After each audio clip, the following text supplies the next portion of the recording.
Rain that sometimes blew horizontally, a wind chill factor that seeped it.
might do is get the people walking in. So everybody gets in here.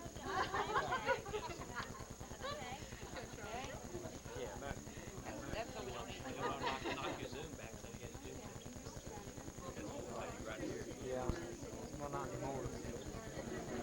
Yeah. Yeah, that's fine. You recording right now? Yeah. Okay. Is it running? I don't get in front of the camera. Okay. You got it? Got it. Go ahead.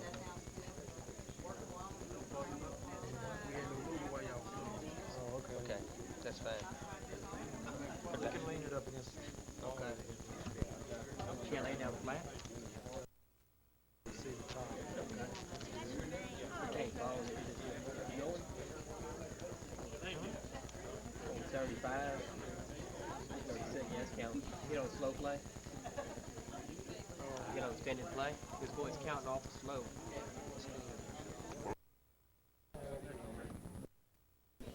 Standard play. You get a better picture on standard play. 2 hours. Would you get a better quality picture on standard play? Did you get granddaddy in there itself? Elders? We had a lot of granddaddy too. See this back before you Swing it over here. Swing it over here.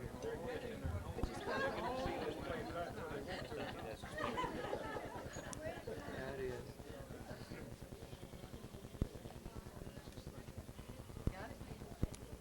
Don't worry about the camera. Go ahead. It's gonna be here all Don't worry about the camera. Oh, great. You know what I do to cameras?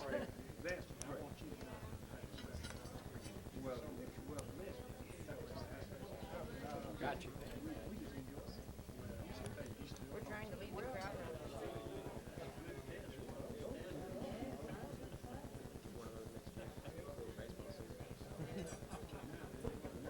Baseball. With all the little boys playing, right? And they had a last game. Somebody had one. They filmed part of the last game, and we got a copy of the tape. I want to have one for next year.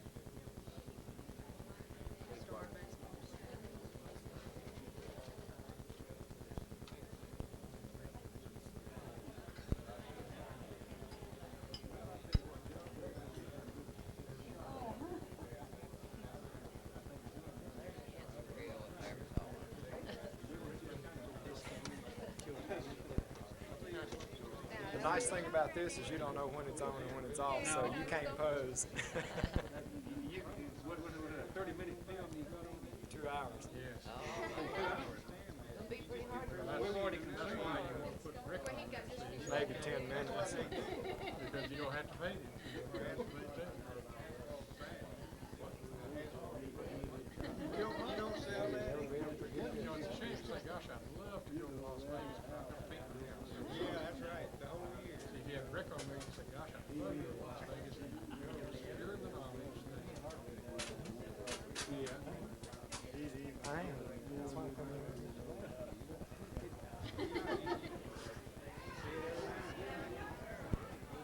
John, did you make my day? No, yeah. John,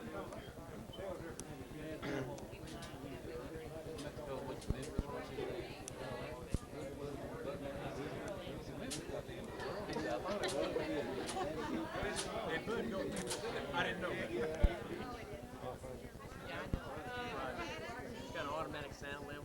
Goes up that sound, adjust automatically for that.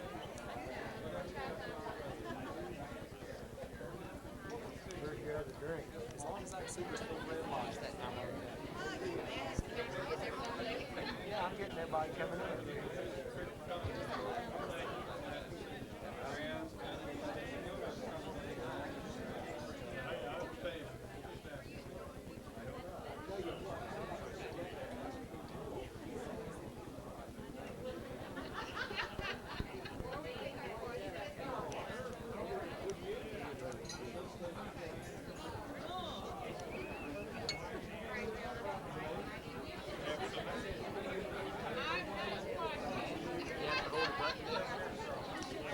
Backlight.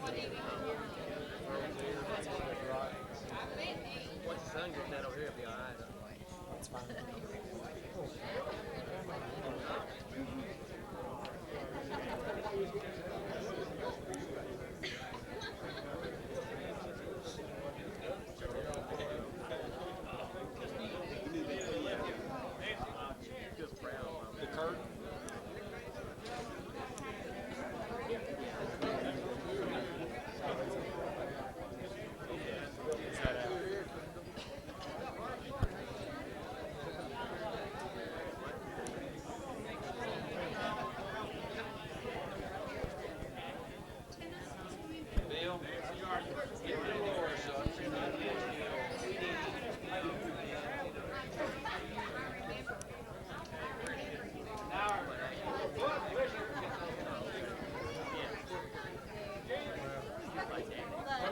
Did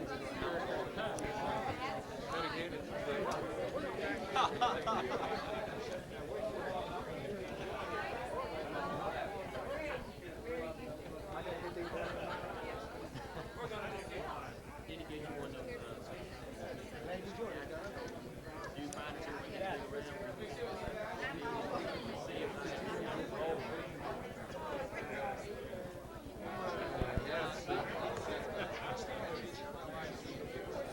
You have to settle an agreement over twice. You gotta start there.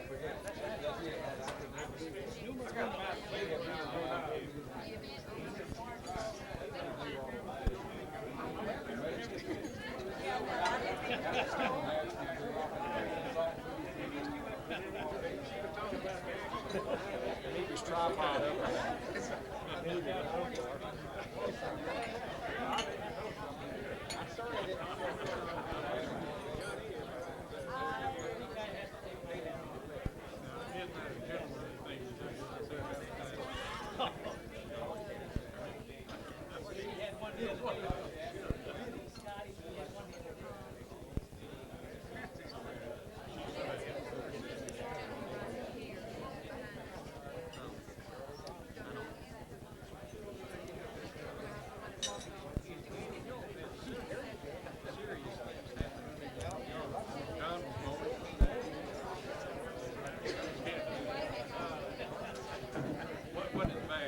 Could I have your attention, please?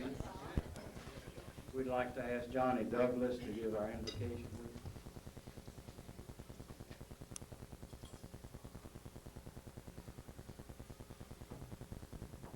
Let's remain seated and let us bow while we pray. Our gracious Heavenly Father, creator of all things and governor of this universe, we're so thankful for life itself, thankful for this day. We're thankful for this opportunity to come and honor one that means so much to all of us. We're thankful for his family and the company that he worked for. Now, we want to celebrate the life that he has lived and the joy that he has had working for the company that he has. And now we ask that you bless this food to nourish our bodies and our souls to thy service. These things we ask in thy name and for his sake. Amen.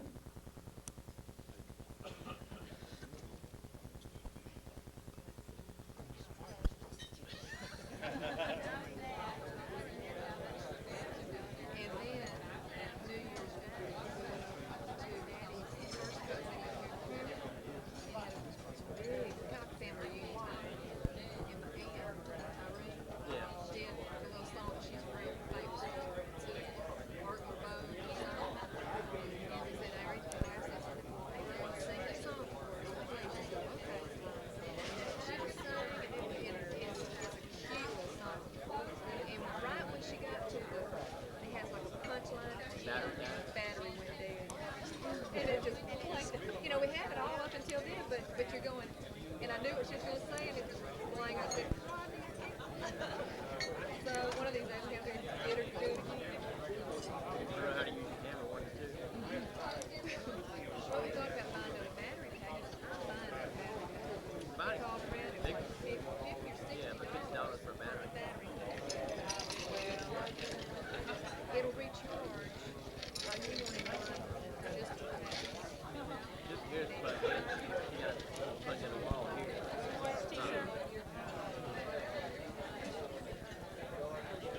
Get out of my picture, David. I'm getting the table behind you. We just lay on the table. Get your basket. Yeah. You see him? Look Yeah. at the beer there. Huh? Look at the beer there. Look at the table behind you. Are you getting me?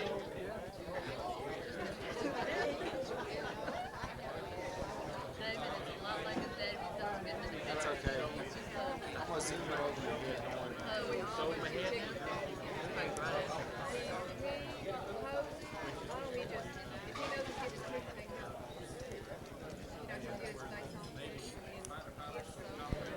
You can't ever catch him, can you? He sees you coming and starts trying to throw.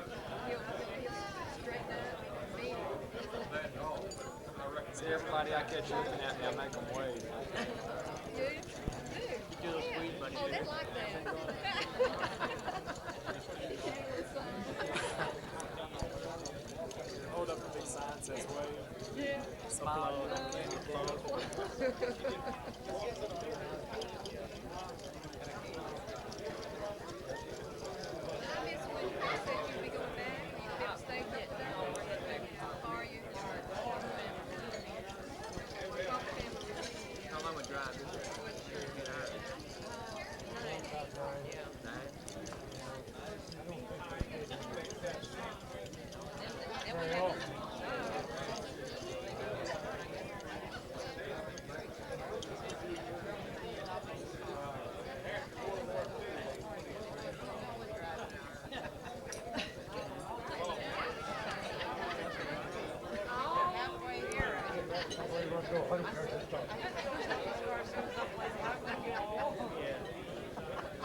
restaurant?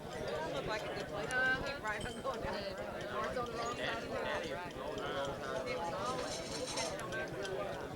Go to the next town. She Next got town. TB in it. Yeah, I tried to, but it didn't stop me. I'm driving back in the morning.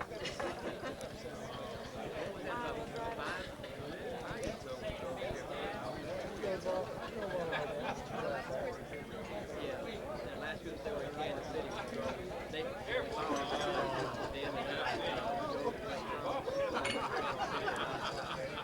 16 and a half hours.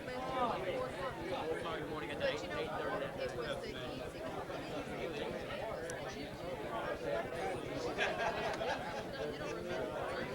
I mean, that was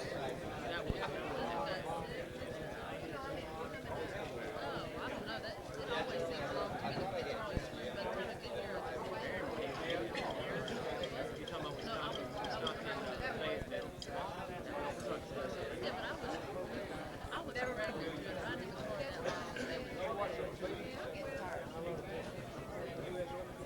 come up to Lake Charles here. Stop. 8 hours we stopped. So, straight driving time.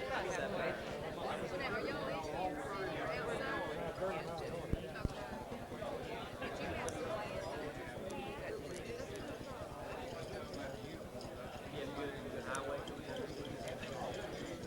Well, I don't know, 65. Take down 65. Yeah, it's really. They're working.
Those of you that haven't finished your dessert, go right ahead. We don't want to interrupt the meal, but since it's getting a little bit late, we thought we'd go ahead and get started.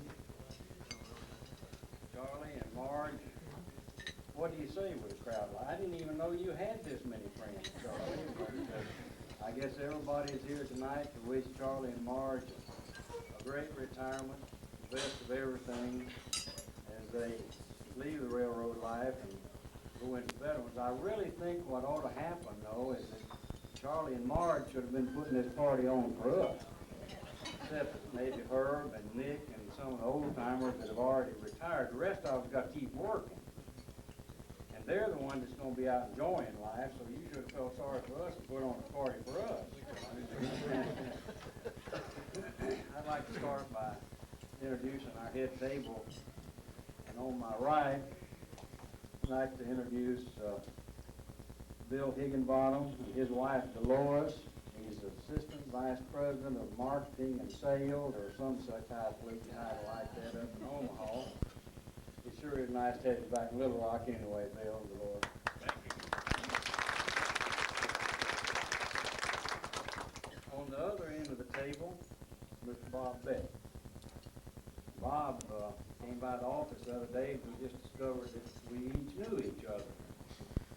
when I was in Birmingham, he was over in Atlanta, and we had staff meetings together, and then we both moved up to the general office in St. Louis, and Bob was over on the gold carpet side of the 17th floor, and I was on the side with the peons over there.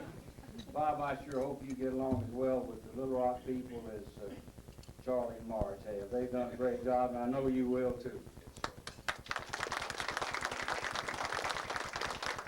My wife, Janie, she's the one that has to sit and listen to the shop talk every time all the railroad people get together, and we talk over and across her and everything else, but she's put up with it for a lot of years. I know a lot about it.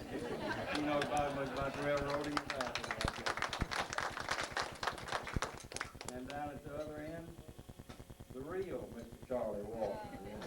That's the way he was introduced to me tonight, and I feel like that's what it is, Mr. Charlie Walker from Nashville, Arkansas.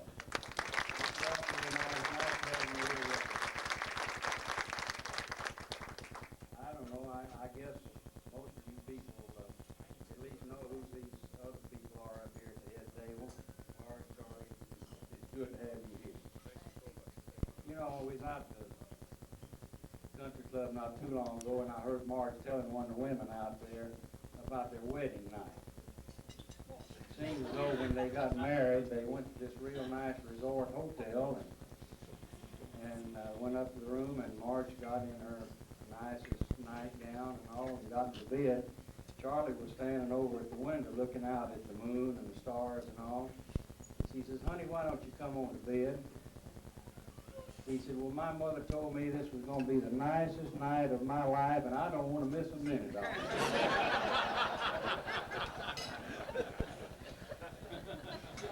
There's a few other people that I would like to introduce tonight, kind of special people here tonight.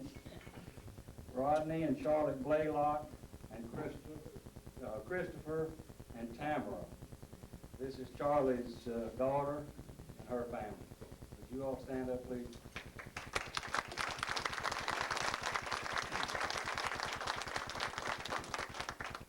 Another part of the family, David and Marcel Walker.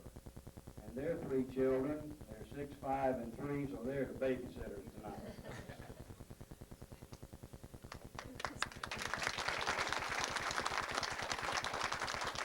Charlie, I understand David is a hoghead down in Lake Charles, and at least there was one person in the family who knew to get in the operating department. That's where they pay all the money, instead of the traffic department. Another couple that's come a long ways to be with Charlie and Marge tonight, Chester and Barbara Hedges from Kansas City, Missouri. Stand up.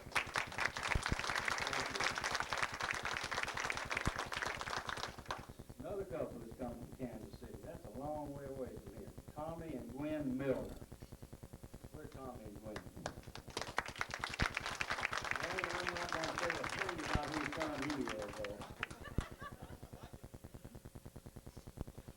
I really intended to introduce everybody so everybody knows who's here, but I might forget the names of 1 or 2 people, so I thought we'd just start at one end, let everybody introduce themselves. How about starting down at your table, Dwayne, and make some introductions? I hope you all don't forget the women that you brought with you tonight. You noticed I remember my wife's name, but I got some cards here to look at. I'm Dwayne Milner, International Paper, my wife, Helen. My daughter-in-law, Gwen. My son, Tom. Ed Nichols. Bruce Nichols. Herb Knox. Ed Knox. How about that?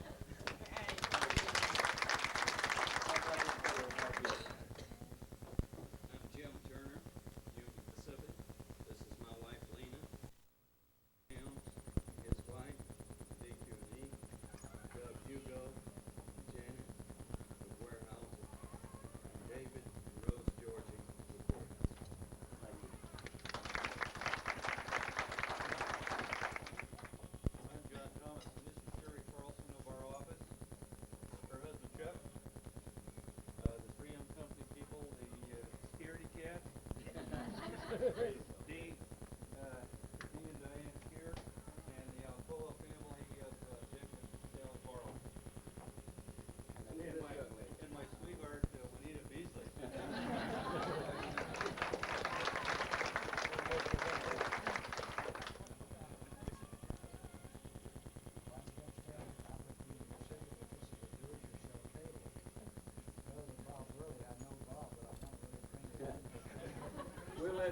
introduce themselves yet? I'm Joe Hensley from Granite Mountain Quarry. I'm Kendall Davis from Granite Mountain. That's my wife, Carrie. Thank you, Tim. I think all this table has been introduced. Yeah. Right back here. Johnny, somebody. This is Floyd Lumley with Acme Brick, Scotty Freeman with Acme Brick, Don Glowin, retired Union Pacific, and his wife Lou, Fred Nielsen and his wife Nancy from our office. This is my wife Joanne.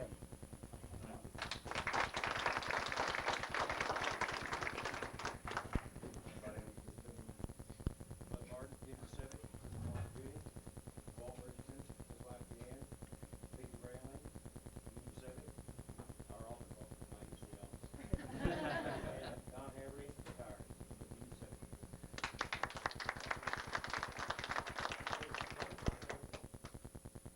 My name's Jerry Lang. I don't know anybody here. There was a sign downstairs that said free drinks and food and water. So I just stumbled in here. No, really, I'm Jerry Lang, the Division Superintendent, Union Pacific. My wife Sue. Ron Bryant from the Warren Green River Railroad. Jack Terry from 3M, his wife. Bill Bright, his wife from 3M.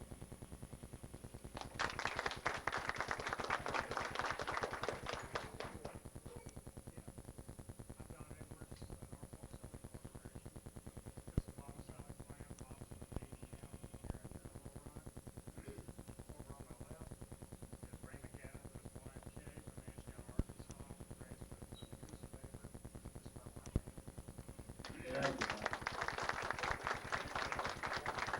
Charlie, there were several people that had called and wished they could be here, but couldn't for one reason or another.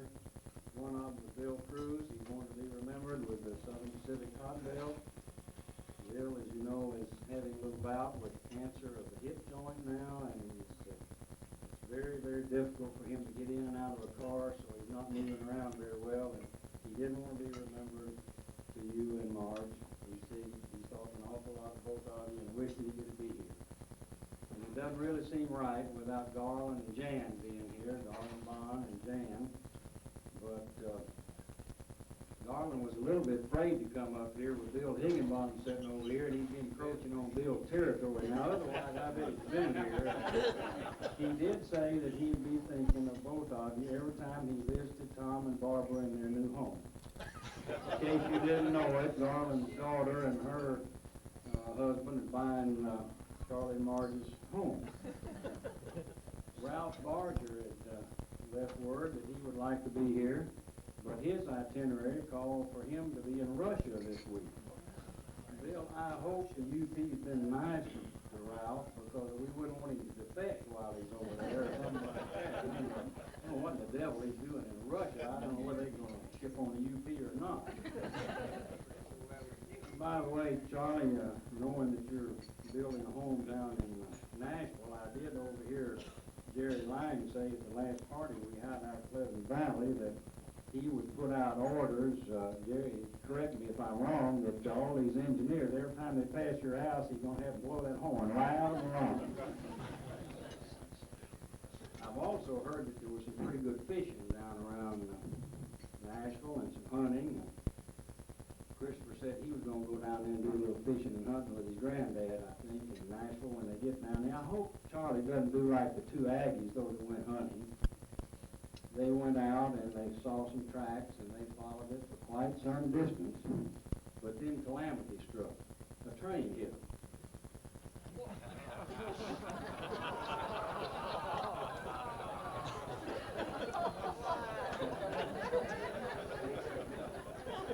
Milton LaCroix also called and said he'd like to be here, but if he could have been here, he wanted to remind you of that 350-yard tee shot slice over the King at Belle Glade and the 3-hour 12 Manhattan lunch you had in North Manhattan.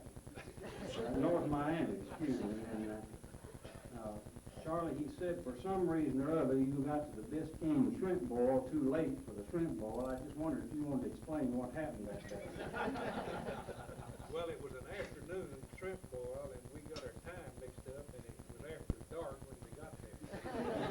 After 12 Manhattans, I could understand why it'd be after dark. You know, another guy called, and I don't really know this fella, Bill Hance. I guess you've heard of him or something, but I think it's probably a good thing he didn't show up tonight, because it sounded like Bill could probably tell a few stories about Charlie. He said something about recalling your days in the sun and running the golf carts into the trees. Charlie, I don't know what he's talking about there, and of course I wouldn't run a golf cart into the tree. Bill Burke. I don't know, they told me Bill Hance. I don't know Bill Hance. I think Bill Murray. Bill Murray. He was trying to disguise himself. Oh, that's what it was. He mentioned something about all his crawfish dinner parties and calls at Bull Ridge. Bull Bridge, is that Bull Bridge? And he said occasionally Charlie went out and tried to get a little traffic for the railroad between all these fun parties and everything. I didn't know if Charlie would want to try to expand on those kind of things or not, but he probably, since Marge is here anyway, he just soon we forget about it. A few people had sent some gifts that they wanted presented tonight, and one of them, I think, from Tyson Food. I'd like to ask Jim Standard, the district sales manager over at Van Buren, since that's his call up to Tyson Foods, to present that gift. Jim?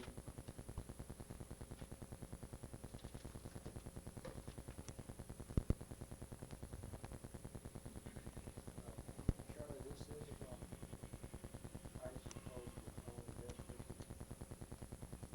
No guarantees that it will take off. You will enjoy it. We'll let you open. Am I supposed to? Go ahead.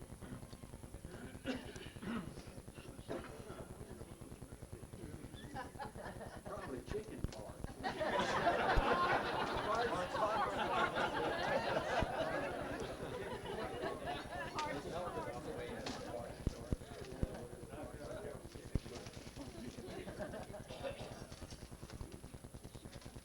Bear with me now.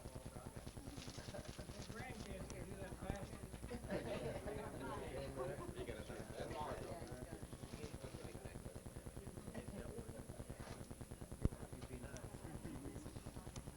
All right, let's see what we can do.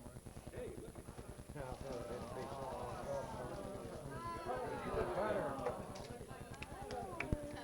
You know what? This is a putter with Tyson logo on the bottom. And it's got my name on it.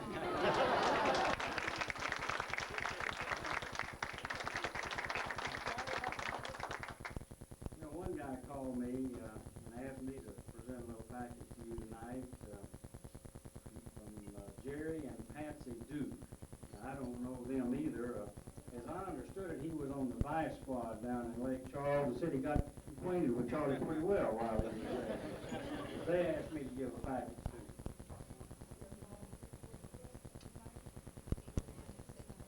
Jerry was our office manager in Lake Charles, Louisiana.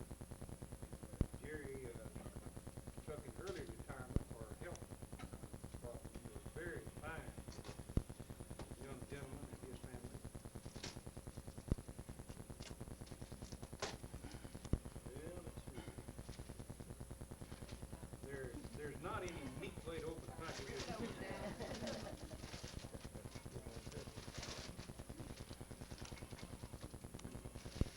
When Jerry called me about presenting this package to him, he said that Charlie taught him to dot his I's and cross his T's. I think he's in business for himself in Houston now, if I understand it. Some advertising business Would or you something. look at that?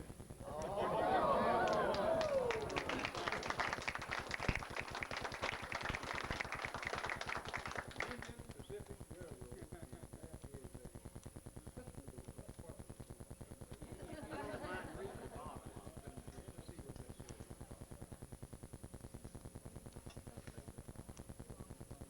is Charlie Walker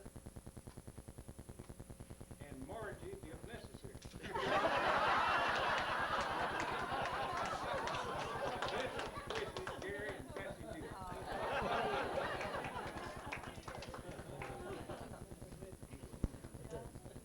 my wife picked up a little package too, and she said, I don't know what to say, but I'm gonna let her present that anyway, because I didn't have anything to do with it. Oh, gosh, I'm not one to say very much. Anyway, this is a gift from Joe and I personally, and we wish you the best of luck always. Thank you so Our much. dear friend. Thank you so very much. Well, let's see what this is. By the way, this is a Union Pacific knife given to me by Don Glowen 3 years ago, and that's the handiest little gadget I've ever had. Also has some little scissors.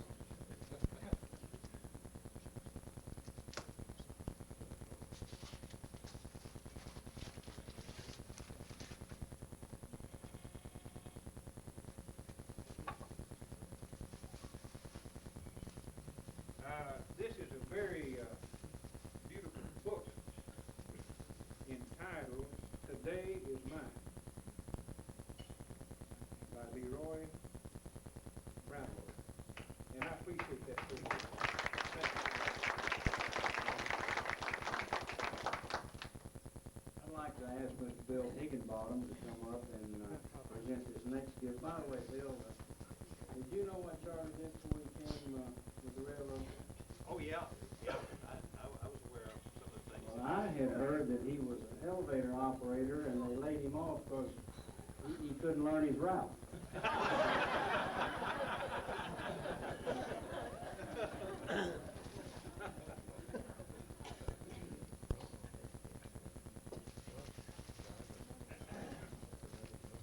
Charlie, I'll tell you, here are a couple of fine gifts, and I think just by the feel of them, I really know what they are. And apparently, somebody really wants you to relax and do some other things other than fish and hunt.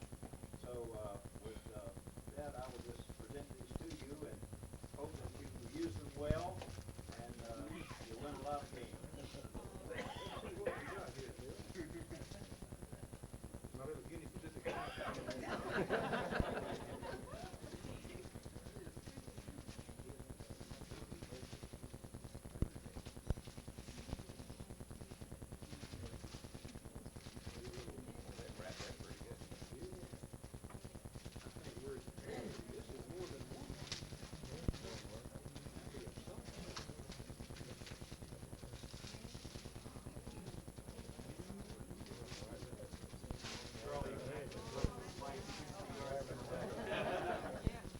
let's see what we have here now. Let's see.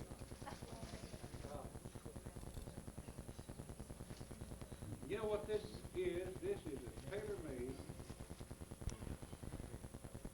Pittsburgh Persimmon Golf Club.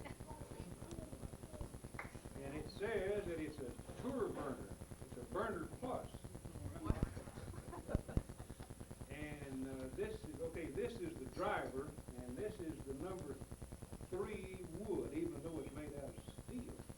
But I appreciate that, and someone told me this will add about 30 yards to your drive, so I'm going to give it a try. Okay, let's see what this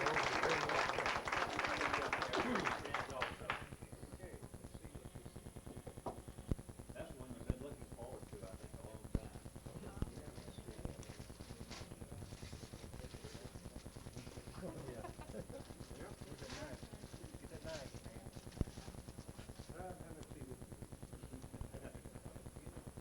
Would you look at this? This says Missouri Pacific Railroad retired.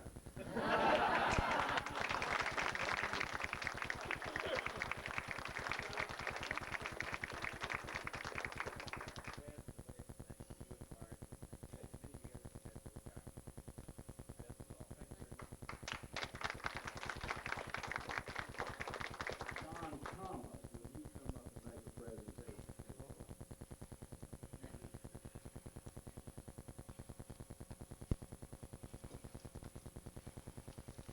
Since we're doing cats, I think that's what that is.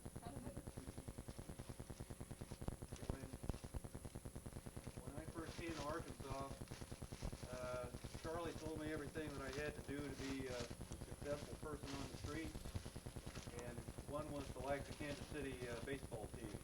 And instead of St. Louis. What do you know about this? Well, I took your 2 or 3 weeks ago.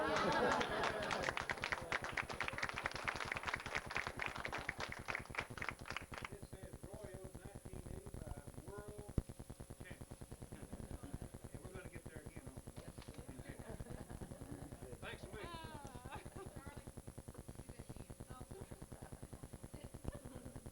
You got it? We have another little box there in front of them, and That weighs about 10 pounds. that's from all of the UP people here in Little Rock, Arkansas. It's thought very highly of you this past year and years that we worked for you. Does it gurgle?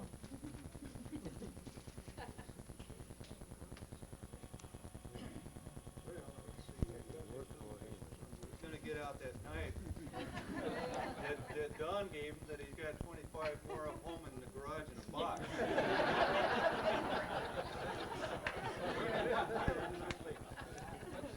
He lost that little knife not too long ago, and he accused me of losing it more. Charlie, because that's so heavy and so difficult, they're trying to say, hurry up and get the lead out. Oh, here, honey. Oh, I'll bet he was overjoyed.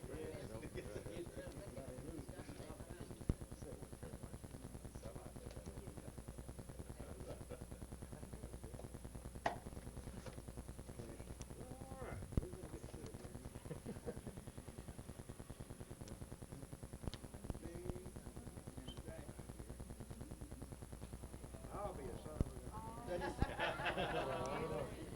You know what, this is old number 8444.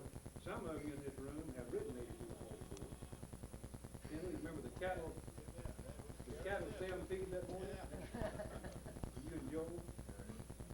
And on it says CL Charlie Walker, 1945, TNP, MP, UP, 1986, in appreciation for 41 years and 3 months of dedicated service.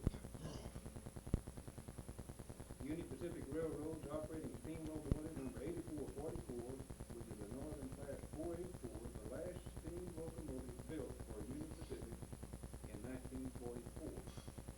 I really do appreciate this.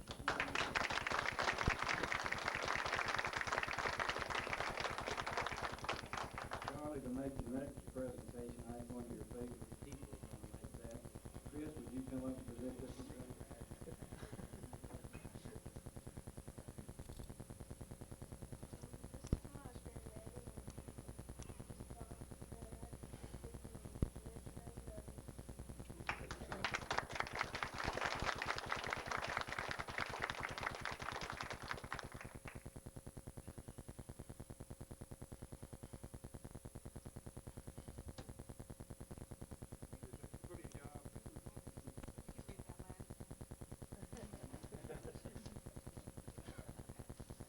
Well, let's see what this pre-card says. Since you're retiring, you're about to make a wonderful discovery. This is old Snoopy, of course. July 15, 1986. Daddy, you've been sewing now for over 41 years. Now it's time to reap. We are so proud of you and we love you. Charlotte, Rodney, Chris, and Tim.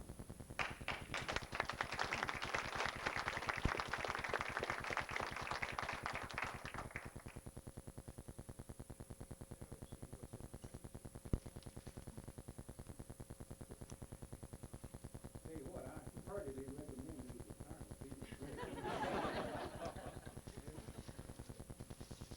It's a shame to do such a pretty route job. Get torn up so quickly. Boy, that's heavy.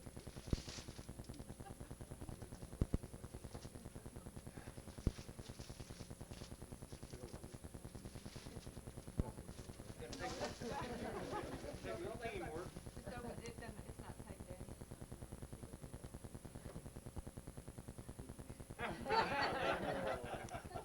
Okay, now this is 1986, the Old Farmer's 1986 Almanac. That's got a lot of good information in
Charlie, on behalf of the Little Rock criminal officers, I wish to congratulate you and wish you and Margie the very best as you retire after 41 years of railroad service.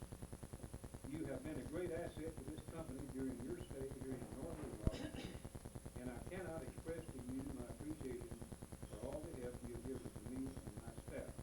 Best wishes, W.C. Richardson, Superintendent.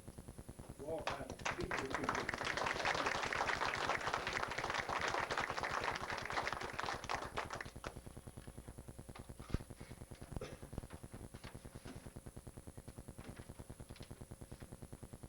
Charlie, one of our favorite general managers told me one time that you're not supposed to have mixed emotions. So tonight, I do have mixed emotions, and I've enjoyed working with you, working for you. Even though we're both gray-haired, I look to you sometimes as a father for advice, and I got it. We won a lot of battles. We fought a lot of them together. We traveled a lot, made a lot of miles together, and we made lasting religious friendships that will never be forgotten. And now it gives me a great deal of pleasure to present to you this little album. It's got 100 pages in it. And I don't know if they all look like this first one or not, but I know there's so many. I know you can't see it from out there, but this is a pretty page.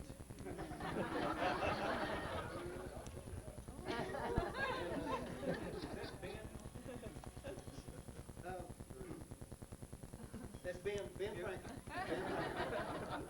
And I want to present those are pretty. I want to present this to you. It has 100 pages of things that you can look at. Even some of them you might help as a down payment when I pick them up truck that you talk about. I certainly appreciate those words, and I appreciate your presentation. And I know this represents not only people in this room, but people from around the system and all over the country, and I deeply appreciate it.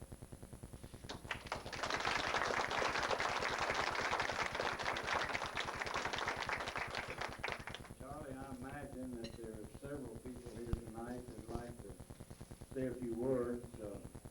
We'll call on a few anyway. If it gets past midnight or something, we just shut them all. But I think Dwayne Milner would like to say a few words. Dwayne?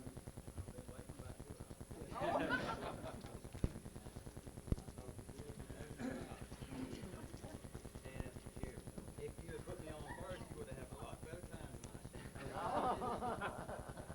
Is everybody having a good time? Oh, yeah. You didn't sound like you're having a good time. Wait till we get through. Congratulations, brother. Thank you. Margie. You know, Charlie Walker is a perfect gentleman. Nobody can deny it. Never heard him say anything bad about anybody. But this morning, Margie was ironing some of her personal things. And old Charlie walked by. He laughed. He said, "Cut. I don't know why you're ironing that bra. You sure don't have much put in there." Margie just kept ironing. Just kept ironing. She looked up and she said, "I iron your shorts, don't I?" You know, to look at Charlie and Margie, you'd think they were the perfect couple. Not so. They haven't always gotten along this well. Back during the early years of their marriage, old Charlie decided he had had enough of Margie's nagging. He decided he was going to leave. Old Charlie walked in one morning. He said, "Woman, she's going to leave you." Old Charlie walked out. Old Margie shouted to him and shouted to him and said, "Hey, Charlie, what you want me to do with the cow?" This was early. Charlie said, "Sell the cow." She said, "Hey, Charlie, what you want me to do with the horses?" He said, "Sell the horses." She said, "What do you want me to do about the chicken?" Charlie said, "Sell the chicken." About this time, Margie walked down the stairs, raised up her dress tail, said, "Hey, Charlie, what you want me to do with this?" Old Charlie stopped dead in his tracks. He turned around and he says, "Woman, one of these days I'm going to leave you."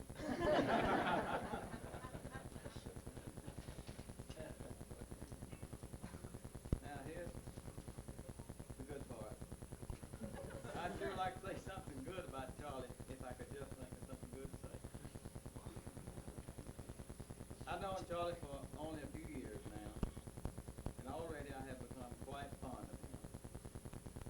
He has the ability to soar with eagles, and the rare ability to get down there with us turkeys. And he can even make us turkeys feel like we're eagles too. In all my dealings with Charlie, and in our many discussions, I have yet to hear him make a derogatory statement about anyone. And believe you me, he has had just thought. Charlie gets things done. He somehow seems to know our needs before we ask. He, like Ed Nichols, he'll like the whole UP Railroad. Never refuse help when we ask. We all know Charlie is a big man. That's obvious. But Charlie is much, much more. Charlie is a giant of a man. When you measure him, he surely does. Thank you. Congratulations.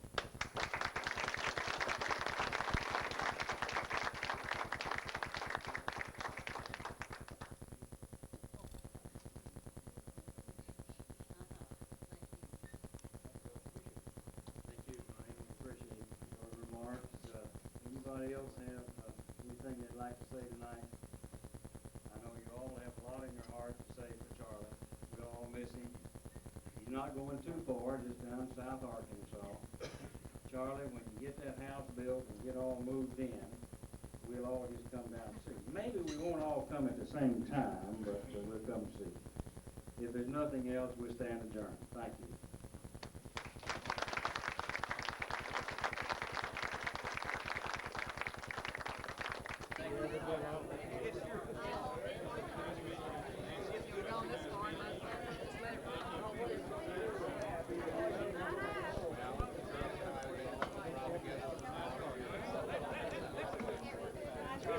Joanne, nice to see you, and always enjoy being with you. And John Douglas, you're your friend, and we appreciate you so much. Nice to meet you.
Chris, he did a good job. If he hadn't moved, I don't think he'd have been a better fighter. Good. Okay. Get some good pictures tonight.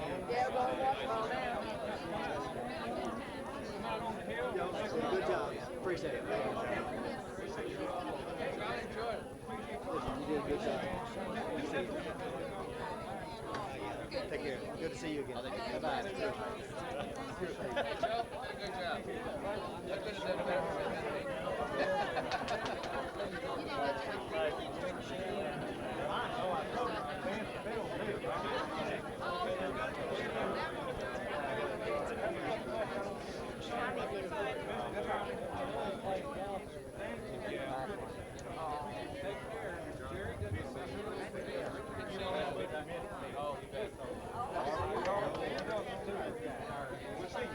I hope it's not the next retirement. We're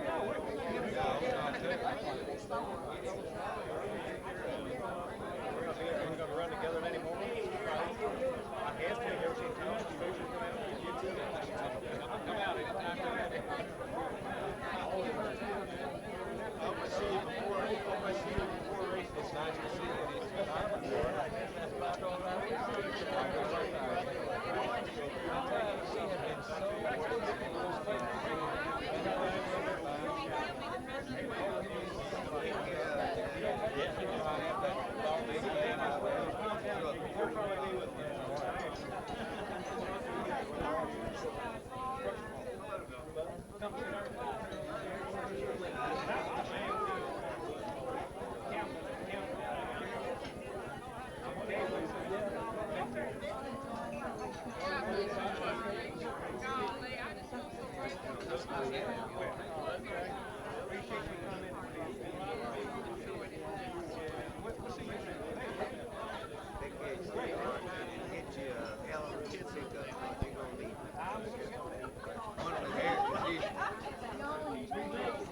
Joe Carroll, you're looking good. Take care of yourself.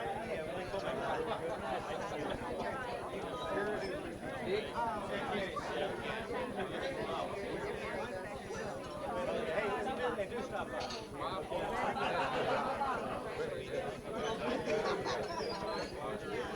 Nice to meet you. 4 years you've been here, the most of us make it all the time. Let's have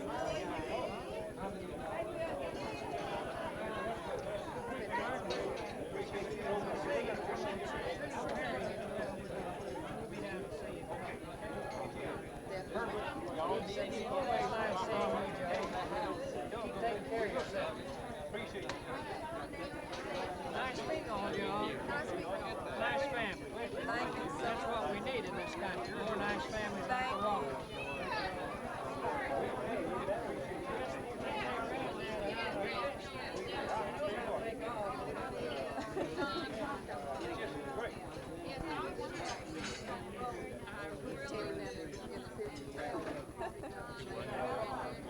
I've just been blessed for a lot of time.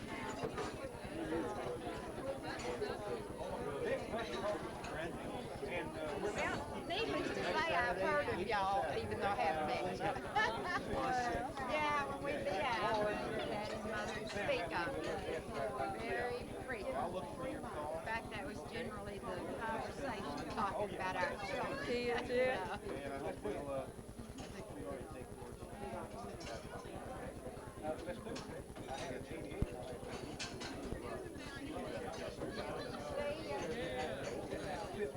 I know it hurts.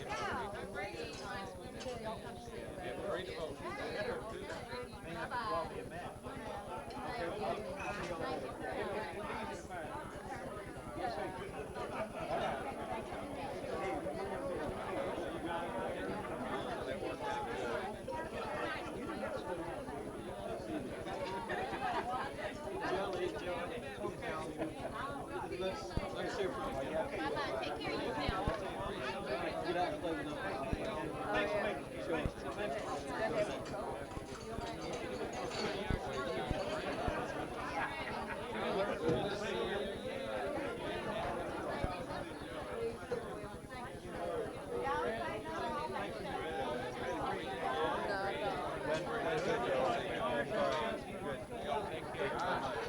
You'll enjoy that.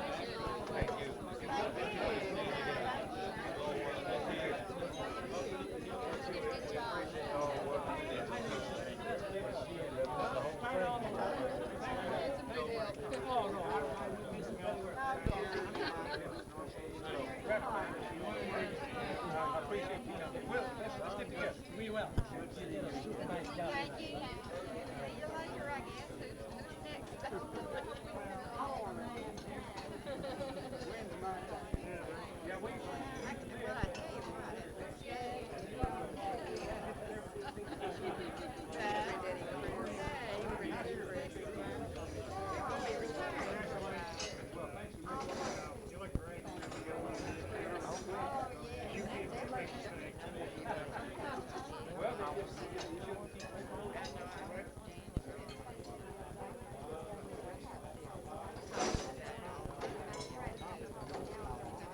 And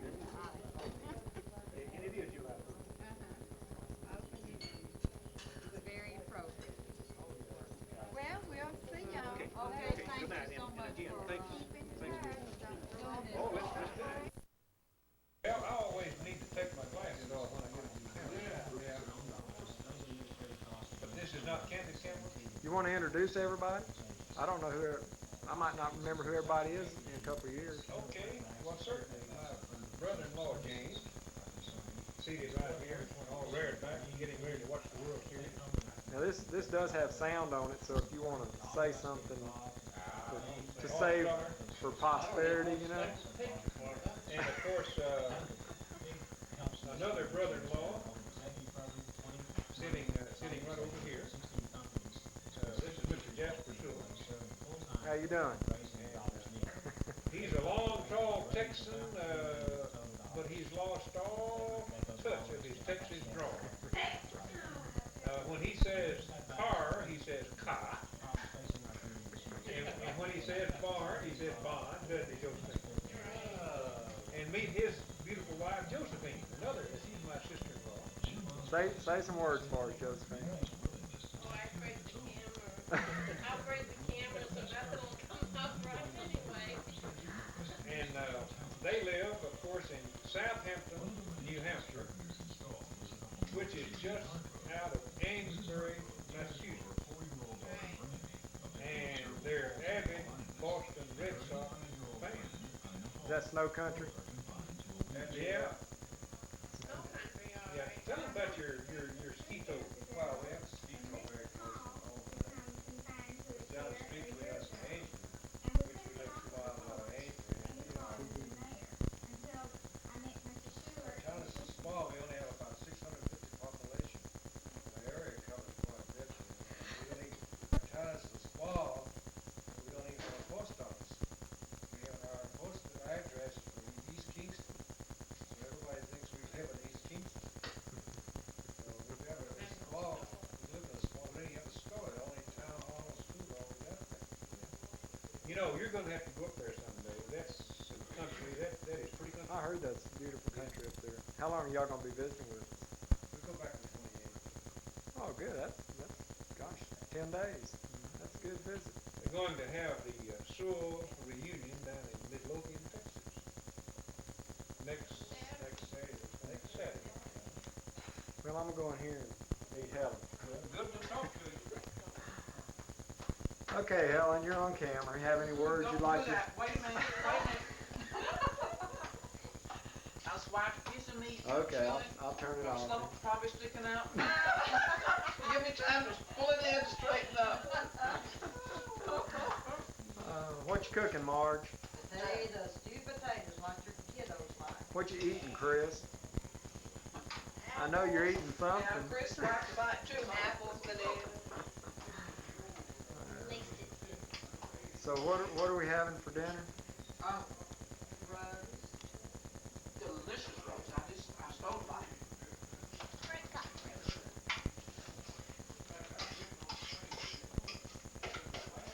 You better start putting You put it on the table.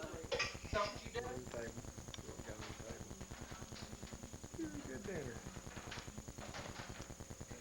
Oh, there you go again. You walked in front of me again.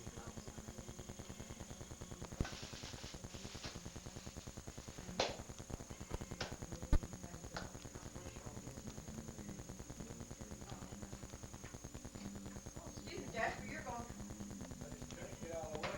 Yeah, okay, now we'll let you go. Okay, I think we got everybody. Josephine, if you'll sit here, and Jasper, you sit next to Josephine there.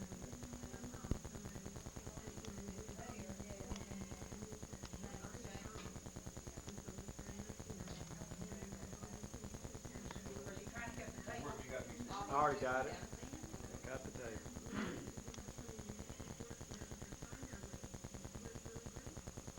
Now, where you want me?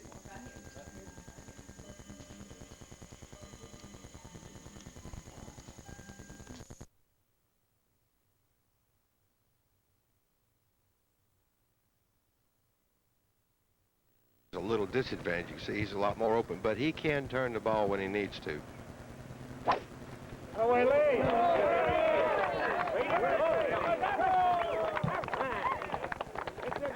Down the hill and up the hill. Side by side. I don't think there's an inch difference in the two drives. You would take either one. Indeed. All right, we're looking at the 9th green, below it the 18th, beyond that the 14th hole, and Hal Sutton tapping in for par here at 8. Should remain at 1 over. Now Greg Norman will have a chance to regain part of the lead. Big birdie for him at 7. After making 5 at 5 and 5 at 6, bogey at 6.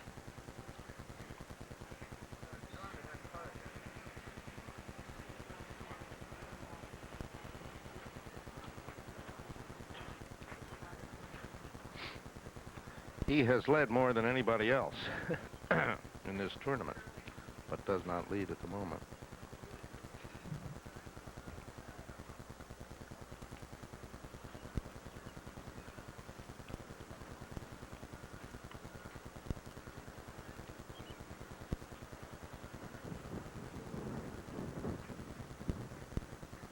Pulled it.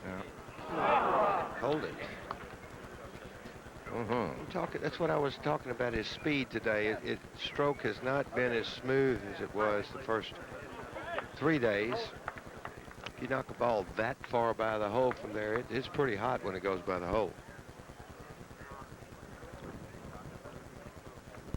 None of these are gimmies either. No, they're not. You just don't want to have to make every putt, you know. You'll eventually miss one if you do.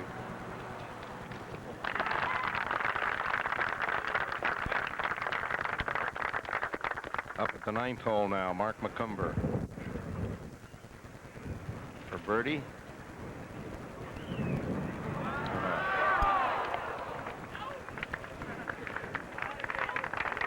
Mark will have that for par. Remain 1 shot behind. 33 on the front 9.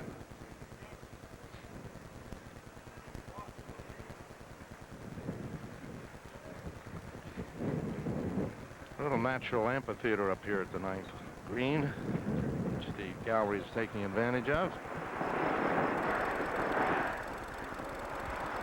Great place to watch the tournament from, Jack. Yes, you can see quite a few of the holes from up there. You look out over the course. Plus the big scoreboard.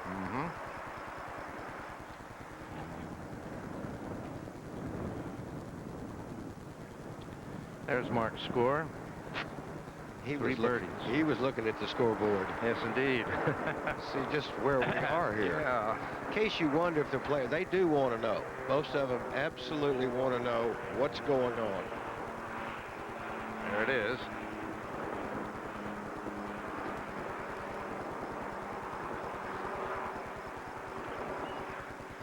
Tenth fairway, and Raymond Floyd. And Judy, what's the situation there? Did he drive to the bottom of the hill? Oh, sorry, Judy went up is with not there. McCumber. But he's not, he's at the top of the hill there. Yeah, so it looks like Payne might be in the downslope, but he's right on the shelf. Good place to be. Well, you have to make your mind up. Do I want to put it up there and have about a 170-yard shot into the green, or do I want to drive down maybe a little closer to the green and have a downhill lie? And a blind shot. Yes.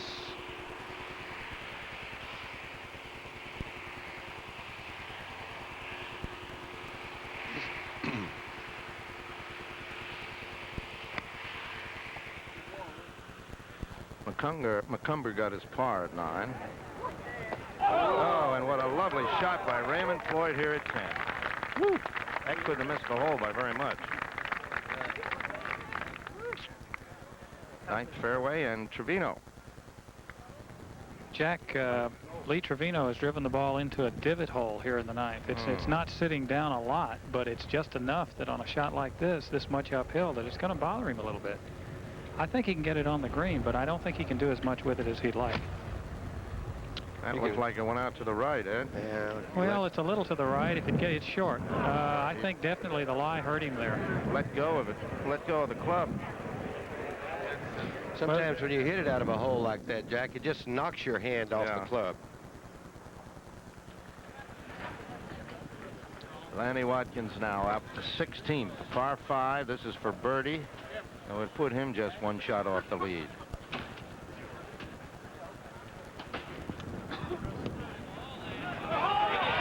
he's done it. And 5 under for the day. Well, there's a man we didn't think about, but when he gets going, Jack, he can run the table. That's just third straight birdie on the back. And remember, he's got those wretched holes behind him now. If he can get one more or even post the 2 over. How about the 1 over? Or the 1 over, rather. It's woo, very important. Bob Tway now at 9.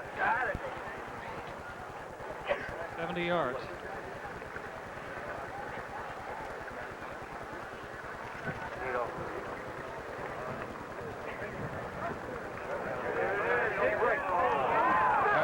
Great shot. The leader, Bob Tway, on brilliantly at 9, and we're back at the 9th tee, and Greg Norman.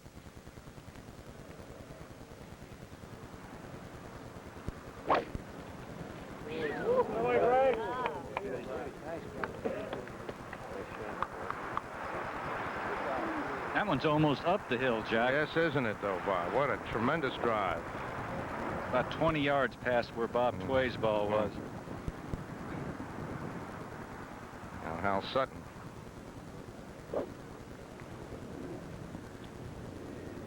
Hal has hit a lot of funny-looking drives today. He really hasn't driven the way he usually does.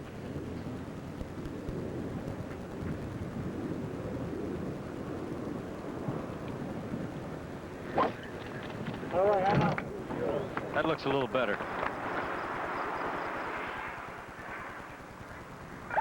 That's perfect. Right up near Norman's ball. 7 people at 1 over, 1 shot off the lead. And Lanny Watkins, the hot man at the moment. 3 straight birds as he heads to the 17th tee. 5 under for the day. So that's the situation here as we get near the closing 9 of this U.S. Open, and we'll return in a moment.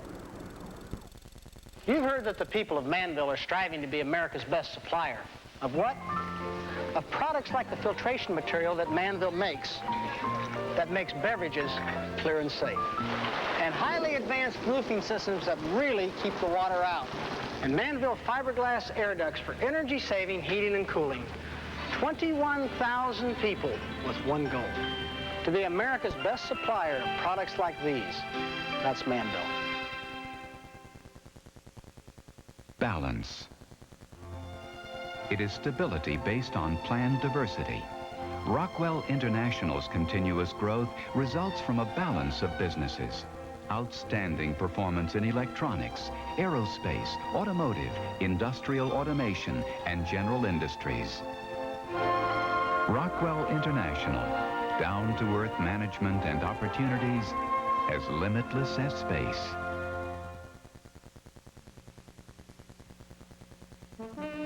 This is the USGA's Research and Test Center in Far Hills, New Jersey, the home of one of my favorite golfers, Iron Byron.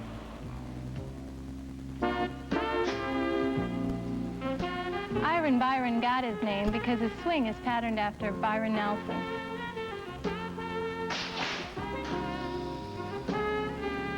Iron Byron has been producing this exact swing 10,000 times a year since 1975. That's how the USGA is able to tell how far today's balls go compared to those of 10 years ago.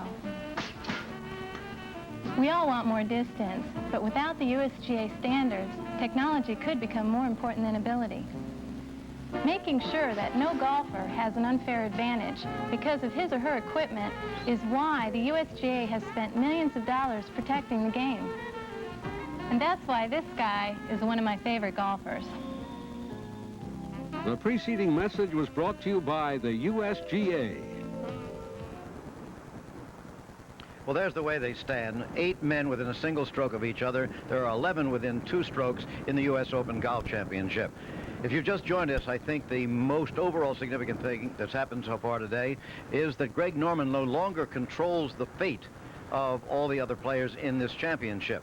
If he had gone off to a very fast start today, he might have been able to put the tournament out of reach, but he didn't do that. And although he's only one stroke out of the lead at the moment, he's just one of 8 in there fighting, with Bob Tway having that one-stroke lead. Mark Calcavecchia set the tone for the day early when he came in with a course record of 65. Then it was Jack Nicklaus going out and birdieing the first hole, birdieing 2 of the first 5, getting within 4 shots of the lead. But Jack has sagged since then. He is back to 6 over, which is where he started the day. There followed then a flurry of birdies. On the first hole particularly, the lead has been going back and forth and back and forth. And as we said, 8 people within a single shot. Significantly on the back 9, we've had Chip Beck birdie 4 holes in a row, and Lanny Watkins birdie 3, 14, 15, and 16, and that isn't supposed to happen on the back 9. If one of the leaders should do that, well, they still might be able to put it out of the reach of the others.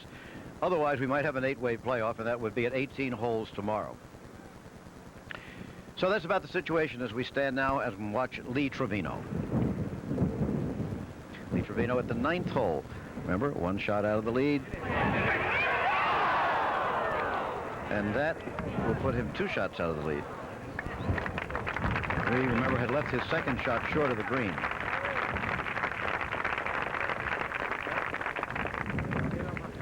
Okay, and as Trevino lines up this bogey putt, let's go over to Peter. Thanks, Jim. Yes, and it's a very exciting afternoon indeed, isn't it? And how well Bob Tway is playing. He played a good second, but was putting back down the hill. And he slipped past a fair distance. Now he has this to stay in the lead.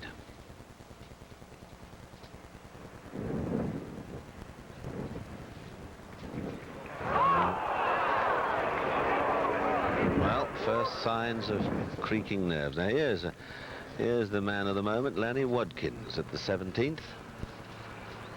He's had a tremendous run. He's 5 under par for today.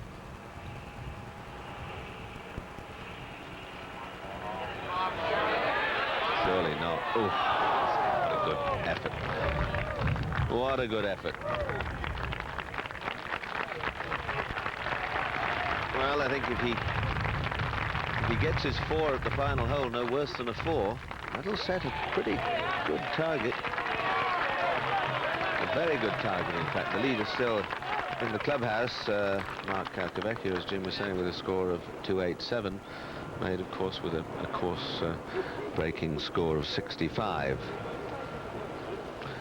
Look at that. There's Watkins' card. 1 birdie going out, guys. 2 at the second. Those 2s certainly smarten your score up very quickly. 10, 11. You see those 2 dangerous holes he got through there with a par and a birdie 2, and then 3 birdies in a row. 14, 15, 16. What a good run there. Now out to the final group, the 9th fairway, and Greg Norman, joint leader. 7 of them now at 1 under par. Shot of 150 yards, Peter. 7 iron. And the wind's freshening, as seems to be blowing even harder, Bob, at the moment. Yes, it is. That shot may be a little long. Yes, back of the green, and leaves him a very fast chip back. The ball just above the hole there you saw was Hal Sutton's second shot, so Hal with a very good chance of a birdie. Great crowd here today, as you can see, and there's the scoreboard. And well, I suppose someone's going to break away over the last 9 holes, but at the moment, my word, they're all packed and waiting. What a bunch. And these other players by no means out of it. Here's Chip Beck for a birdie.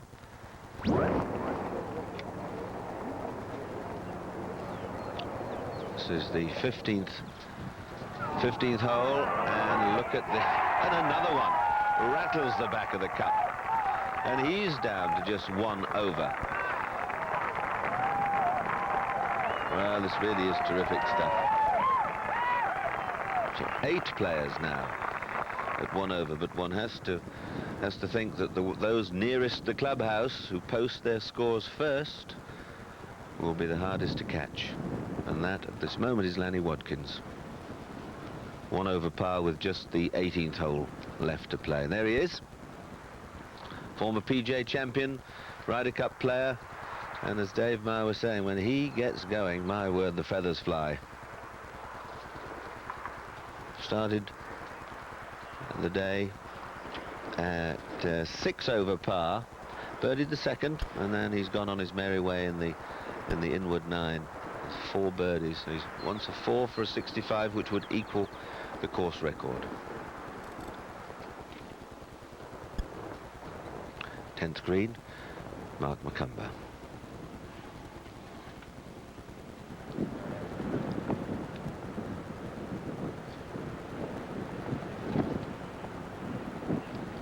Out in 33. And safely on the green at the 10th.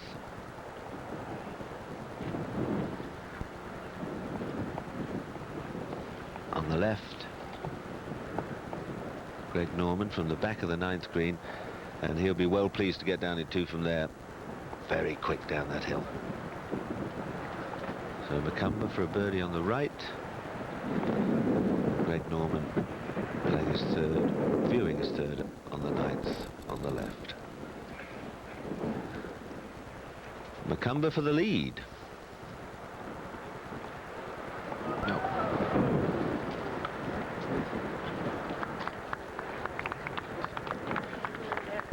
Jack Nicklaus back to level par.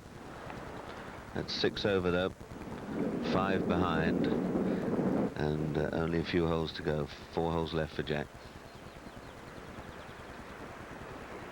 A crucial putt here.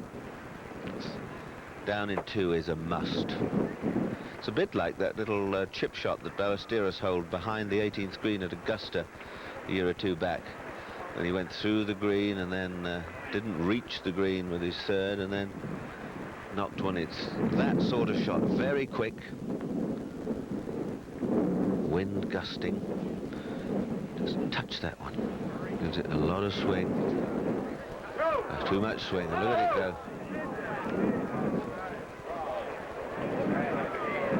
And that really was a bit crude. He misread that and left himself a lot of work to do.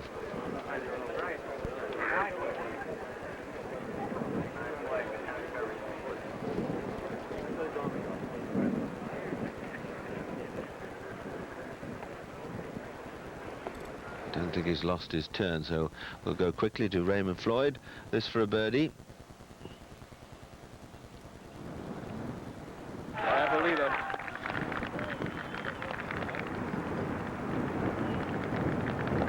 Lovely, slow, firm stroke, and in she runs, Raymond. So another one at 1 over par. The list is almost endless. Now Greg Norman. I don't think he lost his turn at the 9th. He's got to putt before Hal Sutton's putts for a 3. So we could see a dramatic swing here.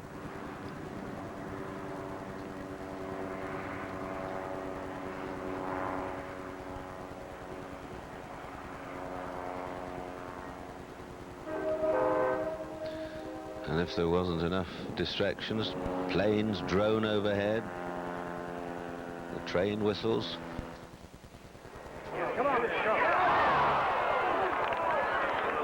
And Greg Norman, after a super tee shot, just hit the 2nd shot too hard, took 3 from the edge, drops a stroke, tries to remain calm.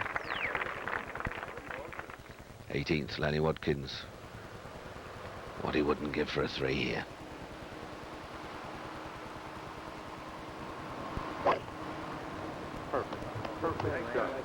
Perfect, perfect, they say. And perfect it is.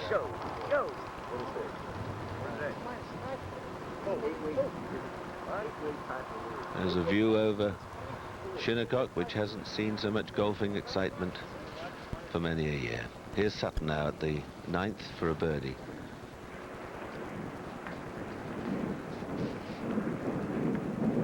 Payne Stewart has moved to even par, so he leads at the moment. Can Sutton join him? I think he can. Yes, he can. Sutton with a 3 then. Greg Norman takes 5 at the 9th. 2-shot swing there. And Sutton and Payne Stewart, who are the young lions, lead the way, but there's still a few holes left yet. This was Payne Stewart at the 11th. This was recorded.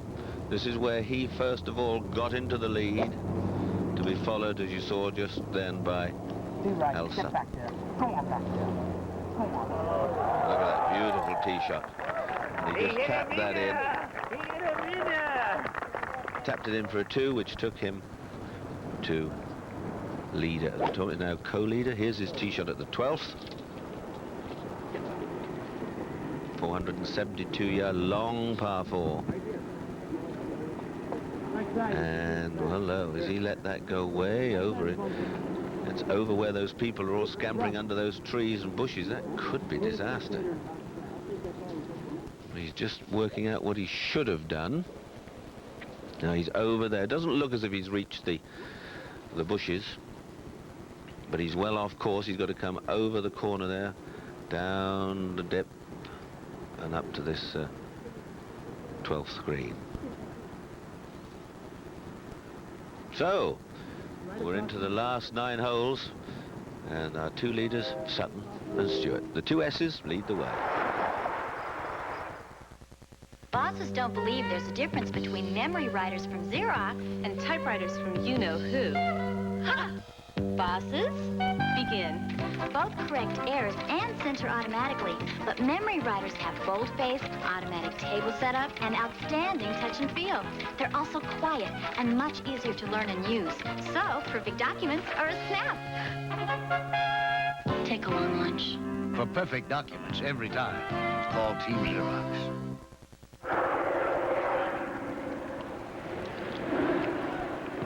Back again. It's what is shaping up as perhaps the most classic U.S. Open of them all. Lanny Watkins on the 18th hole. He's made a tremendous charge in the back 9. He had 3 birdies in a row. Now he's gone long. You hear him say, "Get down." It's over the back of the green, but it doesn't look like a bad line. He's got a lot of green there that you know, much better on the left side today than missing the green to the right. 4 here would be very important because players will be looking at 281.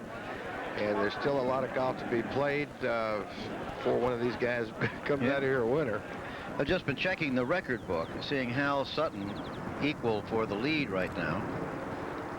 No non-father on this Father's Day has won the Open since Ed Fergal in 1954. Greg Norman on the 10th tee. And he's gone into the left rough, and that looked like it went down. That really went down. Did it? Yes, it did. Okay, wind is still up, Rossi. Yes, the wind is blowing as hard as it has the last 5 or 6 holes, Jack. It's probably blowing from 15 to 20 miles an hour. Okay. Again, a look at it. Those that were 1 behind: Ray Floyd, Lanny Watkins, Bob Tway, Chip Beck, Mark McCumber. Hard to get everything on the leaderboard here.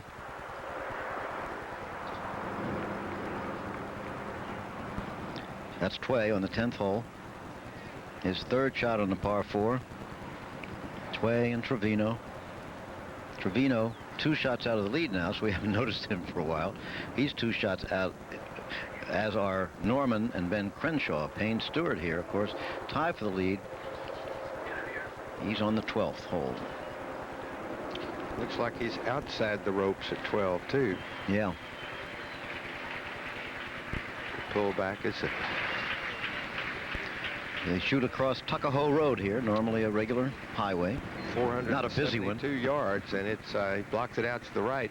He may, I'm sure he's over where the gallery has been walking, and depending on whether he got a good lie or not, he'll have a clean shot at this. It may not be quite as tough as, well, I know it wouldn't be quite as tough as if he missed it on the left side of those bunkers where the deeper rough is. Okay, to the hole, according to the computer, approximately 210 yards. Had to be a shock to this young man's nervous system to make a 5 there at 9 after hitting just a fine drive and a good second shot right over it. But that is so slick there at 9, putting down that hill. On the right now, we have Mark McCumber. Tway, of course, on the left. That's a par putt for Tway. Macomber for a birdie. At 11. Oh, boy. Good save there, Bob. That's what it takes. That's what it takes. He stayed within a stroke of the lead. From off the green, Macomber leaving in the flag stick and getting it nice and close on 11. Now let's go to Lanny Watkins. This is the 18th hole. He's going to put a score on the board here, and everybody else will know what it is. He sure would like it to be a 65. For it to be that, he has to get it close enough to that hole to put it in on with one putt. Trevino for his par now. Lee is struggling a bit.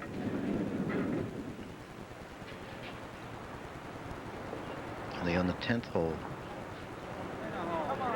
Looking good, yep. Good putt there for Trevino. Okay. Now back to Watkins there. You talk about his 5 under for the day and everything. It's, 281 is what he's got to shoot.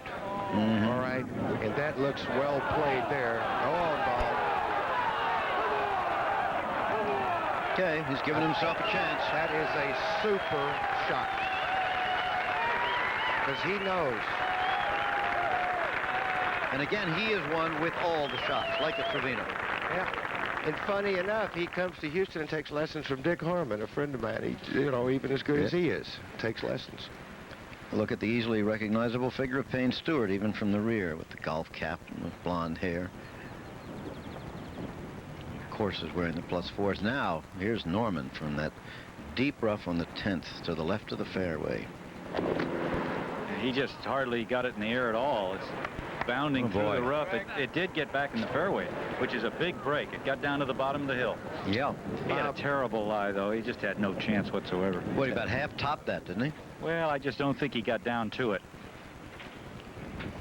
Now Payne Stewart with a blind shot on the 12th.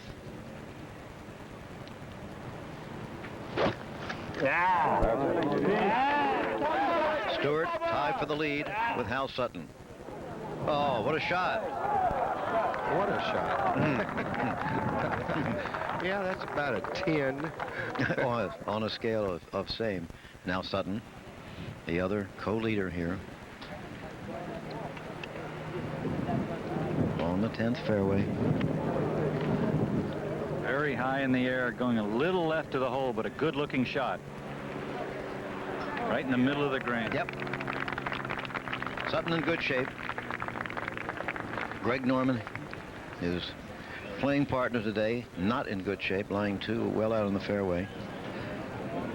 Now Watkins with the par he needs for 65, which would equal the course record set earlier today by a young man from West Palm Beach, Florida, named Mark Calcavecchia.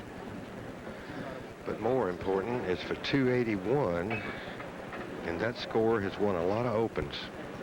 Mm-hmm.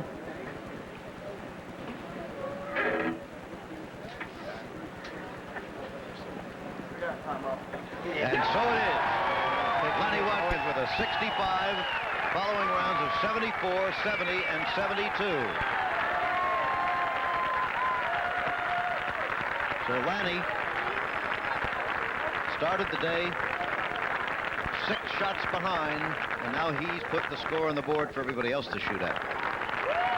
Look at the grandstand here at 18, and Lanny enjoying the moment. Now he can go check his scorecard and sweat for about an hour and a half. He'll just sweat the rest of the day. Yes. There it is, birdied the second, an immaculate scorecard, not one bogey there. All white and red, white for pars and red for birdies, including those 3 in a row at 14, 15, and 16. Chip Beck, who birdied 5 out of 6 holes, 10 through 15. Here he is on 16.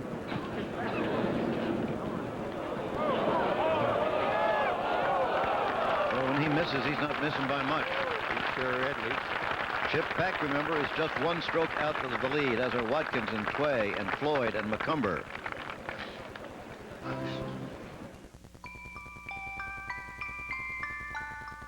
I'm thinking about buying some Michelin radials. How come? Well, Michelin's really last. What do you base that on? Experience. I got 60,000 miles from my last set. 60? Pretty good. But your car's getting old. It's just not worth Michelin's anymore. You're right. But who's buying them for the car? Michelin, because so much is riding on your tires. It's the one thing most of the Tour's longest hitters all do. It's the one thing more of the Tour's most accurate players all do. It's the one thing most of the pros all do, and it may just be the one thing you should do to play the best golf of your life. Tee up a Titleist. The #1 ball at the U.S. Open and the #1 ball in golf. You take your risks in business, so you'd like some guarantees. And one thing you can count on is USF&G. Protecting small businesses from big risks is our business at USF&G Insurance. Ask your independent agent. We got you covered, America. We're making your hard work pay. USF&G covers the USA. Welcome back to the dramatic happenings at Shinnecock Hills as we near the end of this 1986 United States Open. Co-leaders at the moment are Hal Sutton and Payne Stewart, but then look at everybody closely bunched behind. And Lanny Watkins posting the first realistic score of 281, 1 over, and a remarkable round today of 65. Lee Trevino on the right, Norman on the left.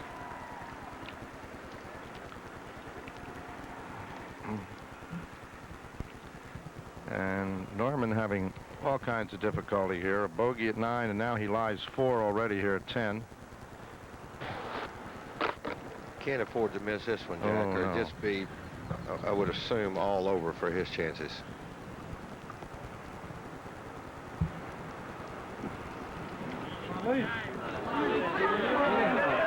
Oh, Trevino just misses, and Norman, that's what he has to do. Woo!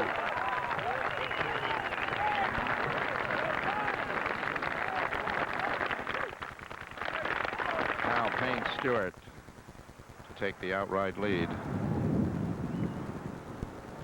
Marvelous second shot from the right rough here at 12.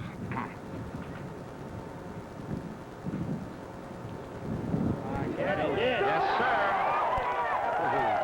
He leads alone for the moment. 1 under. The leader finally in red figures.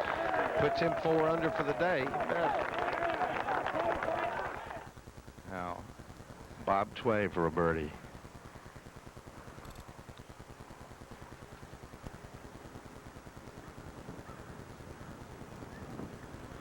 And Sutton on the left for a birdie. Bob Tway is right by.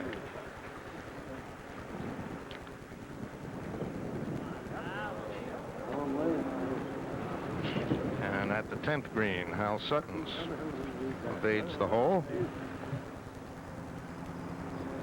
At the 17th tee, Chip Beck. 172-yard par 3. 2 shots off the lead. Nice shot.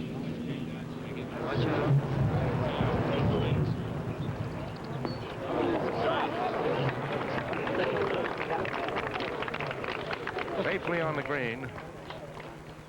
The way he's been putting today, that's dangerous. Yes. Tway in the hole, and Sutton. As Payne Stewart now has wrested the lead, at least for the moment, at 1 under. This is Mark McCumber. 2 shots off the lead at the par 4 12th. Jack, he hit the longest drive here I have seen all week. Mark McCumber did. Yes. My goodness. Downwind there today, isn't it? I think he may have had no more than an 8-iron to the green. Is that right? That's terrific. And of course his adrenaline is going too.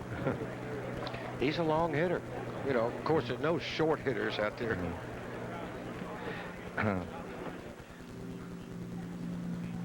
13th tee, one of the best holes on Shinnecock. Payne Stewart, the leader, going off with an iron.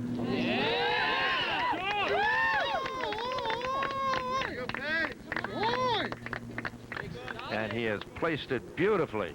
Couldn't be any better position here at 13 as Payne Stewart, known to everyone, of course, as the young man who Natalie attires himself in +4s. But let's get a closer look at the leader now. The name Payne Stewart sounds like an Ivy League quarterback or an investment firm. Actually, Payne is a 29-year-old touring golf pro who has played the game from Augusta to Royal St. George's to Kuala Lumpur. He's been around. The first time he went to the press tent, he was turned away. They thought he was a caddy, and caddies weren't allowed. That's not the case anymore. The first professional golf tournament I ever played in was a Pro-Am just about 60 miles away from Springfield, Missouri. I won it, and I made like $1,250, and I thought, boy, this is a life.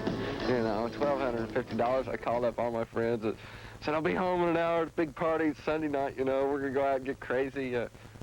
It was, I thought, boy, this is easy, you know. And then I went to the tour school and made it through the regionals. And the finals I missed, and that kind of opened my eyes up a little bit. And then I didn't have anything to do until the next tour school rolled around in the spring of 1980, so I ended up going to Asia. And that's where I met my wife, in Kuala Lumpur, Malaysia. If I'd made it through that first school, I would never have met my wife, but I believe a lot in, you know, destiny and whatnot, so I feel that there was a reason that those things happened, and I guess the reason was so I could meet my wife and be successful at what I do now. At first, he was just that guy in the knickers to the average fan, but then he clung tenaciously to the leaderboard in the 1985 Masters tournament. In the U.S. Open, a man whose dress brings back memories of Bobby Jones in the Roaring '20s charged again. He contended for that championship until the very final hole. And on the treacherous, windswept fairways of Royal St. George's, Payne led the finishers in the British Open until Sandy Lyle finally pulled out his putt for a Scottish victory. Payne Stewart seems to have that extra dedication for major championships. He also is not averse to colorful dress. I'd gone to a golf tournament, and I was wearing Izod clothing, and some guy had on the same clothes I did the same day.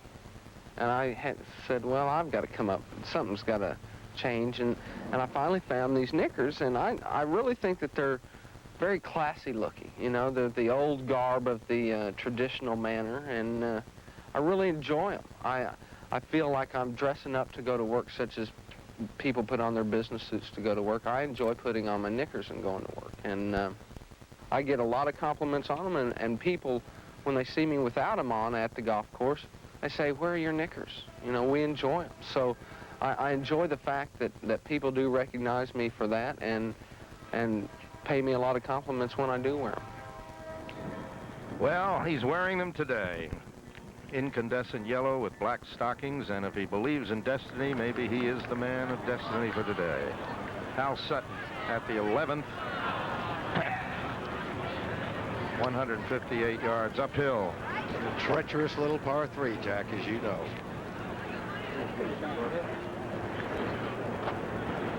Oh, he was going right at it, wasn't he? Another club, though. Yep. That's deceiving. One of the deceiving features of 11. You're shooting uphill. It always requires a little more club than you think. This is Chip Beck at the 17th. And he has been rolling in putts on this back nine this afternoon, unbelievably. It's made 2 long ones that we've seen. Oh.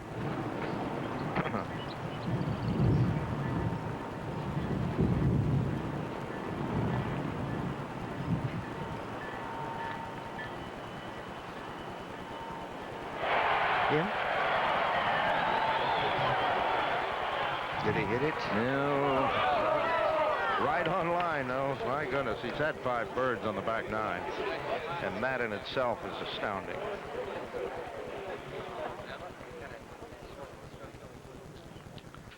Now Norman at the 11th tee. Been struggling all day. You got to get something going right now. The ball's going to be short. Yeah, I don't know whether it's gone in. Yes, it has gone into the trap. And he might be better off there than if he had caught in the little sand steps that are in the face of it. Well, what he needs is he needs some birdies now. Oh, yeah. 3 over, 4 shots back. And running out of holes. Hal Sutton now at 11.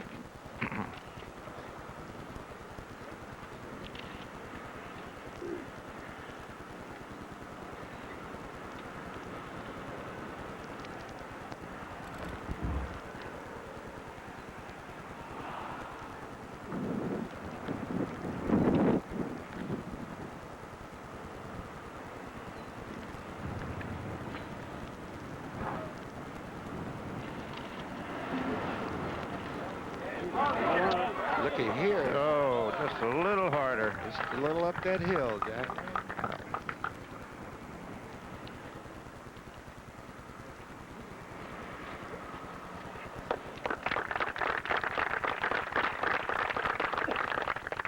Mark McCumber. It's just off the green here at 12, using the putter. Did he hit it? Did he hit it? Did he hit it? Yes! So.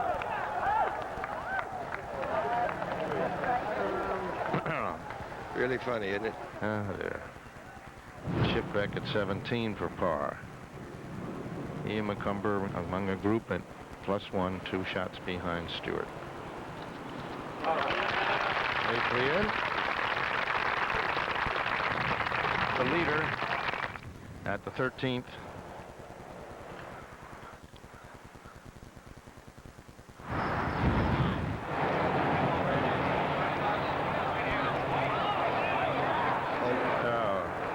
Fine shot. It deserved perhaps a little better than that. Raymond Floyd's ball is the one up close to the pin. And Raymond, of course, is just +1, too. Let's take a look at his second shot at 13. Let's don't count Raymond out. No, sir.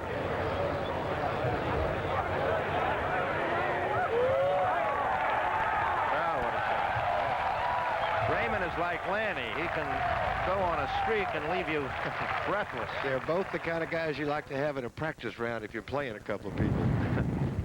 Trevino.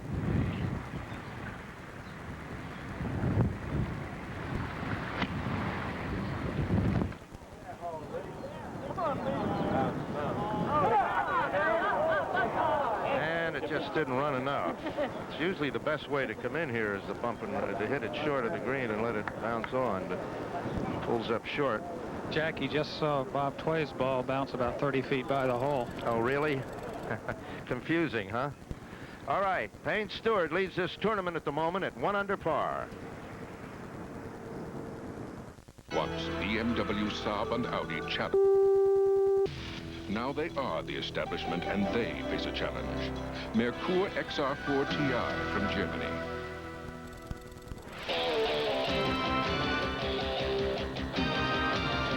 XR4 TI, the sports sedan from Lincoln Mercury that isn't afraid of a little competition. Test drive XR4 TI at a Lincoln Mercury Merkur dealer. Manage. To handle or direct with skill.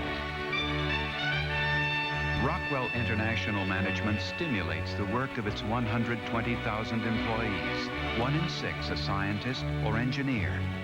Their elegant solutions to customer needs make Rockwell a world leader. Rockwell International. Managing high technology for global markets. So Payne Stewart leads by 1. From Hal Sutton and then a whole gaggle of players. And here he is, just at the back of the green at the 13th. Rather unlucky to have finished up against that little wedge of grass. There you see it, he's on the short stuff, but he's got to go back through that little fringe.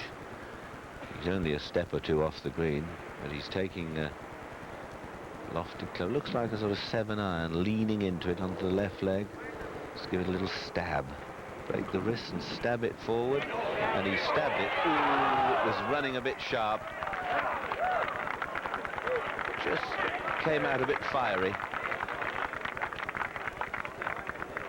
Well, so whilst they mark, let's go back to the clubhouse and find who Al Troutway's got with him.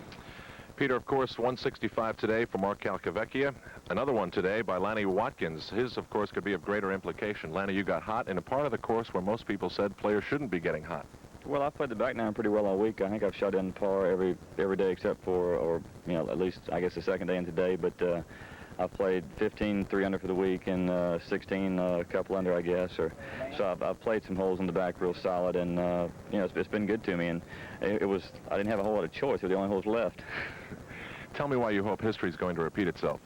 Well, I was just saying that when I won the PGA in '77, I think I won it from 6 back playing the last round. So you know, I caught Gene Littler and beat him in a playoff. So right now, that would be, you know, nice for history to repeat itself in that way for me. But I've just got to wait. Unfortunately, it's out of my hands right now. I've got to wait and see what the rest of these guys do. And a lot of good players out there. That, you know, there's so many good, solid players at the top of the board. They're not going to back off. I've just got to, you know, hope for a break.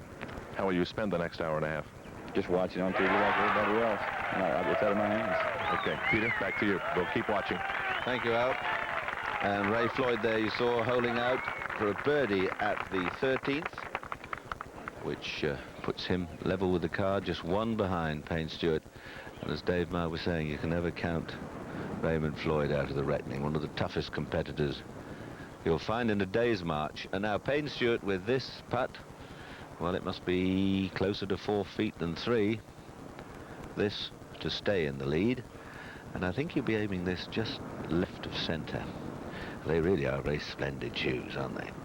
Hey, jazzy, though. That very high wrist position.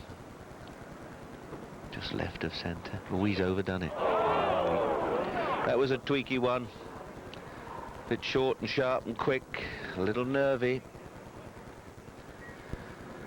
So now, 3 players. If he can get this, let's have a look at it again. You see how there's a definite little knock to the left. Had to keep it inside the hole. There was a little swing there, but not as much as that. Now he's got to be careful on this one.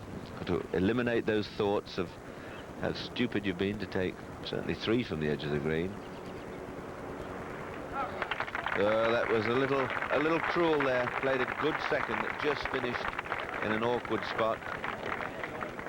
A chip that was just a bit too fast, and a stroke gone. So the 18th fairway now, and Chip Beck. He needs a 4 here to tie with Lanny Watkins, who's safely in the clubhouse after a record equaling 65 today. That's the target they're coming to, this 18th hole. 450 yards. Got to go across the corner, over the bunkers. 5 under par today. He wants a 4 to also equal the course record set today by Mark Calcavecchia. Oh, look at this. Oh, I say. Well, that's a beautiful shot, and I don't think we've seen a better one all week here at the 18th than that. Magnificent shot. That's not the easiest of putts. He's just got to be careful that he doesn't race it. Oh, well. Look at his scorecard here. The red on the outward 9. You see two birdies, 2 bogeys, but look at the run over those difficult holes. 10, 11, 12, 13. Oh, look at this. Hal Sutton's missed the fairway. Bob, that doesn't look too good. He's going to have to play a real good shot to even get it back to the fairway, and not very far down the fairway. I'm talking about straight out sideways. His ball is down underneath the branches of one of those little bushes. Hey, Greg, watch. And there's no way that he can go anywhere but straight left back out in the fairway, and he's going to have to play a good shot. This could be one of those whiffs, you know, those...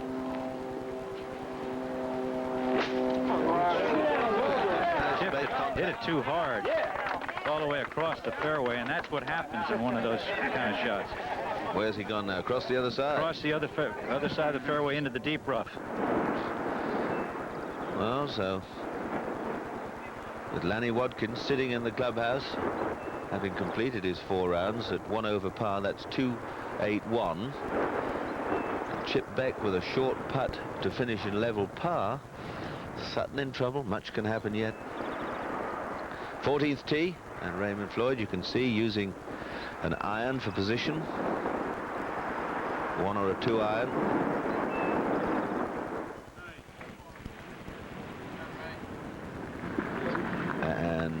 looks to be okay. Looks to be on the slope. One of the features here of Shinnecock, the rolling fairways. Really is a delightful corner. I had the privilege of going over to the National Club this morning and having a look at that beautiful course there by the water. Now Payne Stewart, who dropped a shot at the last hole, one of the three co-leaders now, Stewart, Sutton and Floyd.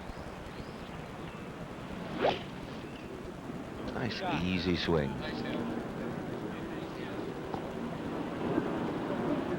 And there they are, so steady, steady. Well, it's sitting up. You can see he's just off the fairway. Nice easy position here, Payne Stewart. Good grip. So many of these players have good hands. You see the wide takeaway, head very still, legs just easily working. Right knee, that's a good kick-in position there with the right knee. And that straight high follow through. Very simple. Now Sutton, third shot. Third shot at the 12th.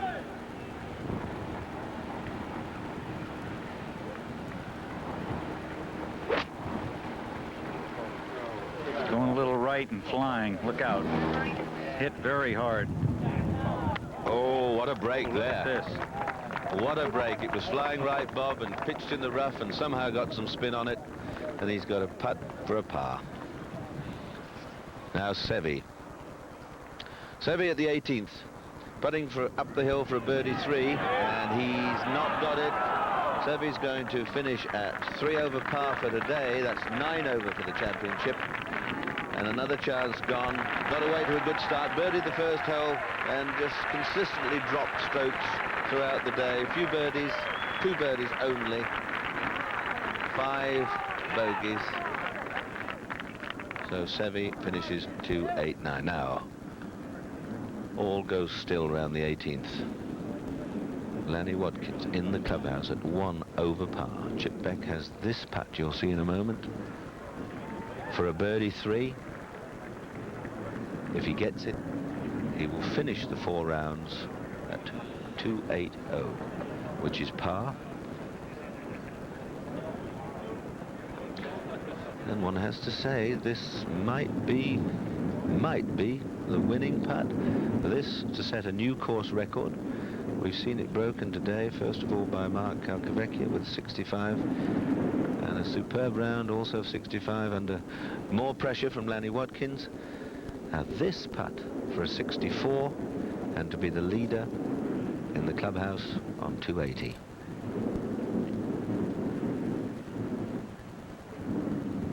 Come on, old trusty pal. Bit short and quick now. Very quick, very difficult putt. So Lanny Watkins sitting in the clubhouse. Lanny breathed a sigh of relief as that one slid by. Woo.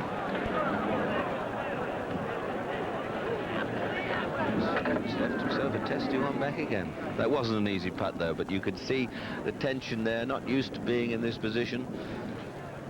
Peter, this is no cinch here either. Certainly isn't, David, eh? That's right. That's unlucky that he had that particular putt there about 5 feet past the hole, because if it breaks so much to the right and so fast, you really can't put a real good stroke on it. Now, I've never had one to win a U.S. Open, but I would imagine it was certainly in his mind. Yes, and he's got to just steady himself now to drill this one back up the hill. There's a little bit of swing on this one as well. Yes, there is. This to tie with Lanny Watkins of those and lead with of those players who've completed their rounds. This for 65. Yeah, well done. 65. It's a tragedy for him that it wasn't a 64. Very well played. Seve saying, well done, well done. I wish I'd done it. So 3 65s we've seen today. Now Hal Sutton for a par at the 12th. This will go in the record books if this goes in. It's been all over the course on this hole. And what do we put on the card? Oh, we nearly put a 4. So that's a 5, and perhaps a rather fortunate 5. The positions he was in So Sutton drops the stroke, goes to 1 over. Now Payne Stewart.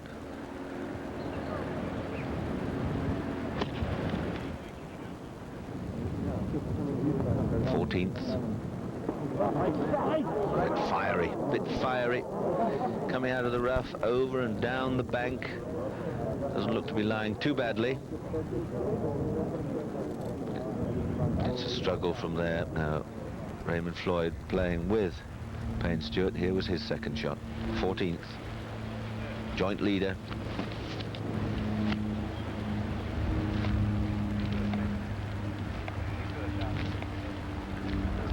And again a hard bounce. Good shot, but just through the green. Trevino. Second to the 13th. Oh no, that's very un-Trevino-like.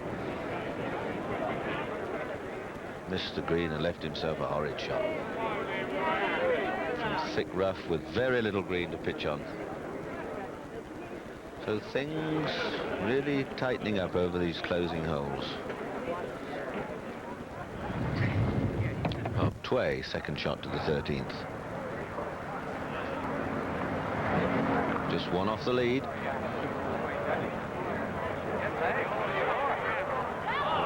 He's in trouble too.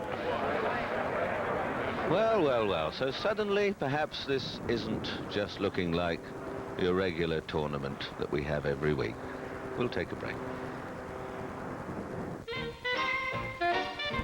If you're thinking of buying a personal computer, and all the signs say it's time to take the first step, a few questions may still be holding you back. Will your PC have the power you want to run the software you want? What about expandability and optional equipment? And how much money is it going to take? If these questions have crossed your mind, now's a good time to look at IBM. The complete answer. An IBM PC gives you access to the latest programs and options for easy expandability, all at prices that are better than ever. And if you charge or lease through IBM by July 31st, you get the first month free. So don't wait. Once you take the first step, the rest come easy. IBM personal computers. Charge or lease one at a participating dealer near you. Payne Stewart over the green, remember, on 14. It's a par 4 hole, lies 2.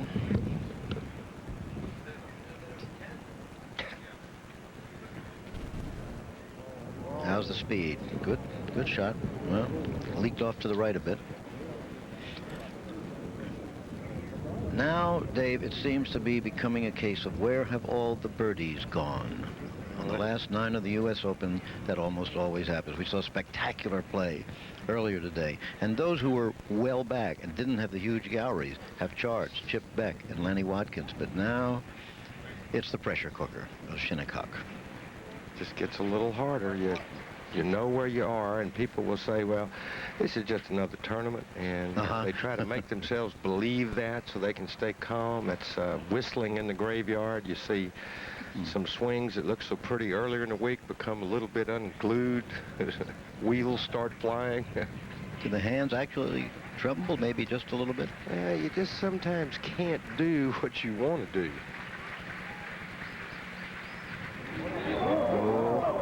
See, to me, those are the tough shots under pressure. Anytime that you have one to play with some touch or feel on it. Jack Nicklaus coming up 18. Nicklaus, who started the day 6 over, has birdied 15 and 16 to get to 4 over. It's out of reach for Jack this time, but he's had a fine round. He's 2 under for the day. A man who won the Masters at age 46.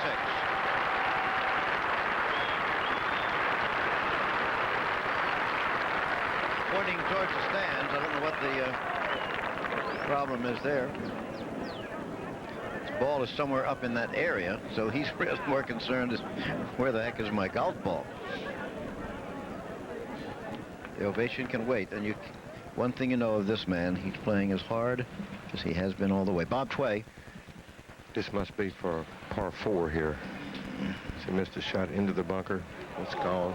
So that'll drop him to 2 over. Payne Stewart for the par now. Remain in a tie for the lead. momentarily at least. Out to the right. No, he drops to 1 over in a 5-way tie. Stewart, Sutton, Tway, Watkins, Beck, and the hopes of Lenny Watkins and Chip Beck pick up a little bit. They've finished their rounds. They each shot 65 today. Now, he needs this to maintain the lead. Ray has had 3 birdies today, no bogeys, just a real solid round of golf. Remember, this is his 22nd U.S. Open, and he has never, on the last day, even been a serious challenger. Well, he is now. He's won the Masters, he's won the PGA.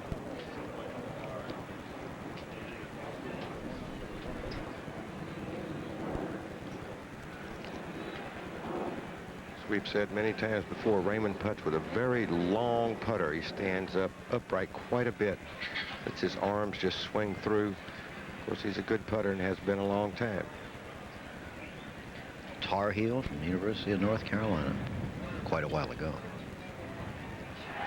Yes. Ray Floyd still leads. Should he hold it, he will be the oldest winner in the history of the U.S. Open. In the springtime of the senior citizen in sport, we will return. Well, I hate to use the word luck, but I had basically played a very luckless round of golf today. I'd hit a lot of good putts. I'd hit a lot of good shots. I'd driven the ball well. When I missed a fairway, I was unplayable. I barely missed a couple fairways and was having to come out with wedges. And that's very aggravating. And the shot that I hold the wedge out of the bunker, I had just barely driven it off the fairway. I was not but 120 yards from the flag, and I couldn't even, I elected to try to put the ball in the bunker. That's how bad a lie I had. So, you know, it's disturbing. And when I held a bunker shot, I just felt that, damn it, I've overcome it. You know, I'll show you. And that was the emotion. You know, had things been going with good luck, I'd have been smiles and happy, but I'd been fighting it because I hadn't had any luck at all. Ray Floyd talking about the kind of bad luck he had yesterday. It's not time to smile yet, but he has the lead in the U.S. Open Championship. But there are so many others. There are 4 1 stroke behind him. There are 4 more 2 strokes behind him. These are out of reach now. Tom Watson has not been playing too well today. As you see, he's at 8 over. Fuzzy Zoeller, another former champion. Craig Stadler, former Masters champion. Scott Verplank in his first professional tournament. Now, let's go back to Floyd, the leader, and Payne Stewart. What's really great about this, Raymond led going into the last round at Westchester last week. Now, the 15th hole, a dogleg right. Judy Rankin, one of the best women players of all time, has been following them for quite a while now, and it's quite a show, isn't it, Judy? Well, it really is, and I just heard Raymond's interview from yesterday, and I had followed him yesterday and really felt that he should have been able to score 2 or 3 strokes better than he did. He really did play well yesterday and didn't put the right number on the board. Last Sunday, as you say, he was right there in the last round, but he shot 77. Very unlike Ray. Right. He's usually a very good leader. Yeah. When he gets out in front, he is very difficult to beat. But to show you the mental toughness of the man and the experience, he comes right here to the biggest tournament of the year, gets himself back in shape, and of course his game is very good. I don't know what happened to him last Sunday, but it hasn't affected him. Stewart again going with an iron off the tee. And the wind's still blowing.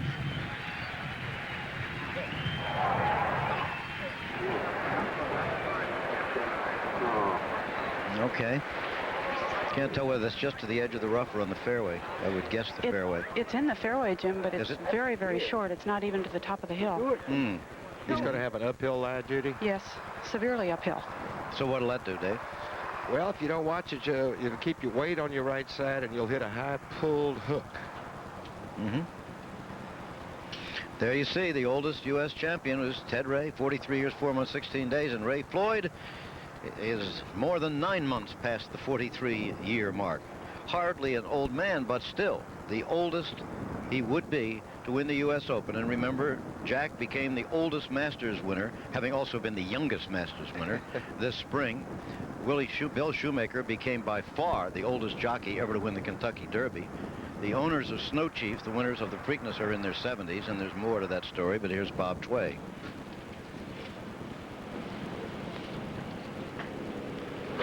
Tway on the 14th tee. The way he leaned there looks like it might be left of where he wants it. It is. Ooh.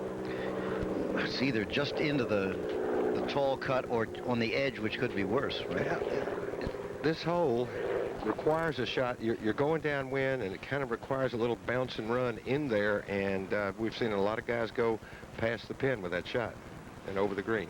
Okay, there's the 13th hole, which was so much of a problem for Greg Norman yesterday.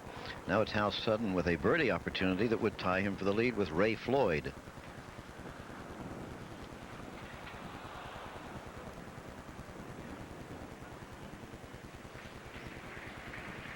Young player, but no stranger to this kind of pressure. He had Jack Nicklaus chasing him to the wire in the PGA when he won it at the age of 25. At Riviera, another fan course. No. Was it close? Now Jack Nicklaus on 18. This for a par. This for a par. Played a great pitch from bare ground over to from the stands. And this for a round of 68. And there it is, 68 for Jack Nicklaus after earlier rounds of 72, 77 in the first round, 72 on Friday, and 67 yesterday, a 68 today. He made a charge, but that first round and the rain and the wind was a little too much to catch the leaders. You think about those 3 double bogeys he made on that back nine the first day. Of course, he's had his share of success a little bit. I know he's such a competitor, but 4-time Open champion. Here's a look at Jack's card. As you see, he started off fast, birdieing 2 of the first 5, but then he got a bogey on 7, was just 1 under at the end of the 9, and the 9 he needed more than that. Came back in 34, and a bogey on 10 didn't help him there, obviously. Now, Payne Stewart with this uphill lie. Looks like he has to wait. Judy, how long a shot is that, would you say? Well, it's 160, 170 yards. I mean, most players are hitting wedges into this hole. What about the wind there? Is it? The wind is left to right. Maybe quartering and helping him some. I think he changed his mind on the club, too, didn't he, Judy? Mm-hmm. Yeah. Yeah, they're not waiting on the group ahead of him. I think he just couldn't make a decision. Well, he needs to regroup a little bit. He just made a bogey and don't want to play too fast. Play your own rhythm. Has to hurry. Bunker, I believe, yes. Judy? Yes. That's what happens with an uphill lie, too. You don't get the full value of the club. Or you've got to go for one more club because it's going to hit the ball higher, not the true distance you may hit it. Now, Mark McCumber, who is still only 1 shot out of the lead, putting for a birdie. There's 2 shots out of the lead at this point, and then knock this in, as you watch from videotape, to get again within 1 shot of the lead. Now Floyd. Raymond's about 130 yards. I would think hitting a pitching wedge.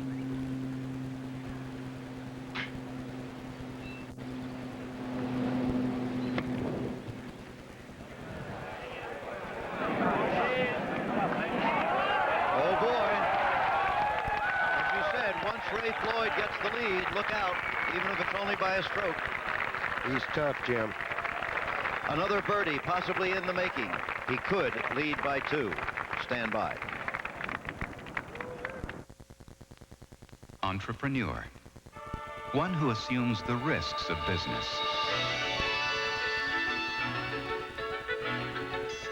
Rockwell International managers have the entrepreneurial freedom to move through the maze of business challenges. With advanced technologies and innovative quality products, Rockwell International entrepreneurs get results. Hey! Hey, old buddy! My mower broke down. Mind if I borrow yours? Sure. Old buddy. Why is it that the grass is always greener wherever there's a John Deere lawnmower? Oh, you weren't around, so I helped myself. Because you can always depend on a John Deere lawnmower to keep running when others don't. It's got adjustable speed drive, a blade brake clutch, and a 2 or 4 cycle engine. Hi. Don't tell me. Your lawnmower's not working. I don't even own one. Nothing runs like a Deere. The U.S. Open champion and highlights Monday on Good Morning America.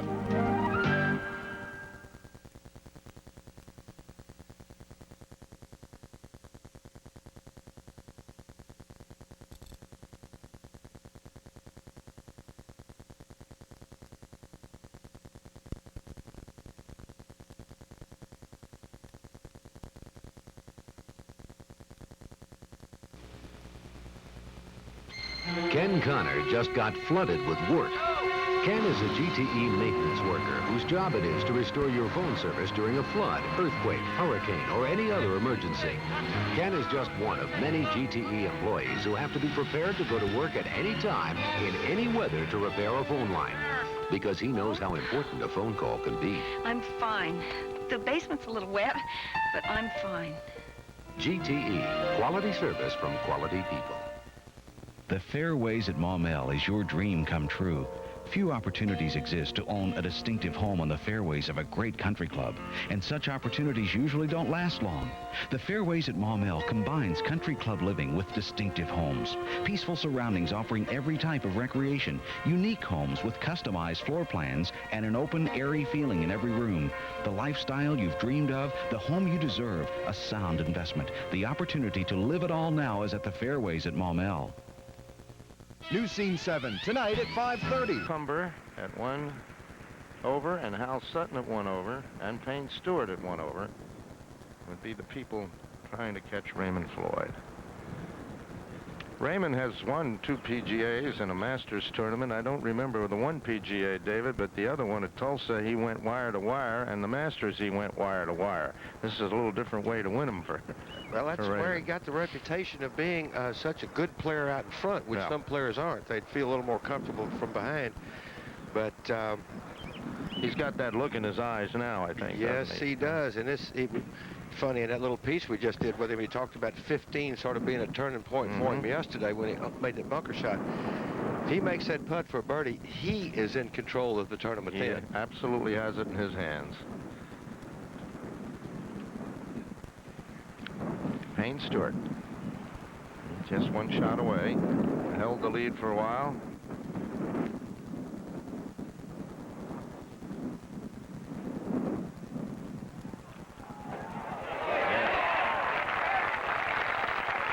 Good putt there. Very gutty par there. 5 birdies and 3 bogeys for Payne today, but he doesn't give up either. There are the principals. And now here is the man. That's the putt he has for a birdie to go 1 under. Hold it out of that sand trap yesterday, and after deliberately putting his second shot in the sand trap. Well, that was the best he could do, he said. So he tried to go for the easy shot. This would put him 2 strokes in front of the field. Then he starts to kind of walk on air, doesn't he? So leaves everybody.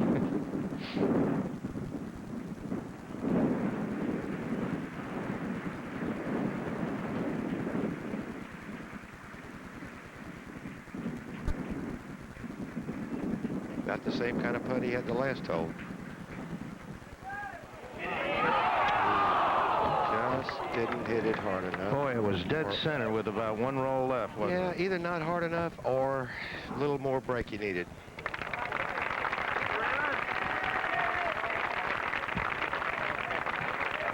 Well, they'll move to the par 5 16th, which will be in the wind today.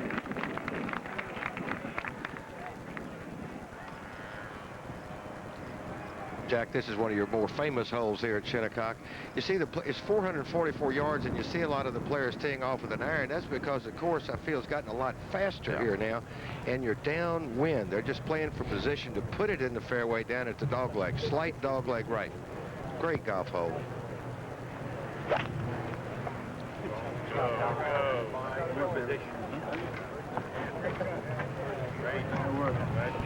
And Sutton would be perfect there.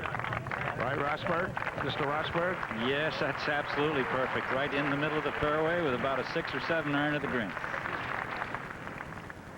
There it is from the other side. You see it goes downhill from the tee, and then it gets more narrow and goes uphill to a green no bigger than the top of your head, David. Jack, I love to see holes like that. You know, a bulldozer has never been near that hole. That architect saw that, and God gave it to him, and he didn't mess with it.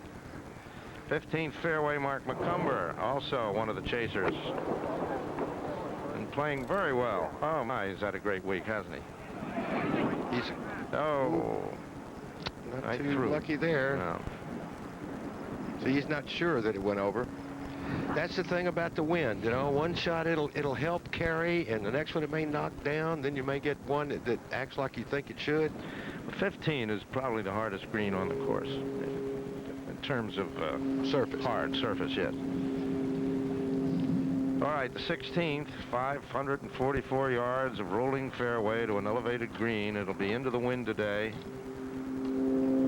Marvelously trapped.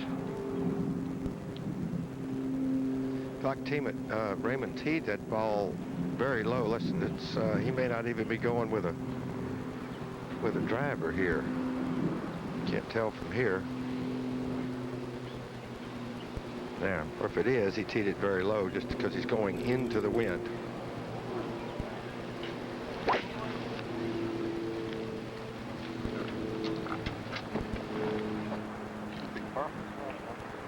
Could hear him say that should be perfect. It is perfect.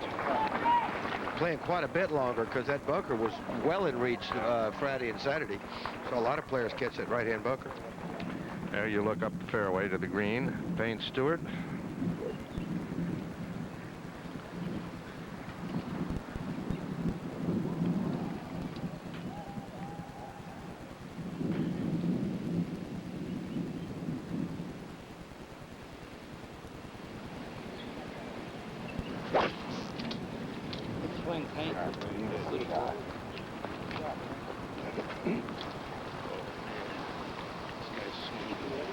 Excellent position also. He's right up there at that level with that fairway sand trap. So Raymond Floyd is leading this golf tournament by 1 shot and will return.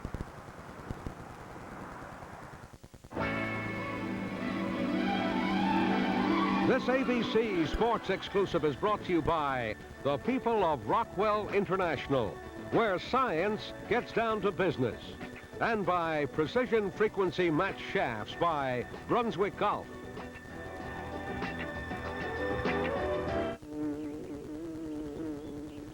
Who is busier than a bee? Who else but the investment firm of Smith Barney? Why in the world do they work so hard? Because Smith Barney knows that old-fashioned hard work is often the difference between getting stung or getting a taste of the honey. Smith Barney, they make money the old-fashioned way. They earn it. I'm here to demonstrate the incredible dependability of this little Xerox Marathon copier. Don't expect anything more. It just keeps running and running, turning out beautiful copies. Oh, sure, it enlarges and, you know, reduces copies in color. Doesn't cost much either. But basically, it just keeps churning them out. Yeah, pretty exciting, isn't it? Yeah. Ooh, my pulse just quickened. Yeah. For perfect documents over and over again, call Team Xerox. Ladies and gentlemen, Fuzzy Zeller. Some guys will try anything to get an edge. How about this, baby? Maybe you can find water with it. Or how about this one? Seems like it's a little out of tune. Trying. Or even this one. Look at this contraption. How'd you like to make a living with this? Or how about this beautiful thing? Maybe you could eat your soup with it. People who come up with gimmicks like these miss the whole point of the game. How you play, or whether you win or lose, should be based on your skills, not on your equipment. That's why the USGA has specific standards for golf balls and clubs, right in the rules book. The preceding message was brought to you by the United States Golf Association. I got it. I know how it's done now. So what excitement now building up over these final few holes. Here's Ray Floyd, the new leader, all by himself, albeit only by one stroke. Second shot. Par 5 this hole, 544 yards. And I think Raymond just playing a game of chess down here. Played with the wood from the tee. Now he's bumped it up into the wide portion there of the fairway again. Position A. The flag is on the front of the green, not easy to pitch it close. That's how it is, and just look how those bunkers are all laid about left and right. And Raymond's up some 70 or 80 yards or whatever from the flag in 2. Payne Stewart is going to hit his second with an iron. Judy's there. Wind's right in their face, Peter. It's a different hole than it was this morning. And what are they going to be left with for their third shots, Judy? I would say Raymond has a shot of maybe 115 or 20 yards. But he has perfect angle. He's on the right side of the fairway. The best angle he could have to the pin.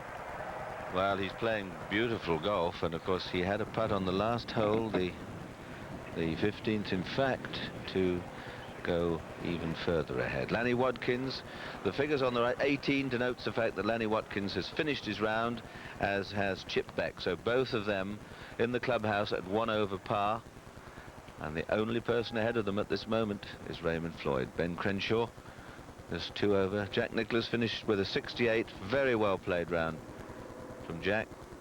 Mark Calcavecchia 65. 365s today. Here's the 14th and Hal Sutton, the last group out on the course.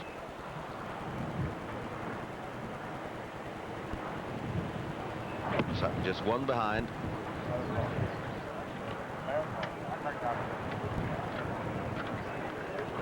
Oh yes, good one.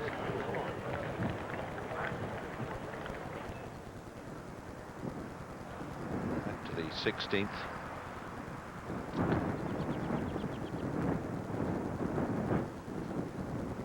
So Raymond Floyd strides up, leading this field. I wonder how many times more he's got to have a go at it. I haven't thought yet. I don't have too many more of these left where I will have a chance to win, but it's certainly a truism. I think I probably only have maybe 2 or 3 more that I'll be competitive in, so I best get on with it now, I guess. And getting on with it, he is very well, although, as I say, many of you might have seen he had a putt of no more than 6-7 feet at the last hole, which he missed, but he's still ahead. Here's Sutton for a birdie at the 14th.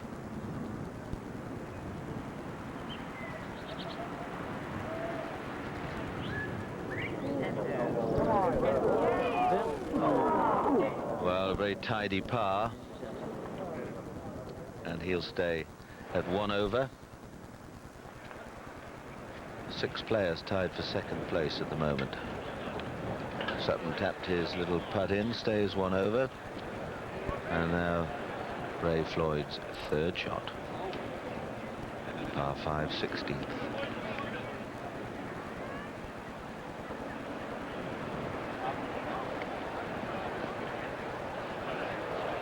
Something disturbed him, Peter. I don't know what, but he backed away. Don't take snapshots until I hit, please. He's talking for the camera from the side of the fairway there. Clicking away. I hasten to say, not our cameraman. They have been bludgeoned into behaving well. There they are, there they are.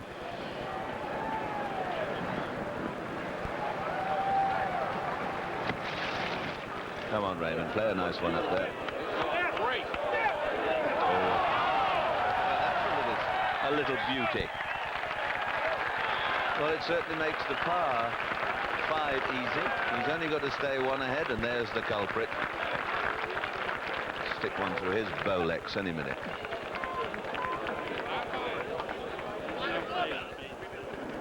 Now, Payne Stewart.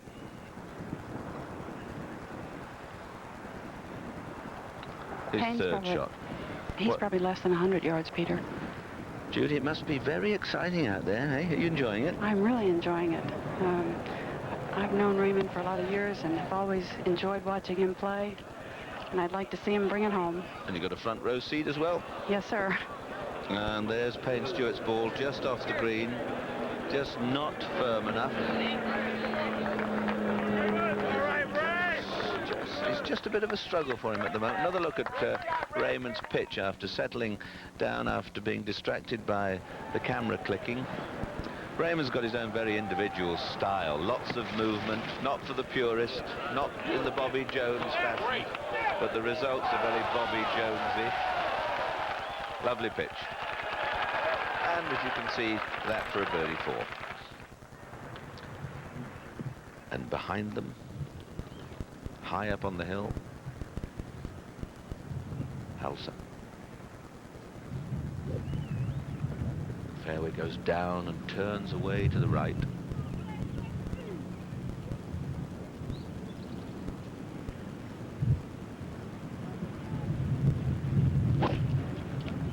Hal.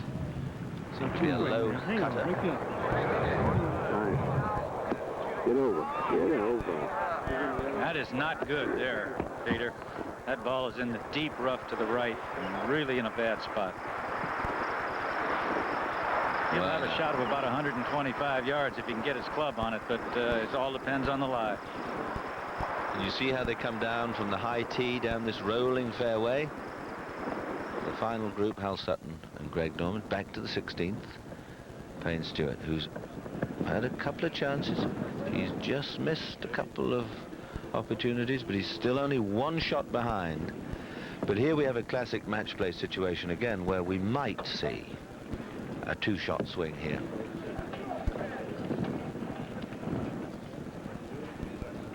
Payne Stewart playing his 4th shot, a little shot from just off the green. I think he'll chip it. I don't think he'll take a little, make whatever club he takes into a straight-faced one, just to push it forward to the hole. These players have the ability to make wedges into 1-irons from this sort of position. Bob Tway on the left at the 15th, long putt for a birdie. This would time for the lead. Tway on the left if he gets it. Payne Stewart's little chip and run from the edge of the green. Tway's putt running well, and both of them with still a bit to do.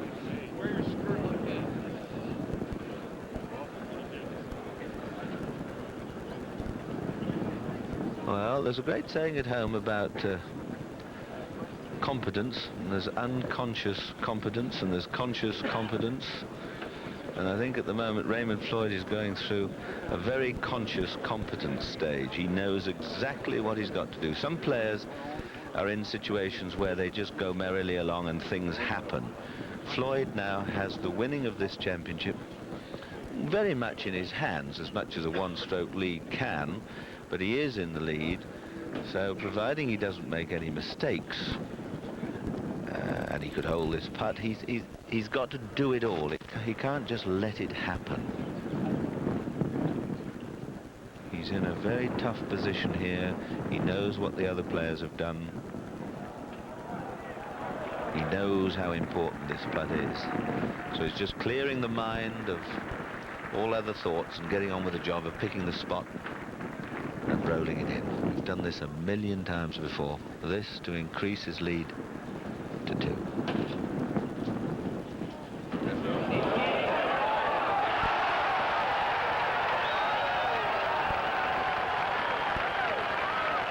Not too shabby for the old boy. He won't be drawing his old age pension or getting free bus rides, but as Jim was saying, if he does survive and become the victor, he'll be the oldest one since Harry Varden. My word, fancy taking a record from Harry Varden. Now Sutton after that push tee shot at the 15th. Very difficult shot out of the long grass. Wind coming from left to right and behind. He's going to have to get up. Oh, stuck in the bunker, Bob. Yes, he didn't have much of a chance, really. He just had the kind of a shot that he could not get up in the air. Crenshaw at the 18th. third shot. He must chip this in. He's 2 over. And he's played a little beauty. Very well played indeed. Crenshaw has not been in the best of health over the last 12 months or so, but he's had a very good championship, and let's hope he can finish it off by holding this putt for his 4 at the last. Now, another look at Raymond's putt here. This, when everyone looks back, I wonder if we'll say, well, that's what sealed it. Just a little touch down the hill. It was beginning to sneak away, but it disappeared, and that was the most important thing. And Floyd goes to 1 under, the only person under par. So, although we've had, 10 or 11 scores under par today, the fears that people had that Shinnecock would have been taken to pieces has not happened. Now, Payne Stewart had this for his par. Oh, I say.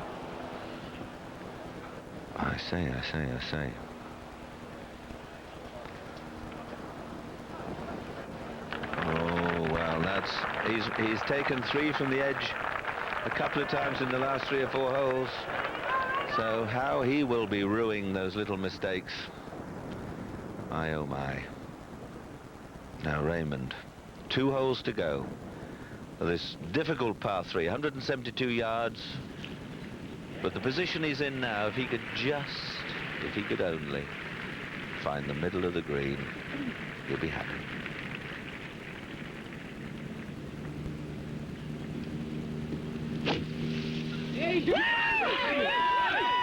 Looks great, Peter.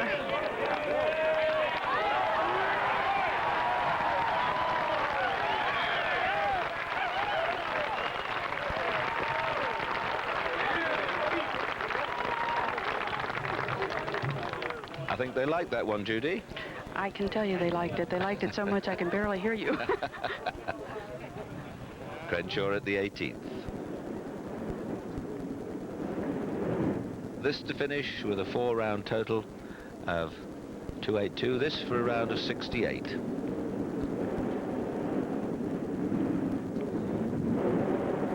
Come on, Ben. You've holed many a one this length. Finish with a nice 68.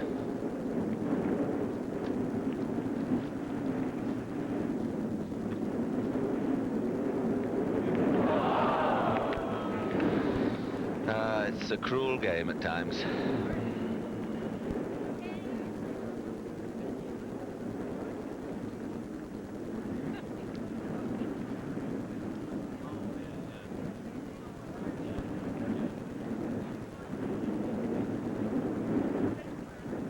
.69 for Crenshaw. 283. So once more the opportunity of an open victory escapes Ben. Let's face it, I have a big appetite for life, and I don't want anyone telling me how to live it. The world is my oyster. That's why I carry MasterCard. It opens up all the possibilities and puts me in the driver's seat. Imagine all of life's possibilities with a great one at the wheel. No cazzo. Thank you. MasterCard. Oh, sweet it is. MasterCard. Master the possibilities. Back in the days of mashies, niblicks, and spoons, golfers and their clubs seemed like natural enemies. Now there are precision frequency-matched shafts. While most shafts come in 3 flex options, at Brunswick Golf, we offer many, including the one that is precisely matched to your swing. Our shafts are designed to make golfers more comfortable, shoot longer, straighter, and more consistently. Ask for Precision FM shafts by Brunswick Golf. Because your club should feel like part of you. What a great evening. I hope it's not over yet. Look, I had to tell you, right now, I shouldn't be doing this. I'm a married woman. That's okay. I'm a married man. Happily married? Very happily. Oh, me too. Well, happy anniversary. Stephen, it's beautiful. An anniversary ring of fine quality diamonds. The gift that says you'd marry her all over again. Balance. It is stability based on planned diversity. Rockwell International's continuous growth results from a balance of businesses. Outstanding performance in electronics, aerospace, automotive, industrial automation, and general industries. Rockwell International, down-to-earth management and opportunities as limitless as space.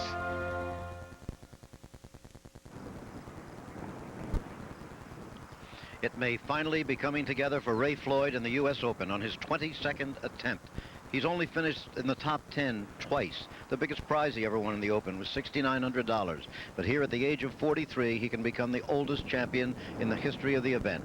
A moist wind still coming in from the Atlantic. And on the tower now with us is the new member of our ABC Sports Golf team, Jack Nicklaus with Jack Whittaker.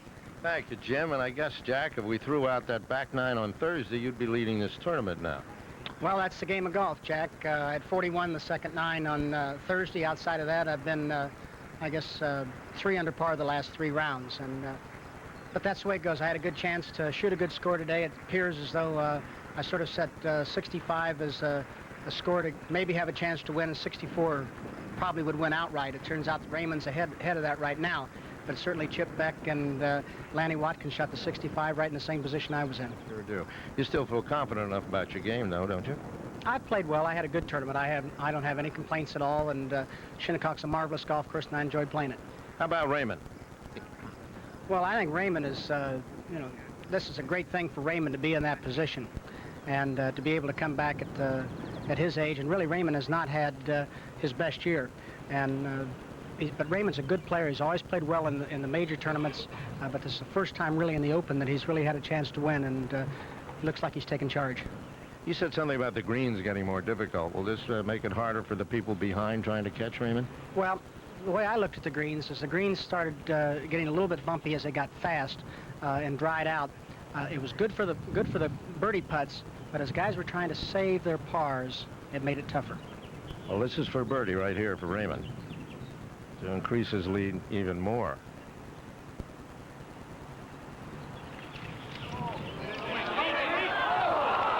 That's 5. Well, all right, Jack. Congratulations on a good tournament, and we'll be talking with you later. Thank you, Jack. All right, Jim. Thank you, Jack and Jack. I love what Jack said at Raymond's age. Yeah, a man of Ray Floyd's age.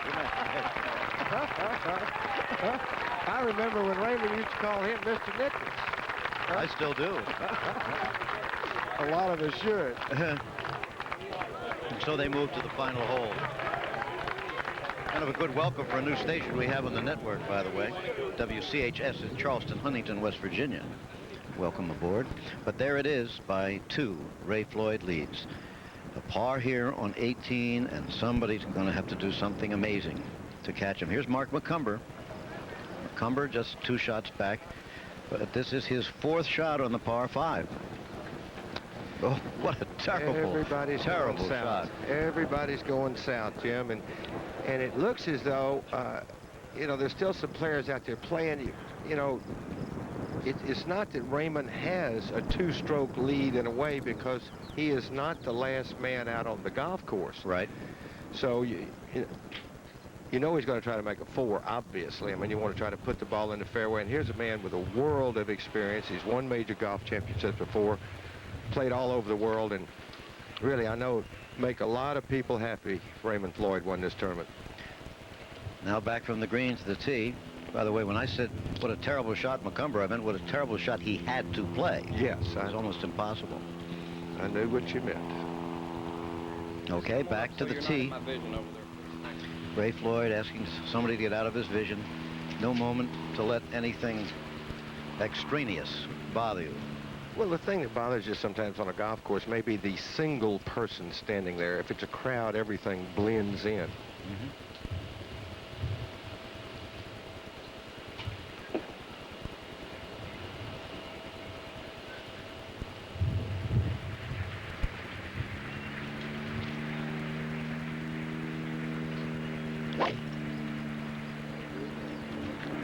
Okay. Left side of the fairway coming down a little closer to the middle.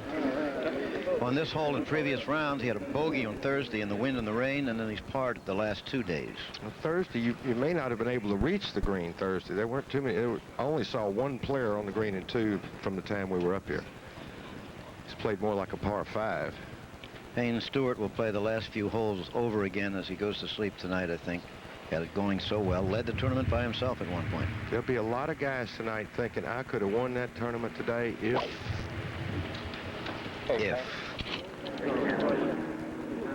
Get left.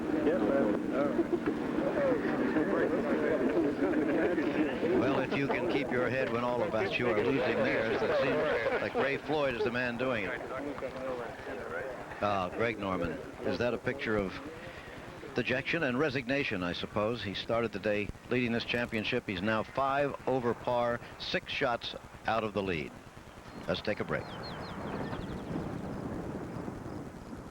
The average golf course has over 350,000 square yards of fairways and greens. So why do golfers end up somewhere else? Maybe they're not playing parallax from links. Instead of simply redistributing weight, we completely redesigned the shape of the club. So parallax gives you the straightest and longest shots of any club we've made. If you want your game to stay on course, play parallax. We're setting the golf world straight. Hit them at your local pro shop. Why Michelin? I can sell you a cheaper tire. Can you sell me a better one? Whenever I stop in the snow, I pray the guy behind me has Michelin all seasons. Let's get her to join the carpool. She's got Michelin's. You got Michelin's in your car. Why'd Sue get them on hers? Sue carries Susie. Can you afford to buy Michelin's? How can you afford not to? Michelin, because so much is riding on your tires.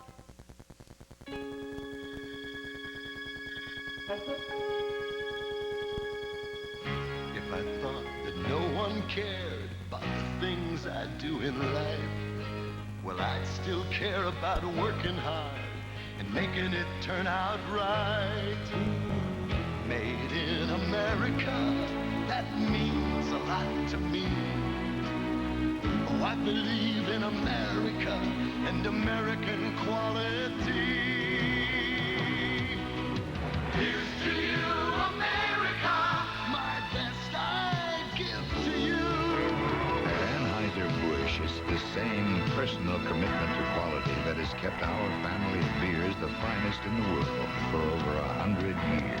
Here's to you, America, my best I give to you. Somebody still cares about quality. Anheuser-Busch. Bob Tway at the 16th. 2 shots behind Raymond.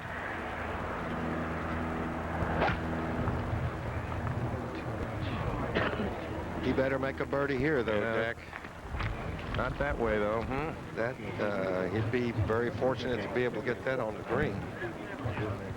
Or very close to it, I mean. Trevino in pretty good shape there, Ed? He looks to be. Yeah, 60. Was Tway shot, oh, what a shot back. Forget. Oh, hold it. Sometimes you can get too much spin. I didn't realize where Tway was. He is in 3 in that left-hand stuff there, just left of the bunker. Now Payne Stewart.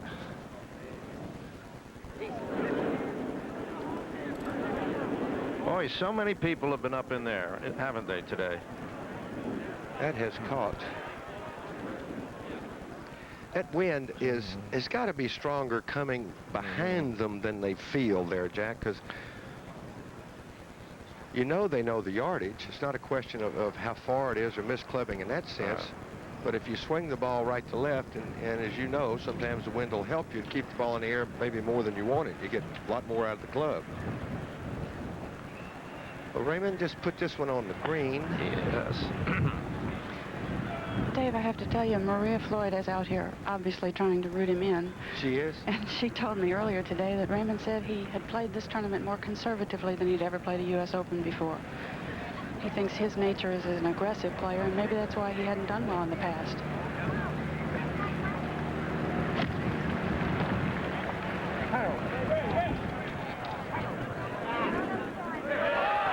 There it is, safely on.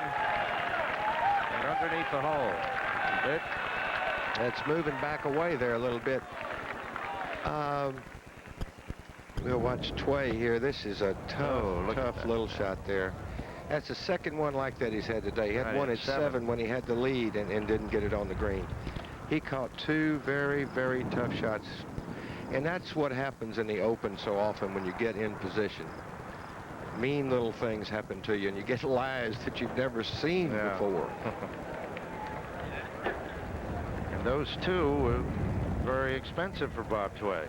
But all this counts up in your experience, Jack, so that next time you get in this position, you may be able to hold it a little more like this man has.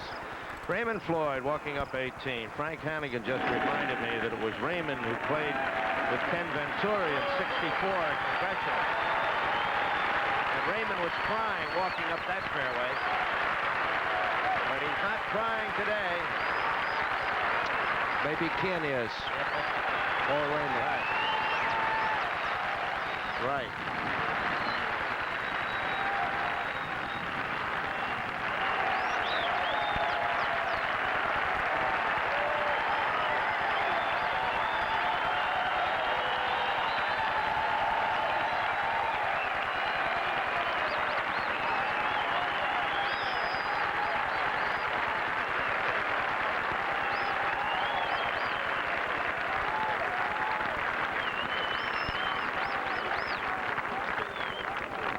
Well, they love him at Shinnecock. But he still has to keep his mind on what's going on, Jack. He has no simple 2-putt there. This is Bob Tway back at 16 after the applause died down. This is for a double bogey. Well, he'll be back. He's a good-looking young player.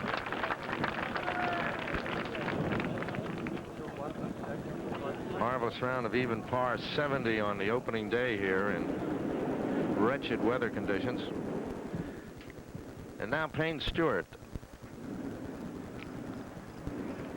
at the home hole. Overshot the green here.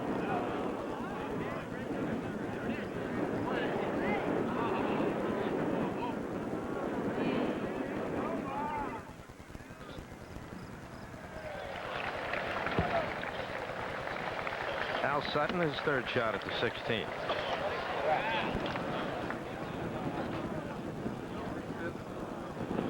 Oh, and off into the rim. Payne Stewart.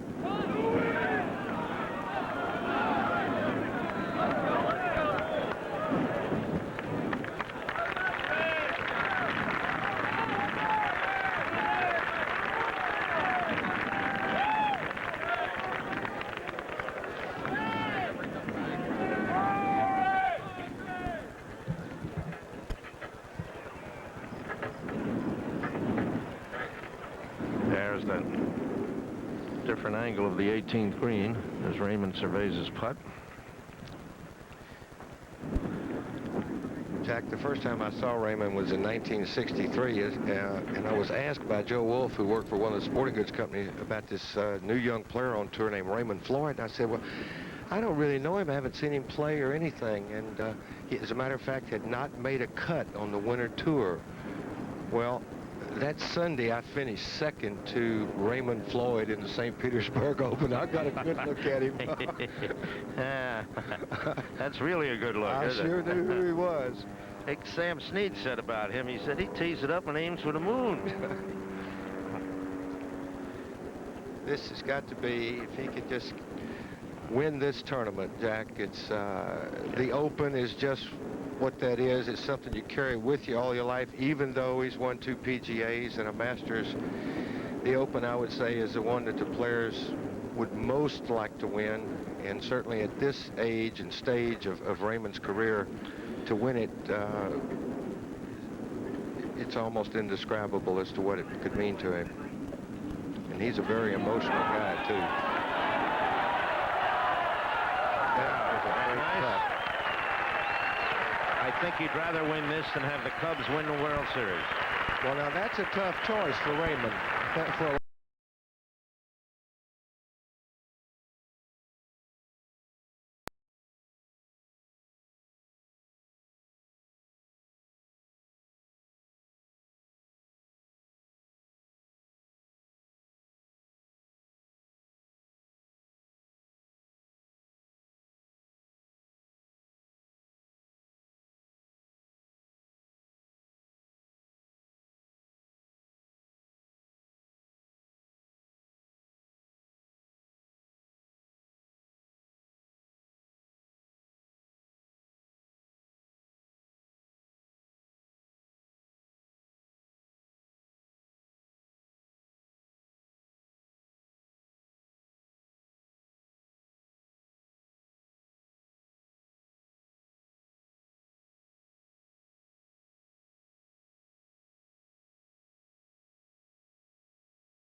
Had a chance, you know, looking down the road, I don't think I'll change my playing schedule any. I intend to play a full complement this year in this country.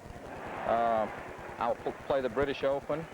I will have a lot of zest and zeal when I go there. I've always had goals, and one of them was to win the United States Open. Another one of my goals was to win the British Open. Fortunately, if things look like I have won this tournament, so of the 4 majors, I'm only lacking the British Open, so I'm going to go there with good intentions and hope that I can fare well there as well. You know, your 2 sons would also say Happy Father's Day with a very, very special gleam in their eyes. Raymond, what about this special year for the older generation? It seems to have continued, definitely today. I know you're very happy about that. We're going to go back out to the remaining golf, and congratulations. Thank you very much. Okay. Well, isn't that nice, eh? Nice to see an old softy. Not too many around these days. Great playing. Raymond Floyd. I don't think anyone can catch him now, even if they hole their second shots up the 18th fairway. Here's young Bob Tway, who will have learnt a lot today. He found himself in a couple of positions, hanging lies, down in bunkers. Totally unfamiliar, but that's this sort of course. This is what he's going to expect if he's going to come and play in the British Open, the Australian Masters and Open. He's got to look for funny places to find the ball, and I think here we have a young man who might well cope with it. But like so many before, he's gone to the back of this final hole, leaving him a very awkward shot back. And the final seas here. And as the players make their way up, here is the alphabetical scores. Have a look at your old favourites. Seve Ballesteros, 9 over. Remember, par here is 280, so 9 over, 289. Ben Crenshaw, 283. T.C. Chen, who so nearly won last year, 17 over par, 297. Ray Floyd, the winner there. David Frost, the young South African. David Graham, the former champion, 288, level 4s. Applause, though, for Lee Trevino, another master of the game.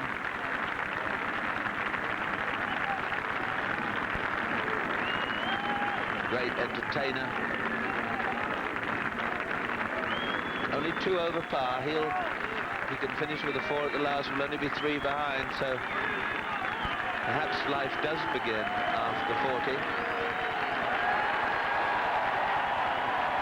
And this young man and this slightly older one enjoying the applause.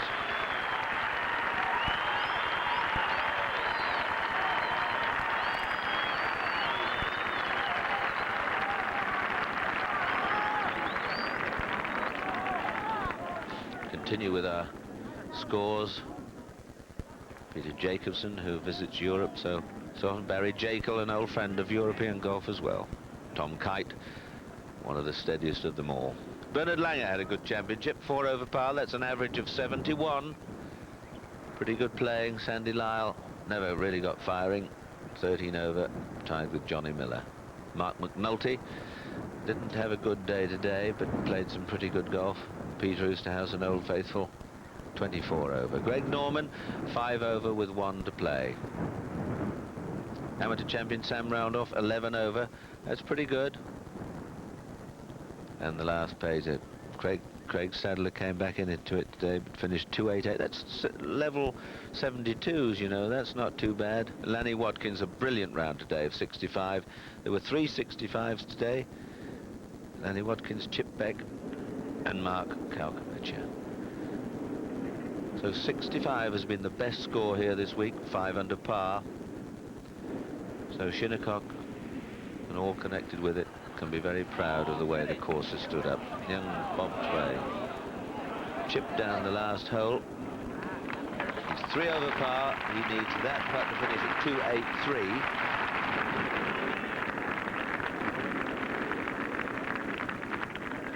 Well, we opened up with a foul day, and then we've had the second day was pretty nice, and then we've had 2 nice sunny days. But just look at that flag. It really is whipping across the green here. 25 miles an hour, certainly the wind.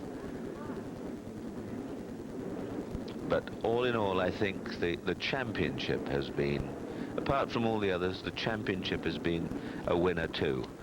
A very bold step to bring it here, way out on Long Island, to an old course. The old course has stood up well, and the players have nothing but praise for it. So Trevino, third shot, final hole. Come on, let's finish with a saucy one. No.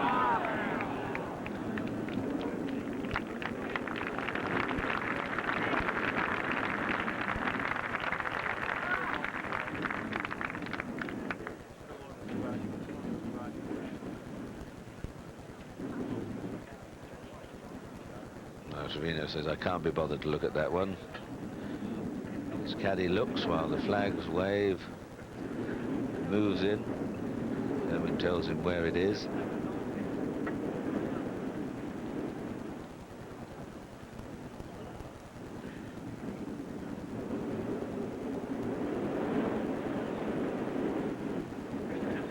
Yeah, well done. Good way to finish. 2 over par for Lee Trevino. That's 282, 71 today. And that's pretty good playing, you know.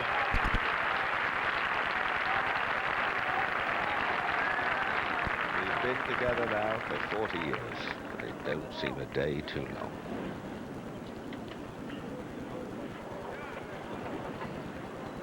And Bob Tway.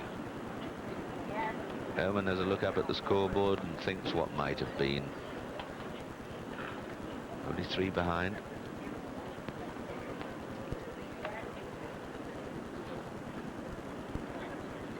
Now Bob Tway to finish at 283.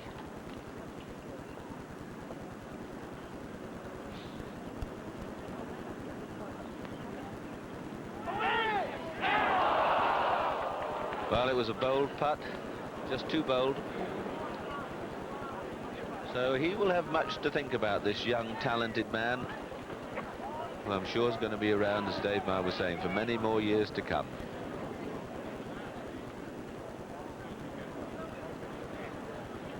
But he's going to finish, if he can hold this, at 4 over par. Equivalent to 4 71s. And that's not too bad at all.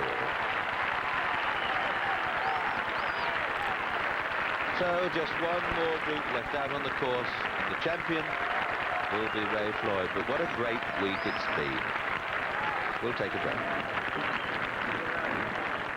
Bosses don't believe there's a difference between memory writers from Xerox and typewriters from you-know-who. Bosses, begin. Both correct errors and center automatically, but memory writers have bold-face, automatic table setup, and outstanding touch and feel. They're also quiet and much easier to learn and use. So, perfect documents are a snap. Take a long lunch. For perfect documents every time, call Team Xerox. What started as a single shot is now an all-out explosion.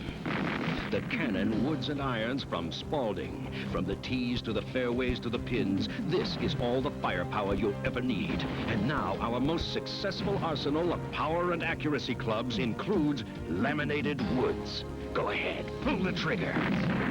The Cannon woods and irons from Spalding. A lot of people have found a John Deere riding mower slightly out of reach. But that's changed, because now you can get a brand new John Deere riding mower with full-length steel frame and 30-inch high-performance deck for the price of someone else's mower.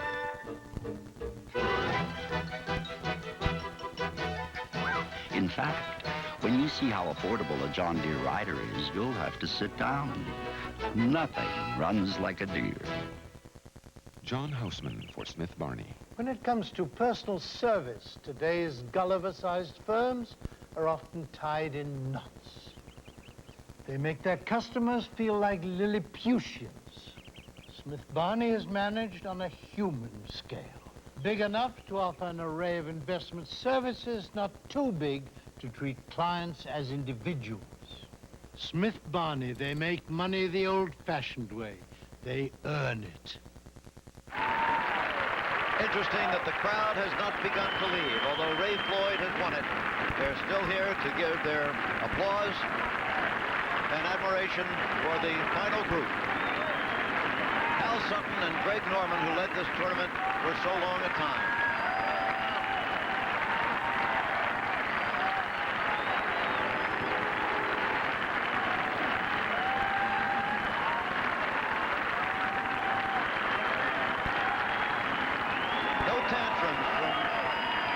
Golfers in the U.S. Open.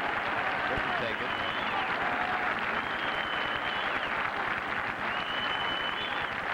One of the great rounds of this tournament was Chip Beck with his 65. Earlier, Al Troutwig talked to him. Next hour is going to be excruciating, but it's something that you've been looking forward to for a long, long time. It has been much too long, and I think, like my caddy and I were thinking, Dave Woosley, we were thinking, you know, we were meant for this. We've been striving for this, and you hope that it comes, and it's nice to have a good day finally. It really makes us feel great. Okay. I know it's Father's Day, but it was Mom who taught Chip how to golf when he was 10 years old. Let's go back to golf. Okay, it was recorded just a little bit earlier. We've talked so much this spring about the elder statesman of the game coming on, Jack Nicklaus being the oldest winner of the Masters, Bill Shoemaker winning the Derby, the septuagenarian owners of Snow Chief who won the Preakness, Woody Stevens, the winning trainer in the Belmont at age 73. One more man should be mentioned, I think, too, who had his greatest satisfaction in sport in the last 2 weeks of his life. That was Jim Truman, an old schoolmate of Jack Nicklaus, by the way, who had the winning car at Indianapolis and who passed on a matter of days later. Now Ray Floyd, of course, has become the oldest winner of the Open. Al Sutton should have many more years ahead of him for his chance.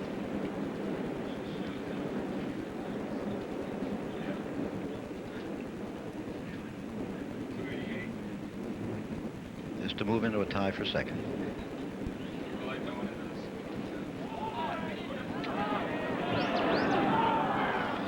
And that will bring him in at 2 over par for the championship. Hal Sutton started the day 1 over, so we'll have a round of 71 after earlier rounds of 75, 70, and 66 yesterday.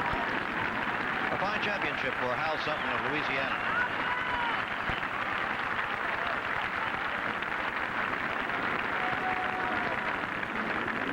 Well, there was the shoe after he won the Derby at age 54, and later when we talked to him, there's Ray Floyd, oldest winner of the Open now. There's Woody Stevens after he won his 5th consecutive Belmont. I doubt that anyone in all time will equal that record. Hard enough to get 5 horses running in a row in the Belmont. Ray Floyd. We talked to Bill Shoemaker later and asked him if he ever wished he'd been born taller. He said, yeah, I wanted to be 5'10" and 180 and be Jack Nicklaus and be a great golfer. That was his ambition. Okay, now, Norman trying to wrap it up with one more birdie to get down to 4 over. He would be in a tie with Jack Nicklaus, with Langer and Tway. Gave it an effort, but it'll be 5 over, a round of 75 after rounds of 71, 68, and 71. There it is. One of those days.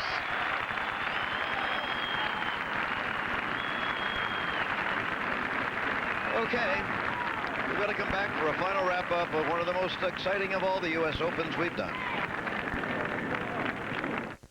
You've built a name in business for all the world to see.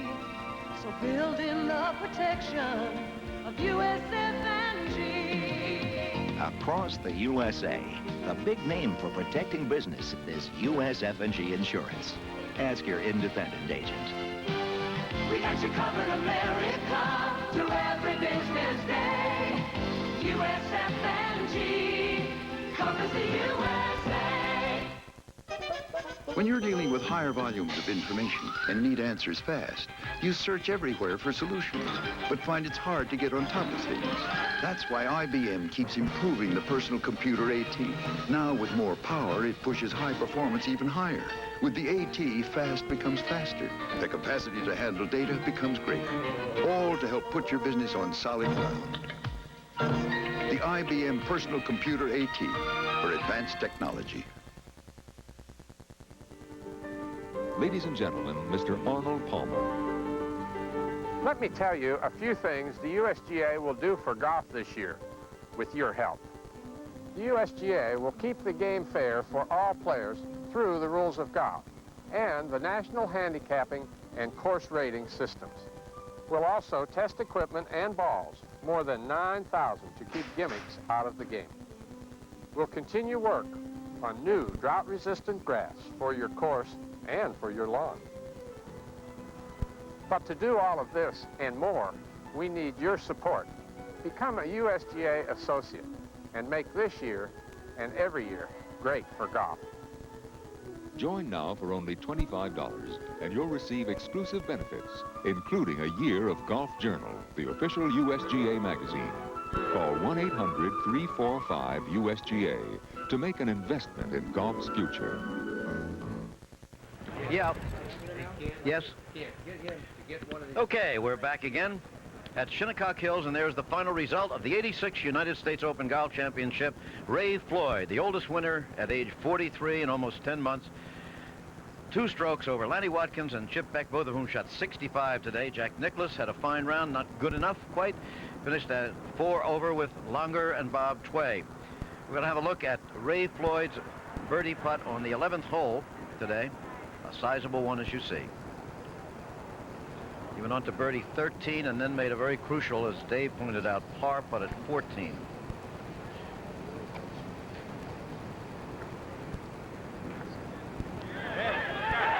And if you want to know what it means to win the US Open, I hope you were with us when Ray Floyd was interviewed by Al Troutwig a little while ago. Now on 16.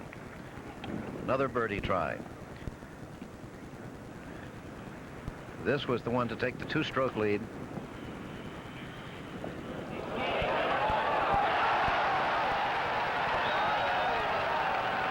And on from there to par in and win the U.S. Open on his 22nd attempt. Jack, congratulations on a fine tournament.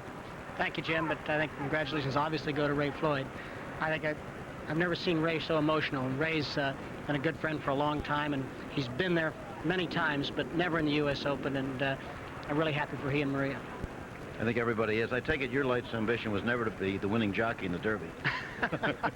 Never quite that size. Okay, great to have you with us this weekend, Jack. We're looking forward to the future. Thank you, Jim. Dave, final comment from you. Well, I just think Raymond and Maria tonight will have a moment of reflection about how long a path has been, how much that lady has meant to him. His career really took an upswing after he and Maria got married, and he's quite a different guy and quite a different player, and I tell you, I couldn't be happier if anybody else won. Raymond Floyd, congratulations. That's terrific. Where would you rank this one in the Opens you've seen? Well, it's one of the great ones. I think the most well, there's been a couple of emotional ones, but the man over here on my left, when he won in 1980, and I'm walking back to the trucks after the show, and they're yelling, "Jack is back, Jack is back." I had to stop, and I still get chills thinking about that, and I know he does a little bit too, or he wouldn't be human. I could see him getting chills at Augusta this year. Didn't we all? So, as we say, it's been certainly one of the finest that we've seen since we started doing the United States Open back in 1966. A final look at the old clubhouse at Shinnecock Hills.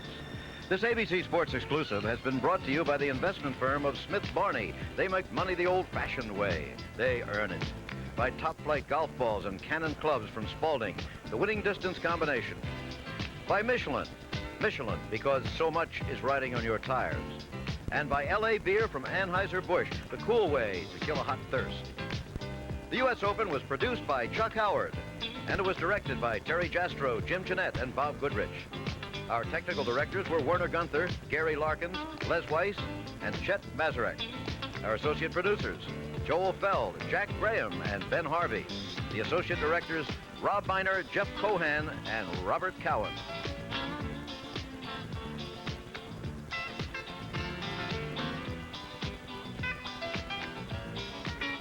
Be sure to join us next Saturday for ABC's Wide World of Sports, featuring 2 undefeated welterweights, Mark Breland against John Munduga.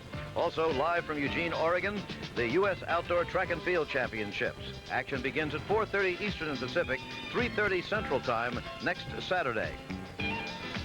Travel arrangements made through and a promotional fee paid by United Airlines. United flies more people to Hawaii than any other airline. Nobody knows Hawaii like United.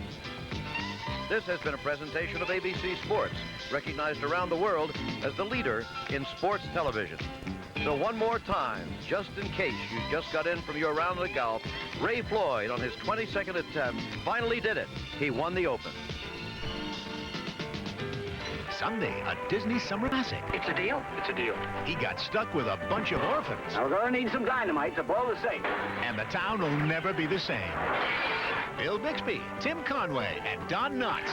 Look out for the Apple Dumpling Gang. Tonight. Price, the price slicer at Lindell Trimble Toyota. It's what saving money's all about on 1986 Toyota trucks. 1986 Lindell Trimble Toyota pickup, only $129 a month. $129 a month is not a lease payment. $129 a month and you own it. Try Trimble, buy Trimble. For the price, slice, and savings of 1986 Toyota pickups, only $129 a month. The price slicer at Lindell Trimble Pontiac Cadillac Toyota. We're in Hot Springs.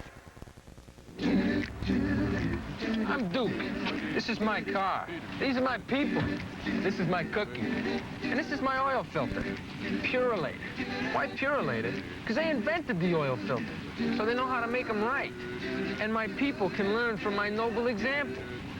Cookie, she don't care. She goes with me because I'm a legend.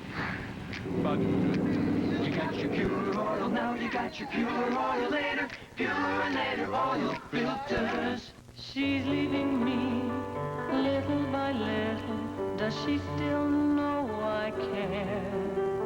She's further away, getting further away, and yet she's always there. Alzheimer's disease takes a lot of time and lives, but the Alzheimer's Disease and Related Disorders Association can help. It's a long goodbye. For more information, call your chapter or 1-800-621-0379.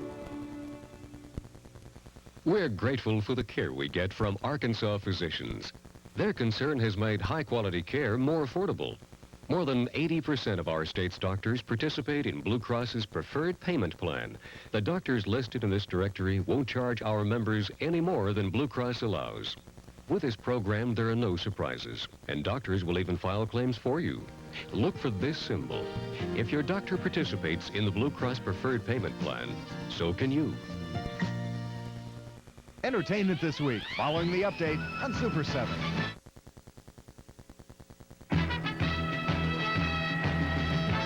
This is News Scene 7 with John Dewey, Kelly Minton, Vic Shedler, and Taylor Carr. Now, News Scene 7. Arkansas celebrates a big birthday. Good evening, I'm Kelly Minton. And I'm John Dewey. 150 years ago today, President Andrew Jackson signed a bill that made Arkansas the 25th state in the Union. James S. Conway was elected our first governor and the state capital established in Little Rock. During the Civil War, the state government moved to the town of Washington, but returned following the war. Government leaders settled in the old State House. And that's where the salute to statehood continued last night. The huge birthday bash spread to the State House Convention Center. We pick up our coverage of the celebration at the stroke of midnight when Arkansas turned 150. Saturday night, they made it official by lighting the candles on top of the 5-foot birthday cake. Folks from around the state were allowed to participate in the lighting.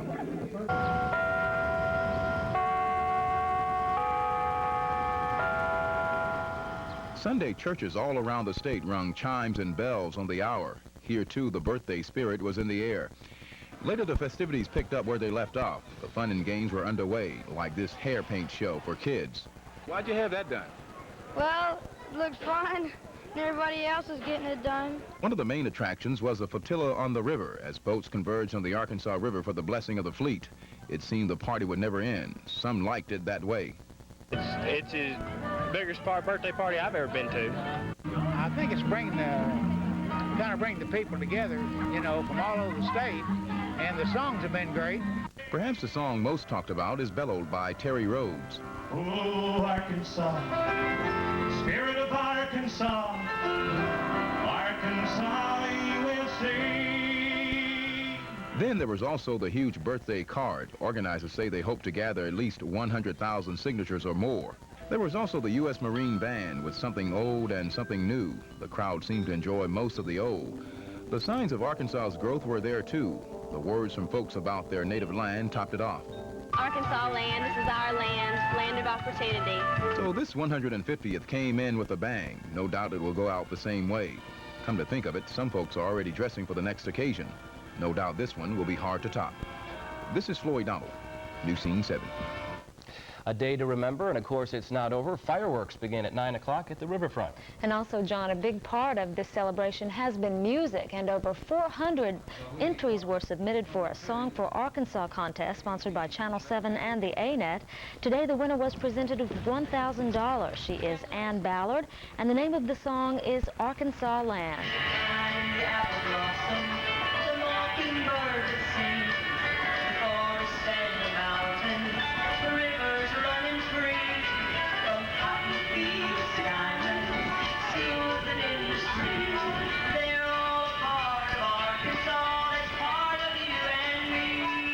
Ms. Ballard said she never expected to win the contest, but she said winning the prize for the theme song has made her very proud.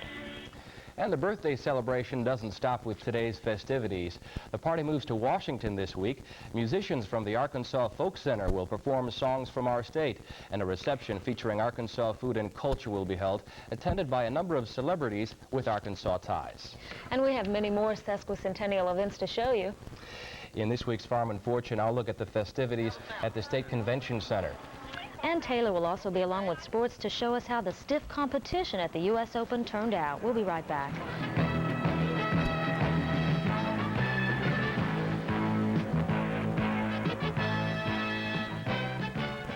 See this terrific AM/FM clock radio? It's got quartz accuracy and a snooze bar, and you can get it free. To find out how, keep watching. When you read time each week, you know more. You understand. Time flies and you are there. Time cries and lets you care. You understand the world we share. Now Time offers you a special way to keep up with the world. Order Time right now, and you'll get this terrific AM/FM clock radio free with your paid subscription. Yes, time brings you closer to living. Time puts events in sharper view. Time brings it all right home to you. Each week, Time takes you beyond the news to show you how fascinating the world really is. And now you can get Time for almost half off the cover price. Call 1-800-221-6800 and get 30 issues of Time, payable in 4 easy installments of just $7.49 each. Order now, and you'll also get free Time's AM/FM digital clock radio. Quartz accurate and complete with snooze bar. This high-fidelity radio looks and sounds great. So call 1-800-221-6800 right now. Throughout your world, throughout your land, time puts it all right in your hand. Read time and understand. Hi, I'm Nancy, one of the operators here at Time. If you call us right now, we'll send you Time magazine at almost half off the cover price. And you'll also get, free with your paid subscription, Time's AM/FM digital clock radio. This high-fidelity radio looks and sounds great, but this offer won't last long, so call now. Strike or no strike? That's what about 1,000 AT&T workers in Arkansas will find out tonight as the International Brotherhood of Electrical Workers tally up votes today on the latest contract proposal by management. A major concern to union workers is the proposed elimination of a wage incentive program. Their concern is the fact that they will lose money. And there's no way to argue that. They will lose money by eliminating wage incentive. AT&T has proposed buying out the wage incentive program, giving workers a 12% increase in wages over the next 27 months. However, the union says it's not enough. Another union with AT&T, the Communication Workers of America, voted to strike 2 weeks ago, and there is no new progress to report in those negotiations. There has been a rash of robberies lately in which the victims were trying to be good Samaritans. Little Rock police need your help in solving them. Here's Officer Phil Wilson and this week's Crime Stoppers. Recently, several robberies have occurred where residents were trying to be helpful to strangers.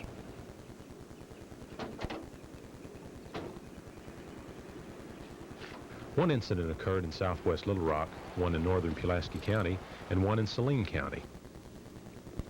A person came to the door, said he was having car trouble, and identified himself with a common name, Bill or Joe. Yes? I'm having car trouble. I need to use your phone. Well, who is it? This is Bill, and I need to use your phone. Bill? Get in. The unsuspecting resident would open the door, at which time he or she would be robbed. In the event someone comes to your door in an emergency, loudly tell them through the closed door that you'll be glad to call the police for them. If they're legitimate, it will be welcomed. If they're not, you may save yourself from being hurt. Crime Stoppers will pay up to $1,000 for information about these robberies. If you can help, call me at 371-INFO. You don't have to leave your name, and all information will be kept confidential. For Crime Stoppers, I'm Officer Phil Wilson. On a lighter note, Vic has cooked up some beautiful birthday weather. He's up next with his forecast and a look at the Confederate Air Force, so stay with us.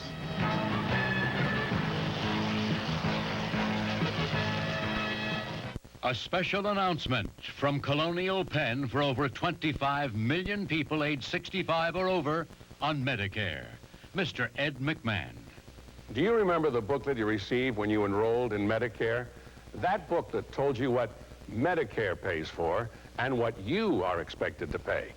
Now you can call for another free booklet about a Medicare supplement that may save you thousands of dollars. As important as Medicare is, it does not pay for all of your health care costs. Who pays the difference that Medicare doesn't? You do. That's why Colonial Penn has created a Medicare supplement insurance plan that helps you pay for what Medicare does not. For example, with Medicare, you must pay the first $492 of hospital expense. Colonial Penn pays you that $492. After 60 days, you must pay $123 a day. Colonial Penn pays you that $123 a day. After 90 days, you must pay $246 a day.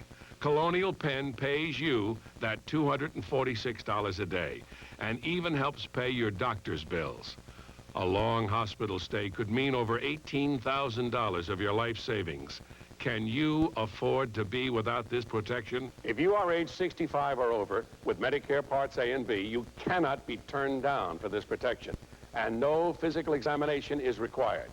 This Medicare supplement booklet from Colonial Penn tells you how to get this protection, and it will be sent to you free, so call for it now. Here's the number. Call 1-800-523-7600, and you'll receive the Medicare supplement booklet in the mail that Ed McMahon spoke about. The information is free and the call is free, so call now. 1-800-523-7600. 1-800-523-7600. I'm Charles Capps, and I want to give you a quick look at Diamond Bluff Estates right here on beautiful Greer's Ferry Lake. I've really never seen anything like it to compare with it on the lake. It's a perfect mountain hideaway. You really don't have to sell this property because when people see it, they're sold on it. Even the atmosphere up here is different. It's not that hurry and get something done. You can relax, and it's a perfect place to unwind. For more information on Diamond Bluff Estates, call 1-800-435-7544. Well, it was a gorgeous day today to take to the skies. Not a bad day for flying. Not a bad day at all. Yeah, I think the Confederate Air Force did a little bit of flying. Well, probably more than they intended to, but it was a good day for that. So you can't keep these guys on the ground. They got those big round engines. They want to run them, and they certainly did. And I think a lot of greater Little Rock area persons got a chance to see them at least overhead, at least once or twice during the weekend. But of course, they're on their way home now because they're daylight flyers only for the most part. But they will have a full-blown air show in Pine Bluff, by the way, on September 6th and 7th. Now, to the matters at hand, the weather. You said it was nice? Yeah, just getting a little bit more humid outside. We can tell that. Can't tell it from the readings, though, right now in the capital city. 89 degrees, 39% relative humidity. The barometer falling just slightly, mostly sunny skies we have, and southwesterly winds are going to be increasing the humidity value. This is the first day we hit 90 degrees. In Little Rock, officially 71 overnight, no rainfall to report to you, but we can show you some on Weather Track 7 radar in just a moment. A couple of areas that we're looking at. See this bright area here in northeast Texas and in eastern Oklahoma, and now, of course, across the border into southwestern Arkansas as well. The cold outflow from some thunderstorms in Oklahoma and Texas last night pushed some cold air into this hot air, and they've just little pop-up showers here right now. Upper level low right through here is what you see. Through the southland, quite a bit of clear skies, and our usual along the coast kind of showers and thunderstorms thunderstorms. One very active area is around a low-pressure center up here, and there's a tornado watch out for a good portion of Minnesota and the eastern Dakotas. Western part of the United States in great shape. Very little precipitation in the western one half, so you see some thunderstorms already booming in northeastern, or make that eastern North Dakota over into Minnesota. And here's this little group of showers now working their way into Arkansas. There's a 20 to 30% chance for you folks down there for tonight. Along the Florida Peninsula, wow, again, a whole lot of them, all the way up to Cape Hatteras as far as that's concerned, and a little bit more in the Ohio Valley. Weather Track 7 color radar shows us a couple of these showers that we've been watching. They're putting out some pretty good amounts of rain right now. We called our weather watcher down in Hope. Larry Rhodes is our weather watcher down there, said nothing doing. Nice looking sky overhead, but just to the northwest, some showers are there, and it was 91 degrees, by the way. Now, frontal system that we see here, not going to do anything to us. It's pretty well stationary, and this one will probably approach us, it looks like, in the early part of the week, and be near enough to set off a shower or two. There's that tornado watch, Minnesota, Dakotas. 90s, yes, or near 90 over a lot of the United States today. Only 80s through the Ohio Valley and 60s in the far northwest. Tomorrow, not much change. You see the front staying up there because the storm track's staying up there, but there will still be enough afternoon heating and other instabilities coming out of North Texas, maybe even to put a shower or two into Arkansas, but not a whole lot. Temperatures will not change much either across Arkansas nor across the United States for that part. Around Arkansas right now, we can still record a 90 or two. Yes, Fort Smith, okay. El Dorado, you fine. West Memphis, and Pine Bluff and Hot Springs. Fair skies, though, will be the rule for tonight. Great night for fireworks, certainly. Sunny tomorrow morning, 76 degrees, headed for possibly 91. But a 20% chance of afternoon showers. That's just the pop-up heating type showers. Fair skies once again tomorrow night. And then for Tuesday, 20% chance of thunder showers again, partly cloudy on Wednesday and Thursday. As we said, temperature staying about around the 90-degree mark. Game and Fishcraft is a dandy for tomorrow. I can tell you that. 6 a.m. to 11 a.m. is good. 2 to 4 p.m., not bad. 7 p.m. till 11 p.m. is okay, too. That's it. I'm through. Great weather for Father's Day and all the events going on today. Oh, that's right, yes. And boy, that should be a great night for fireworks. I'm looking forward to that. I'm glad it's cooled down a little, too. It's going to be a beautiful night, I think, for that. Thanks, Vic. Well, now for our Farm and Fortune segment. This week we take a special sesquicentennial look at Arkansas industry. The setting for this report is Enterprise 86, an exposition of products made in Arkansas. Introducing the official beer of the sesquicentennial, brewed right here in Arkansas by the Arkansas Brewing Company. Sold in these buddy packs for $2.98, they're attracting all sorts of attention. Hey, how about a beer? That little fella is Pluggy, the fire plug robot. The Little Rock Fire Department has enlisted Pluggy to teach fire prevention. Walking through this room is like walking through a museum of Arkansas industry. One could easily spend hours sampling the food, looking at gadgets, and listening to entertainment. This little slugger is punching away at a product of today's kids' toy store of Boonville, Arkansas. If he works up an appetite, he can head down the aisle to sample some meat. The farmers here are quick to point out the cattle industry is the third highest income producer in the state, and they don't mind if you want to pet the Angus. There were other creatures less imposing. You want to give him a hug? This cuddly companion is called Magin, designed and produced in Hot Springs. Magin talks to kids who are afraid of the dark, reassuring them all is well. Cry. Eventually, the child starts to think rationally, say, well, what is that sound? What is really making that sound? And it works for them.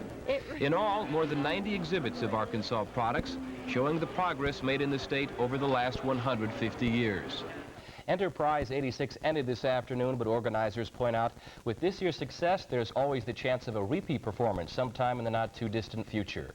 Well, it was a musical leaderboard at the U.S. Open today. Taylor's up next with highlights and this year's champion, so stay tuned.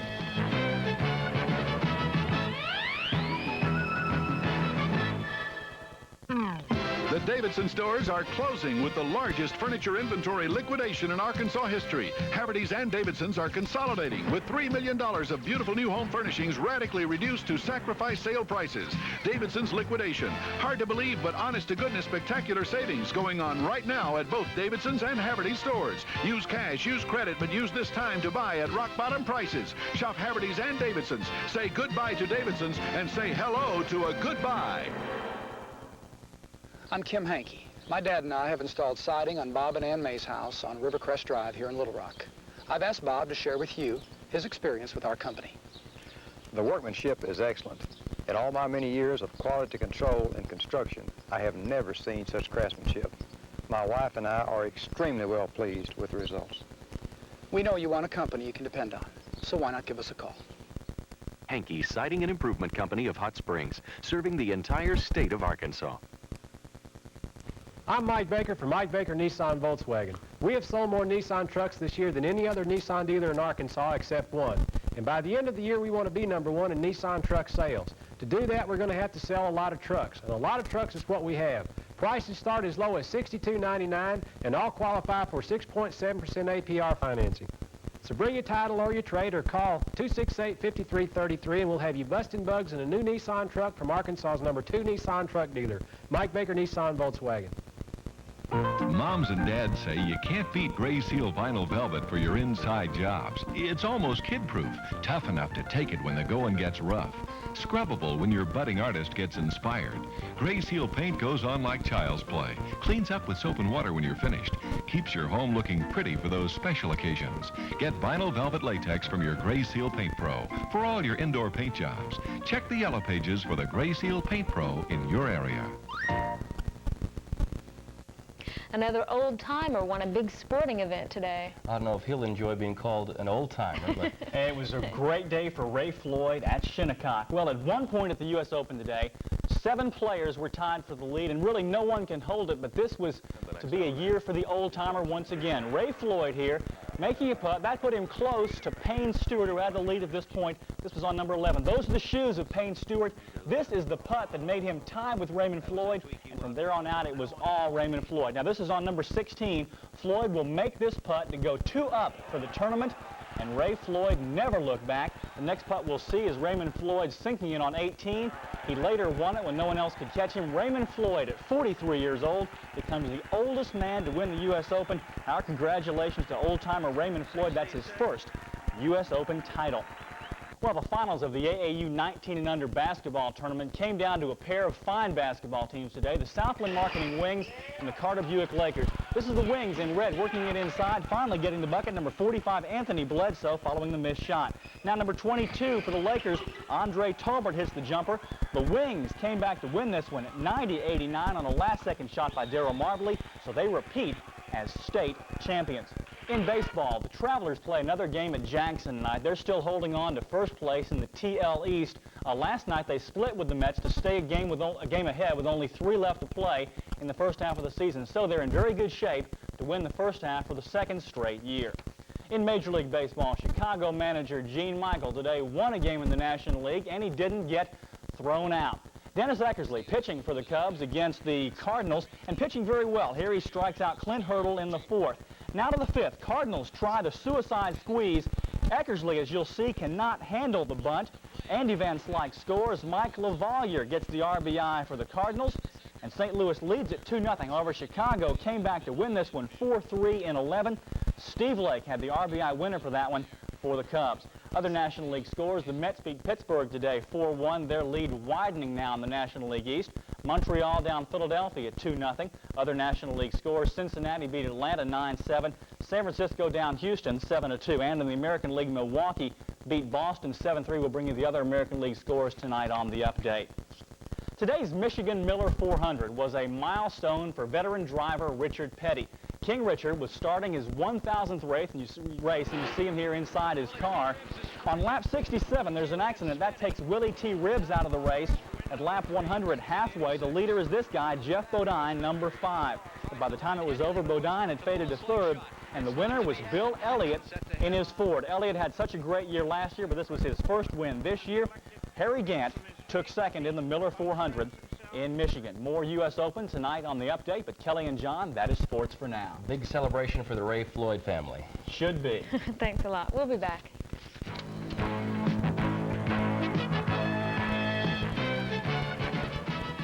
Meet Sam. He hates dialing the whole number every time he calls his brother, or the weather, or even his girlfriend. So Sam got speed calling from Southwestern Bell Telephone, reducing frequently called numbers to a single button.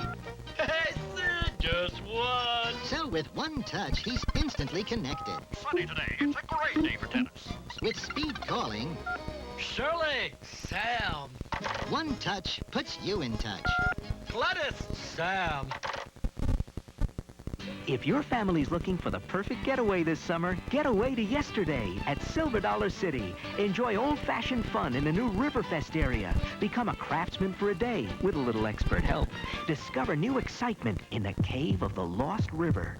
And foot-tapping country music at the free evening music show. Get away to yesterday and more of the good times that bring you closer. Silver Dollar City. It's more than you expected. Mountain Folks Music Festival, June 14th through 22nd. When it comes to lighting indoors or out, Lamps and Accents has the finishing touch. From formal to informal, ceiling to floor, everything in lighting for every decor. Lamps and Accents. The price slicer at Lyndall Trimble Toyota. It's what saving money's all about on 1986 Toyota trucks. 1986 Lyndall Trimble Toyota pickup, only $129 a month. $129 a month is not a lease payment. $129 a month and you own it. Try Trimble, buy Trimble. For the price slice and savings of 1986 Toyota pickups, only $129 a month. The price slicer at Lyndall Trimble Pontiac Cadillac Toyota. We're in Hot Springs. The Salute to Statehood weekend isn't over yet. This evening, Governor Clinton will address the crowd at Riverfront Park beginning at 9 o'clock. And immediately following, a firework extravaganza, if I can say it correctly, will climax the weekend at the park. It's being put on by Pyro Spectaculars, the same group that's involved in the July 4th fireworks show at the Statue of Liberty this year. And of course, we'll have highlights of the fireworks and a report on Mr. Clinton's address tonight on the update. Also, conditions in South Africa. We'll see you at 10 o'clock. Have a good night. Good night.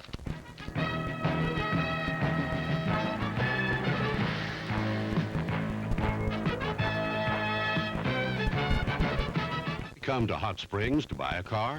Because Allen Tillery Chevrolet has hometown service and big city deals. Like this full-size Chevrolet Fleetside pickup, only $77.61 with a V6, 3-speed transmission, and power steering. Hurry, these full-size trucks at $77.61 won't last long. Call 624-5441. We're 2 blocks south of Oak Lawn Park. Allen Tillery Chevrolet, big city deals and hometown service.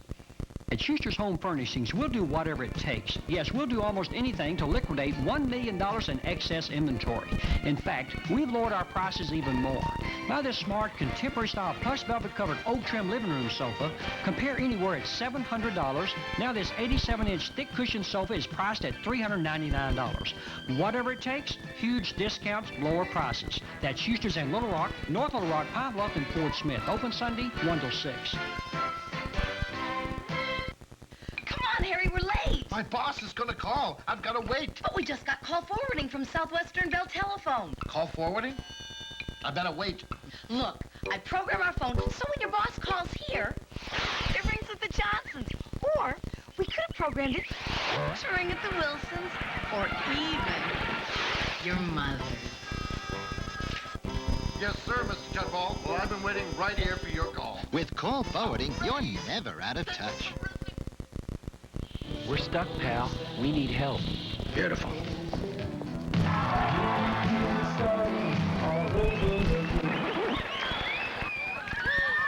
Is there a mechanic in the house?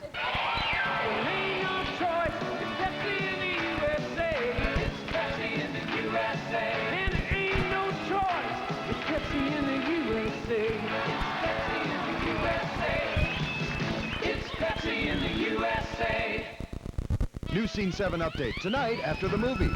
It's a deal? It's a deal. He's stuck with a bunch of orphans. You don't strike a bargain and then entertain second thoughts about the matter. And he can't give them away.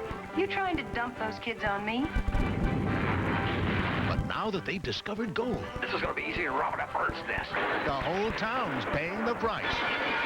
Bill Bixby, Harry Morgan, Susan Clark, Tim Conway, and Don Knotts, the Apple Dumpling Gang, next.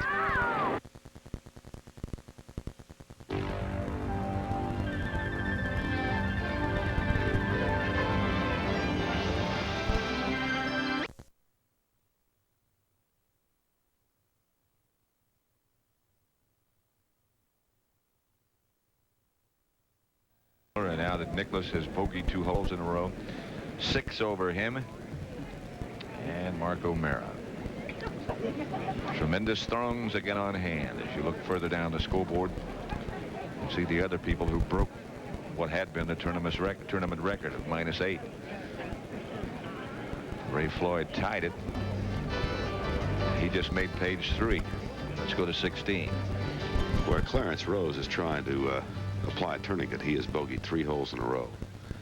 He's just about 3 feet closer than Jack Nicklaus was 10 minutes ago. It's the distance here, Vern, from home plate to first base. It's right about 90 feet. And he's overrun first base. Yes, he has. And he's hit it about 110.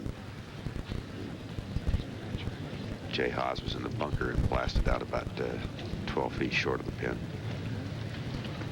And Hal Sutton, Doug Toole, Dan Halderson are going to have a long wait back on the 16th tee. We'll go to 17. Where John Mahaffey has 165 yards to the flagstick. Going with a 6-iron.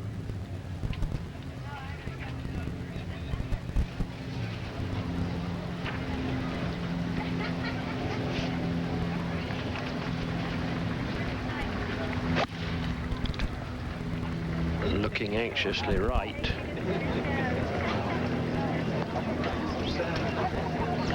But it's safely in the fat of the green. John Mahaffey started the day at 8 under par, is now 11 under. Tied with Chip Beck, who is playing with him. And Johnny Miller has 155 yards. And he is not happy, and you can see why. That just fairly plunged under the lip of the bunker again, like Jack Nicklaus before him. That was an 8-iron shot for Johnny Miller, who is currently outright third, and it could be very costly if that's plugged. We'll go to the 16th. Don Pooley's second shot. Not an easy one. Yeah, that was too bold. So they are firing and falling back. This hole has kind of changed the attitudes of a lot of these guys who have come through here. Meanwhile, Sutton continues to wait with Doug Toole and Dan Halderson. This is Jay Haas for birdie. I beg your pardon, for par, up and down out of that front bunker. That's like a birdie. It is like a birdie. That's what I was thinking. You get in that large, carnivorous bunker. Let's go to 18. Just looking out over this sea of people surrounding 18, and now at Nicklaus, who's well right of the fairway and short of the bunker, I think.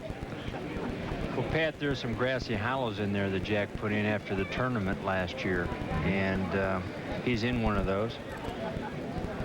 I think from the way he was trying, there's Peter Jacobson, ideally placed in the left side of the fairway, a perfect place to attack this pin from, really, Kenny. No doubt about it. He's 185 yards, and really, if you drive it farther, you go in the rough, so you can't afford to drive it long because you go through the fairway. But he's in perfect position. A lot of players hit 3 woods off this tee.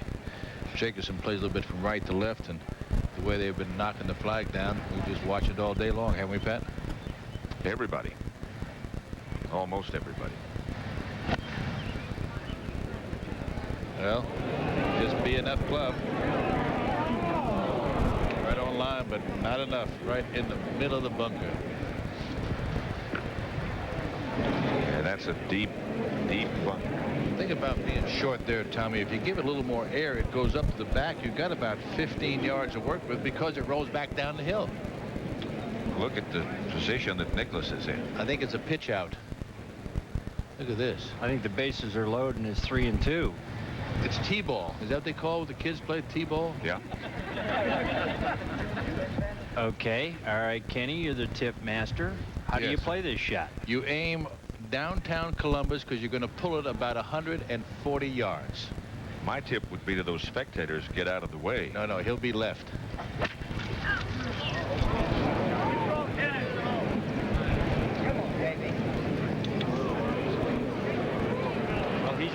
He's been there before. We've seen him there before, but he was there once when he won the tournament. Tied. He got them up and down in 2. I don't know. From the looks of one of the spectators down by the ball, he kept shaking his head, so he might be dead stymied behind that big red oak tree down there. Jacobson, Andy Bean playing with Jack. If you think, Tommy and Pat, this game doesn't change fast, 6 birdies in a row, and then he comes to a solid wall. Over to 16. Don Pooley, big putt for second place. Yeah. That's a money putt. And that keeps him in sole possession of second. And back on the tee now, Hal Sutton with a 4-iron. He's brought that front bunker into play. Doesn't want to hit it in there. The second thought is don't hit it. And boy, that started left, and it may stay there. It has gobbled another one. Carnivorous is the word. Carnivorous. It eats players alive. We've seen I think, Vern, 2 pars out of that bunker is all. That's right. That's to 17.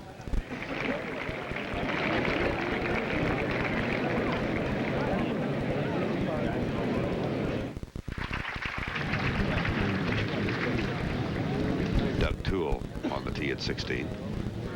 3-iron. Doug will play left to right. Very efficient little golf swing. No rust on that thing whatsoever. He's safely on, but a long way away. Let's go to 17. Johnny Miller from deep under the face of the bunker. Like Nicklaus before him, really no chance of getting it close at all to the 16th. And Dan Halderson, who is 6 over for the day. 4 under for the tournament. And he's chosen a 4-iron. You just feel like you're getting in the way of everything at this point. Hit a good shot here, Danny.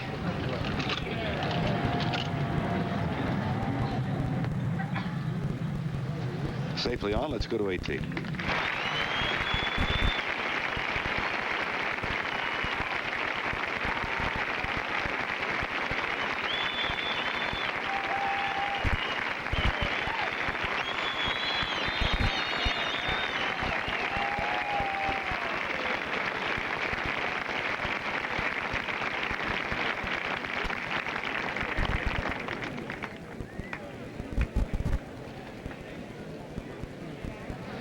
He may have a problem. He was right close to the tree. He doesn't have much room. If he does, he has to just skin that tree, Pat. Not a par on the back 9 yet.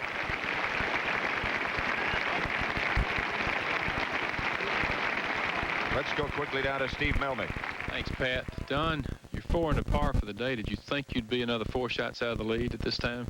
Well, I told the reporters earlier that just depending on what Hal shot, what I needed to shoot today. But, you know, I thought I put on a charge this back 9. I've had 4 birdies, and I think I've picked up 1 stroke, if that much. So. Is it that easy to score today? We're seeing incredible scoring. Well, I don't think so. I think I'm playing pretty good, and it's, you know, the pins are tucked, and it's a tough golf course. Don, thanks. Good luck. Okay, thank you. Nicklaus down behind that big tree. I think he is enough where he could maybe get right by it, but those are the types of shots when you try to get too cute with it, you hit the tree.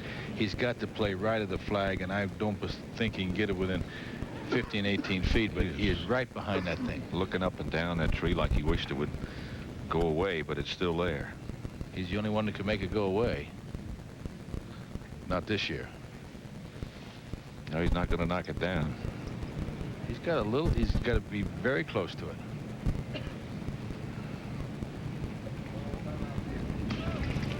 Go down.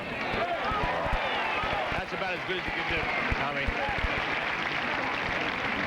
Over to 16. You can get a sense of how deep in that bunker Hal Sutton finds himself. He cannot see the bottom of the flagstick. You talk down there, Vern, you hear an echo. It's so steep. Very difficult shot here. Ball lifted short on the shelf, but just short of that hole. And it looks like another one of the guys making a lead is. Well, he's kind of calmed down, but at the same time, so have Pooley, Miller, and Nicklaus. So Hal Sutton still has a 4-shot lead. AT&T, the right choice. Jack Nicklaus duels Andy Bean in sudden death at the 84 Memorial. At the 3rd extra hole, Jack must make a tough decision. Should he draw it right to left and risk running to the green, or cut a high, soft fade over the front bunker? What would you do? We can be a lifeline for a hard line. We can help to make your business grow. For your computer needs, for where your future leads, we're the right choice wherever you go. Whether it's telephones, long-distance, information systems, or computers. The right choice, AT&T. What did you decide? Jack Nicklaus faded his 7-iron second over the cavernous bunker to a dead stop, 6 feet from the cup. An easy par enabled him to capture his 70th career victory. AT&T salutes Jack Nicklaus for making the right choice.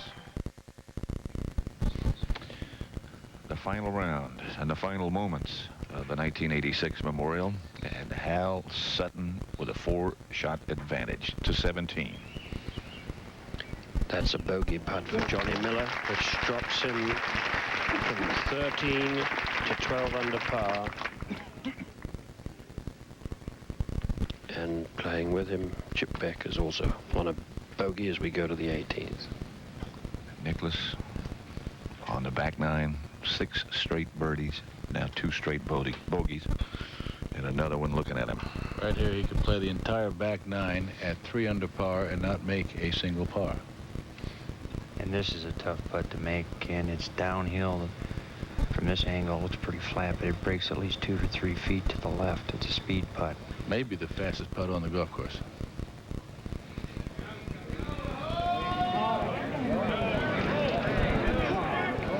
Not quite fast enough. Disappointing finish, but I'll tell you what, when he started making birdies on the inward 9 and 6 in a row, they knew his presence, but Hal Sutton didn't back off. Well, he forced everybody, Hal did, to play at the pin, and they all hit marvelous golf shots. Great talent we saw today. And Jack was just, it's the nature of this golf course. If you hit a few bad shots, which he has the last 3 holes, you're going to make bogeys. And normally, they wouldn't play this golf course the way they played it today, but Hal forced the situation. They set the standards, is what they do. Back over to 16. Where Dan Halderson has gotten his par. And now Hal Sutton has this uphill putt left for par. All the putts been hit from here have gone pretty straight. All I have to worry about is the speed. It's up the hill, incline of probably about 6 to 8 inches, and it flattens out. It goes to the hole.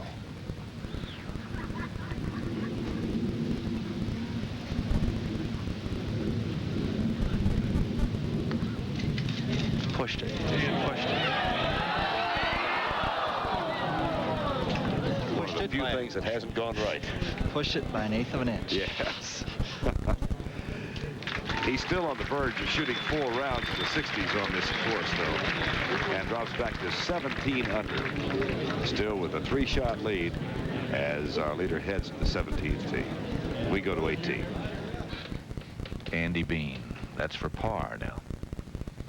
He left his 2nd shot in the bunker and played his 3rd shot from the fairway bunker and got this 3rd wonderful shot here. No matter how good it was, he still has that left for bogey. Back over to 17. Don Pooley with a 7-iron from 150 yards.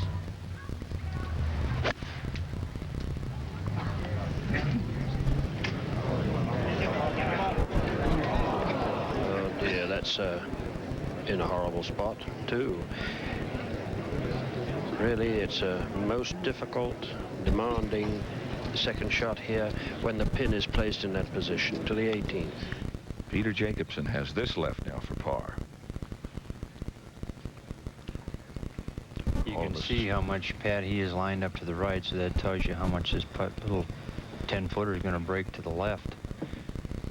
Very, very fast. Started off with 66 on Thursday. He's 7 under today, 7 under for the tournament, I mean, and couldn't build a little momentum. Break, and you got it. And that'll be bogey, and he'll finish at 6 under par. Well, we're looking back over the history of the tournament. 18 has been the toughest hole in the history of the Memorial, and it's taken its toll again today. For 10 years, it's played 4.2. These players can look so brilliant, can't they? And they are. And then again. I guess that's why they call it golf. You never really have full control of it. Disappointing finish for Peter. working on a swing change, though, and that's hard to do it, but he's got to stay with it, and because, you know, he's trying for longevity. He wants to play a long time, and if he has a swing he's working on, he'll stay around a long time. Andy Bean now for bogey. Bean has started 7 under, but he too makes this. He will finish in a tie with Peter Jacobsen, 6 under for the tournament. So all Nicklaus, Jacobsen, and Bean are going to make bogey here, with Nicklaus making this putt. Jack said last night he thought to have any chance he'd have to shoot 68. It looked like he would do that. He didn't consider how well Hal Sutton was going to play. I think he was thinking about the old course. He wasn't thinking about the one today. But the conditions for 4 days have been ideal. Not a breath of wind. Greens perfect. Golf course excellent shape.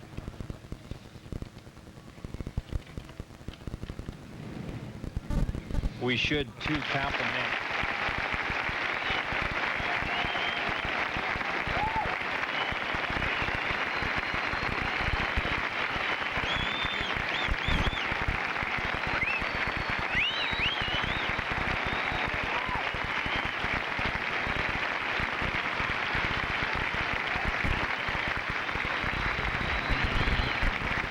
Don Pooley deep under the face of the front left-hand bunker at the 17th hole, 430 yards, par 4.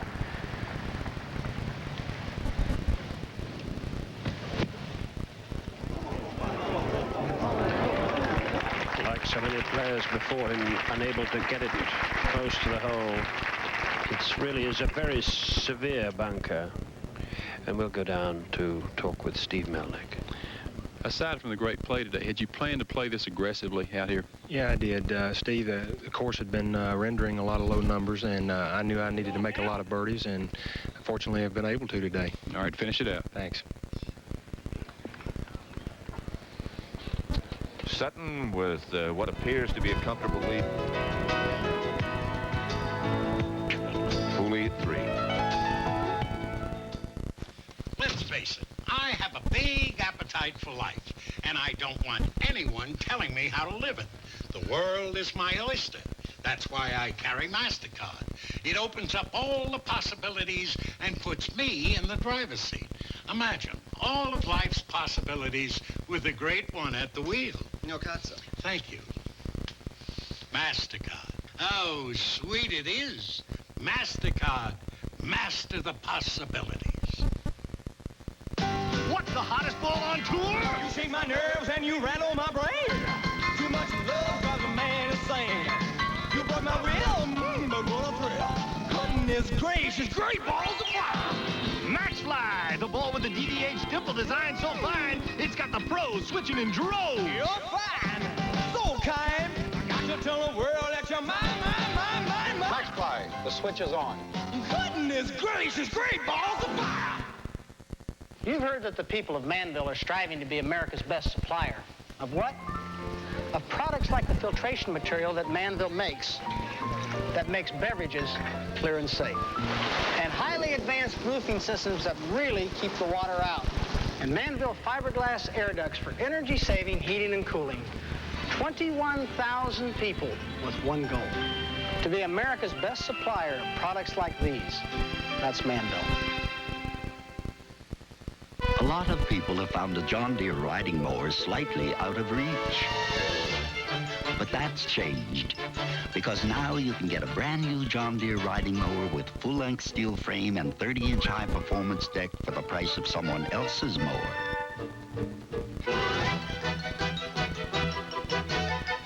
In fact, when you see how affordable a John Deere rider is, you'll have to sit down. Nothing runs like a Deere. This is cycling's most punishing one-day competition, the Paris-Roubaix bicycle race, next weekend on CBS Sports Saturday. This is a par putt for Don Pooley, and very important. It is. He's a 2-stroke advantage at the moment.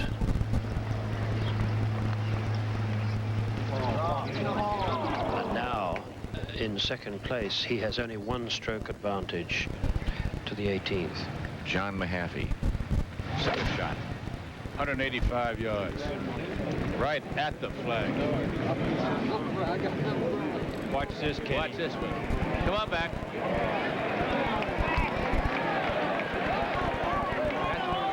That's what we said, Tommy, is that where if you get 15 feet or so by, it comes all back. To 17. This is for the first double bogey of the day for Clarence Rose, which I'm afraid drops him back from 6 to 4 under par.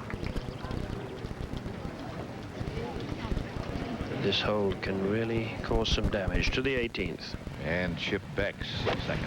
170 yards, probably a 6-iron, Pat. Leaving that out to the right. Not bad, though. Back to 17. Dan Halderson over a 4-iron shot from 190 yards.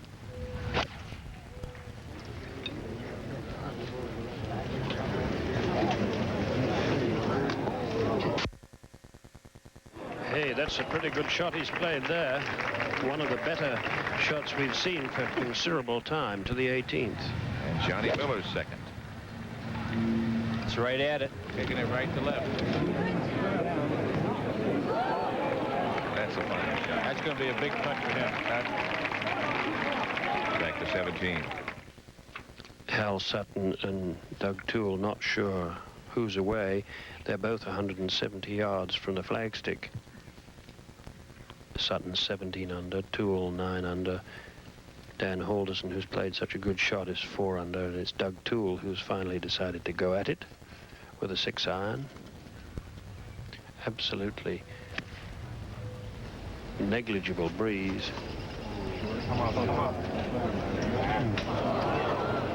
Oh boy, that's another victim in the cabin there. Now Sutton must keep this ball away from that big front bunker that is so deep, and he's going with a 6-iron also.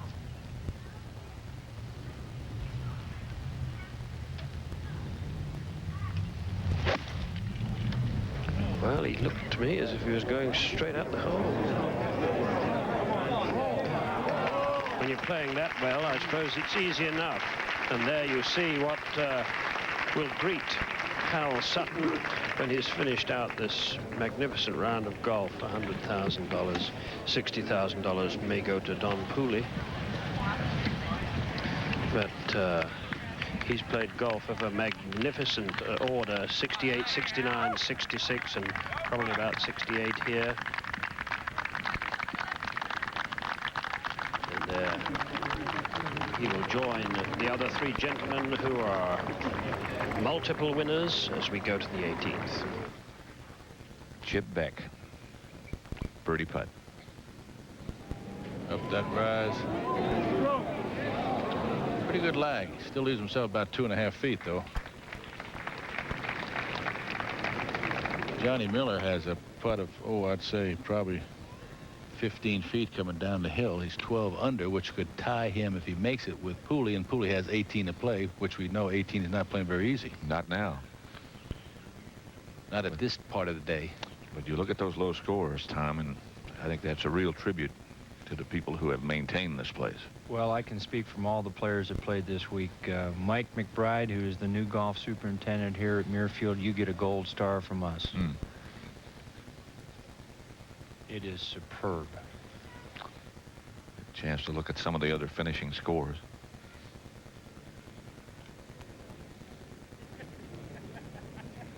This will move right down the hill and very fast. One of the fastest greens there is. Look out. Look at that. He put that by a good 3 feet. Our man Bob Murphy shot 3 under for the tournament.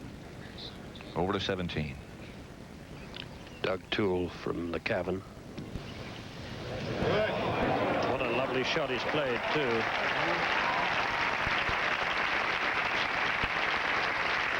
One of the better efforts from that deep sand pit.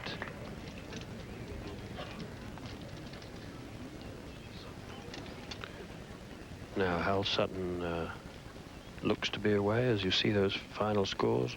Another great last round by Mark McCumber, who shot 64 in the last round 2 years ago. Dan Pohl fresh from victory. And now we go to the 18th. Mahaffey for a 3. Big break to the left. Oh, no. Just didn't hit that one, Tommy, didn't he? Just lost it with speed. That would have put him at 12 under par, and it would have jumped some. About a tie for 3rd place. John's having a great year, though, Kenny. Really playing well. To 17. Hal Sutton in search of his 8th birdie of the day. 1, 6, 7, 10, 11, 12, and 15. He's birdied. 3 bogeys. This comes a little from his right.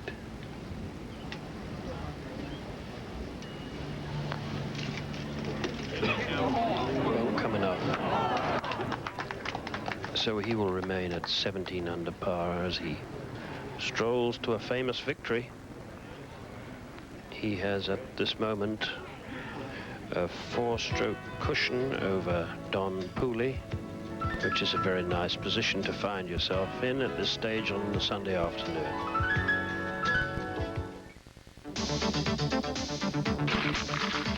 Here at Hewlett-Packard, we believe that the best way to solve your business computing problem is to make it our problem. Because we know that whatever system we design for your company, we're going to live with it too. We never stop asking, what if? Wait a minute. They have this incredible backlog of data requests. You're right. What if we used the 3,000? These men and women play golf for a living, off the tee and on the fairway. The one wood they all depend on isn't a wood at all. It's a tailor-made metal wood. They agree that with TaylorMade, they hit the ball longer, and that can help them win more tournaments, and maybe even more money than any golfer has ever won in a single season, like Curtis Grange. The pros play TaylorMade to win. So, what are you waiting for?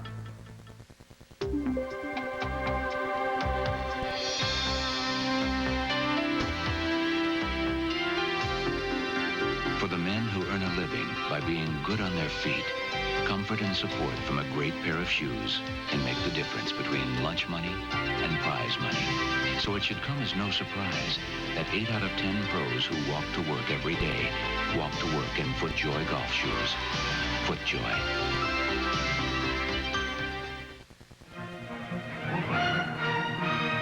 Tenneco is a leading oil and gas producer. Tenneco is America's most successful shipyard. Tenneco is the world's leading exhaust system manufacturer. Tenneco is premium fruit, nuts, and vegetables. Tenneco is one of America's largest natural gas pipelines. The Tenneco family, building on quality.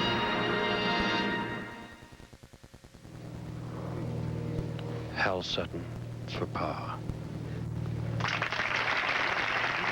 So he takes an enviable 4-stroke cushion into the final hole, the tough 18th.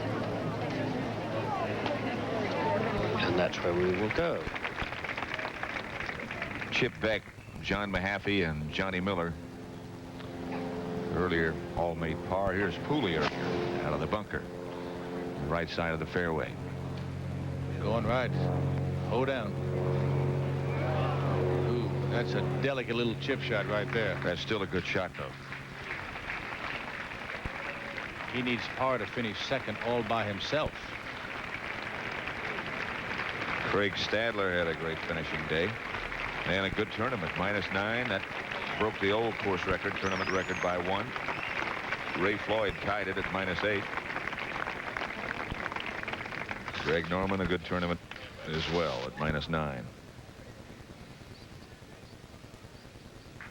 Payne Stewart, Scott Simpson, both at 10. Doug Toole back on the 18th tee. This is a very difficult driving hole, Pat. It is a dog leg to the right. They play from an elevated tee some 30 feet above the fairway. Water runs down the left-hand side. The fairway slopes from right to left. Big bunker to the right, Kenny. Rough trees. I mean, it requires a perfect shot. Yeah, but other than that, it's not much, Tommy. Yeah. But most of the players hit 3-wood. 3-wood, yeah. He's 3-wood by Hollis.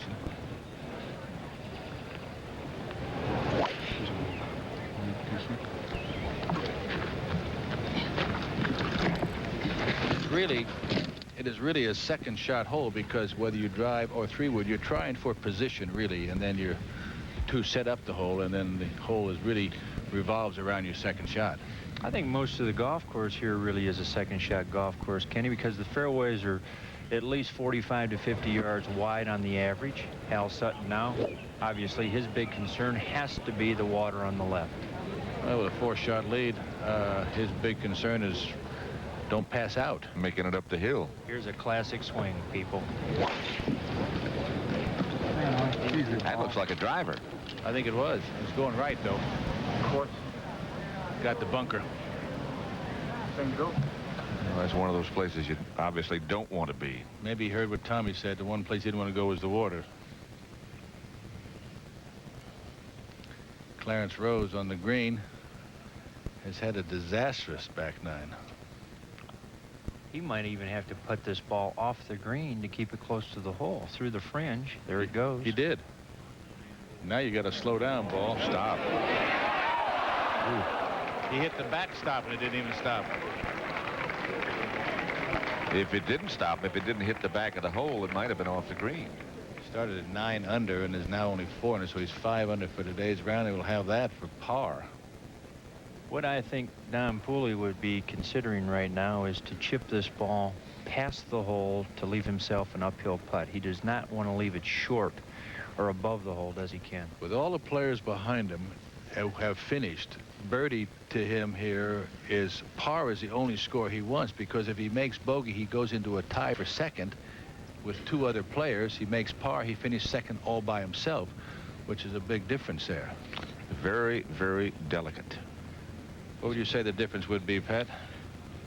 Of whether he makes par or ties the other 2? In the neighborhood of $20,000, I'd guess. I would think so.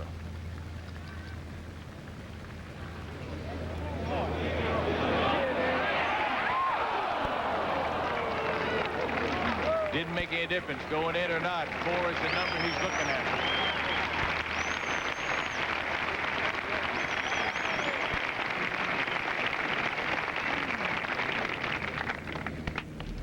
That was a perfect golf shot. Yeah. There's nobody in the last group that even has a chance to tie him. You got Miller finished at 12, O'Meara finished at 12, Nicklaus at 11, Mahaffey missed that little putt to finish at 11, or he would have finished at 12 under.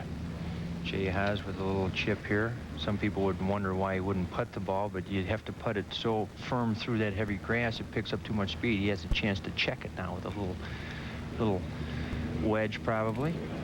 Look at this, how fast it is. I got to believe that may be one of the fastest, except to the left of 14. This may be one of the fastest coming down the hill. Let's go back, and you heard Tom Weiskopf say the perfect swing. Let's look at it. Well, what I up square. Go ahead, Tommy. Well, what I like is his setup, you know, square, as you say, Ken, low takeaway. Then from there, hands are very high. Plays very flat-footed more. He doesn't come off near as much as any. He's got a good big shoulder turn and sets that club right at the top. And look at how he plants himself. And as he set the club, Ken, that club face was dead open or square. Ideal. Now he just kind of comes down and closes into his finish rather than a long high finish. He closes down over his shoulders. What I like in that finish is that belly button is pointing straight at the target where he's trying to go. In other words, the weight has gone to the left side. Clarence Rose, that was a par opportunity. It continues to be a disastrous.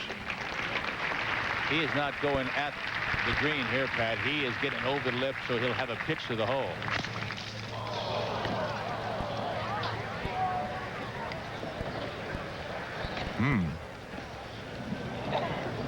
Well, that is the advantage of having a 4-shot lead.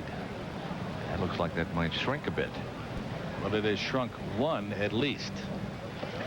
Did you see when he handed the club back to the case? He said, okay, you know, let's calm down now. He's walking around trying to gain his composure. And a lot of thought has to go into this shot, because if he can't get to the green, he's got to think about where he's got to place it again for his pitch.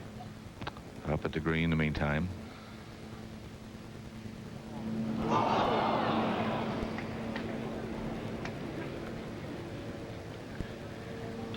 Bogey. Jay Haas. Pooley putts, getting back to last year, watching the Dallas Byron Nelson when Stewart buried it in the bunker. That's the one thing that he doesn't want to do. He's got to get it up here. In fact, look at it, and it catches the lip. He caught it, must have caught it a little bit in the belly because he looks like he's got about a 9-iron. It just catches underneath the lip, which throws it backwards. Now Pooley up at the green. Pooley for par, and this will be sole possession of second place, and then sit and watch and see what backs off from the helicopter.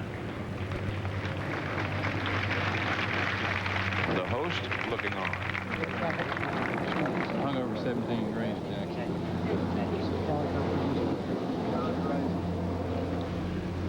The right to back off. It's a very important putt. It's about left center firm up the hill. Be exact, it's $19,489.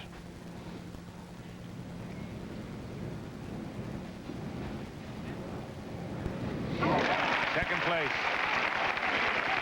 He's happy with that part. He should be.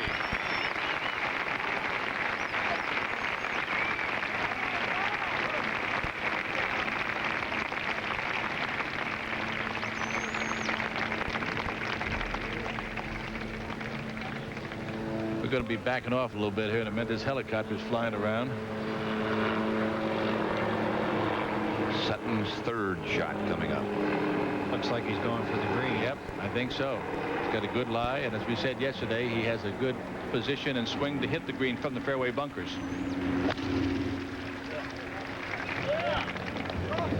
Enough? Yes, enough. He did the same thing yesterday, only that he was there in 2. Today he's there in 3. Case closed. Al Sutton will get an ovation when he gets up closer. Right now we'll wait for... This guy's coming down on the fairway. The guy in the helicopter. Yeah. Here's Halderson.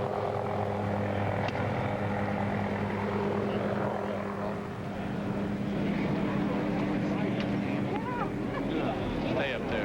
In high. Hold up there. It's coming back down the hill.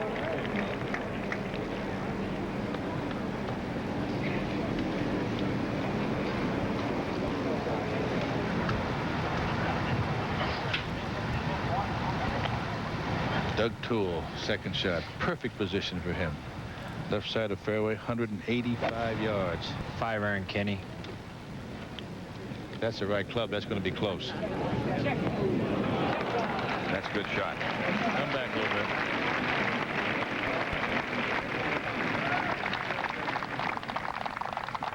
Al Sutton heading for his second victory on the tour. One in Phoenix. Leads right now by 4 for John Cooley, who, like Sutton, had one tremendous tournament.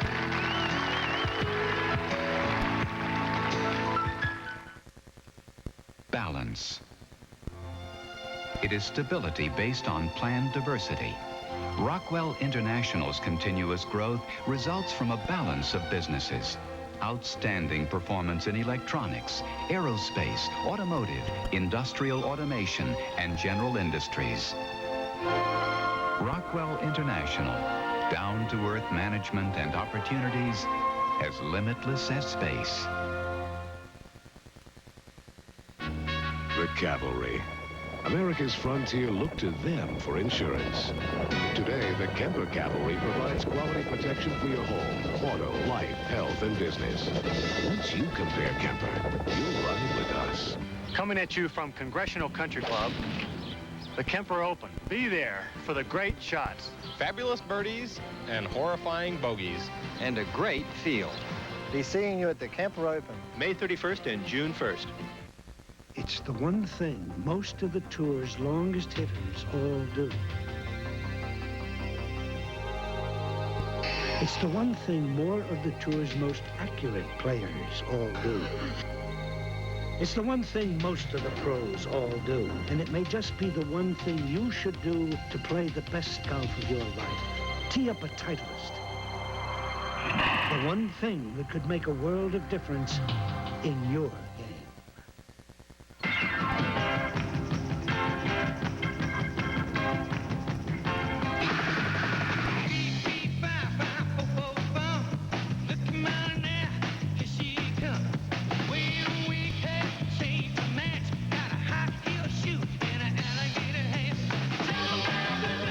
The Mercury Cougar to go just where you point it. But once you get there, there may be no turning back. Mercury, the shape you want to be in. Let's quickly go down to Steve Melnick. All right, Pat, thank you. Tournament host, golf course architect. Great playing out there today. Well, it was for a while, Steve. Those 6 birdies in a row, I felt like I was playing a month ago. And then I guess when I turned into the wind, I didn't know how to tack. So it was just... I just sort of ran out of wind, and once I made the bad shot at 16 and made the bogey, I just didn't seem to get back on track because I couldn't force the shot into the hole at 17. I buried it in that bunker, and that was it. Let's wait while those on 18 putt, and we'll finish out here. Dan Halderson.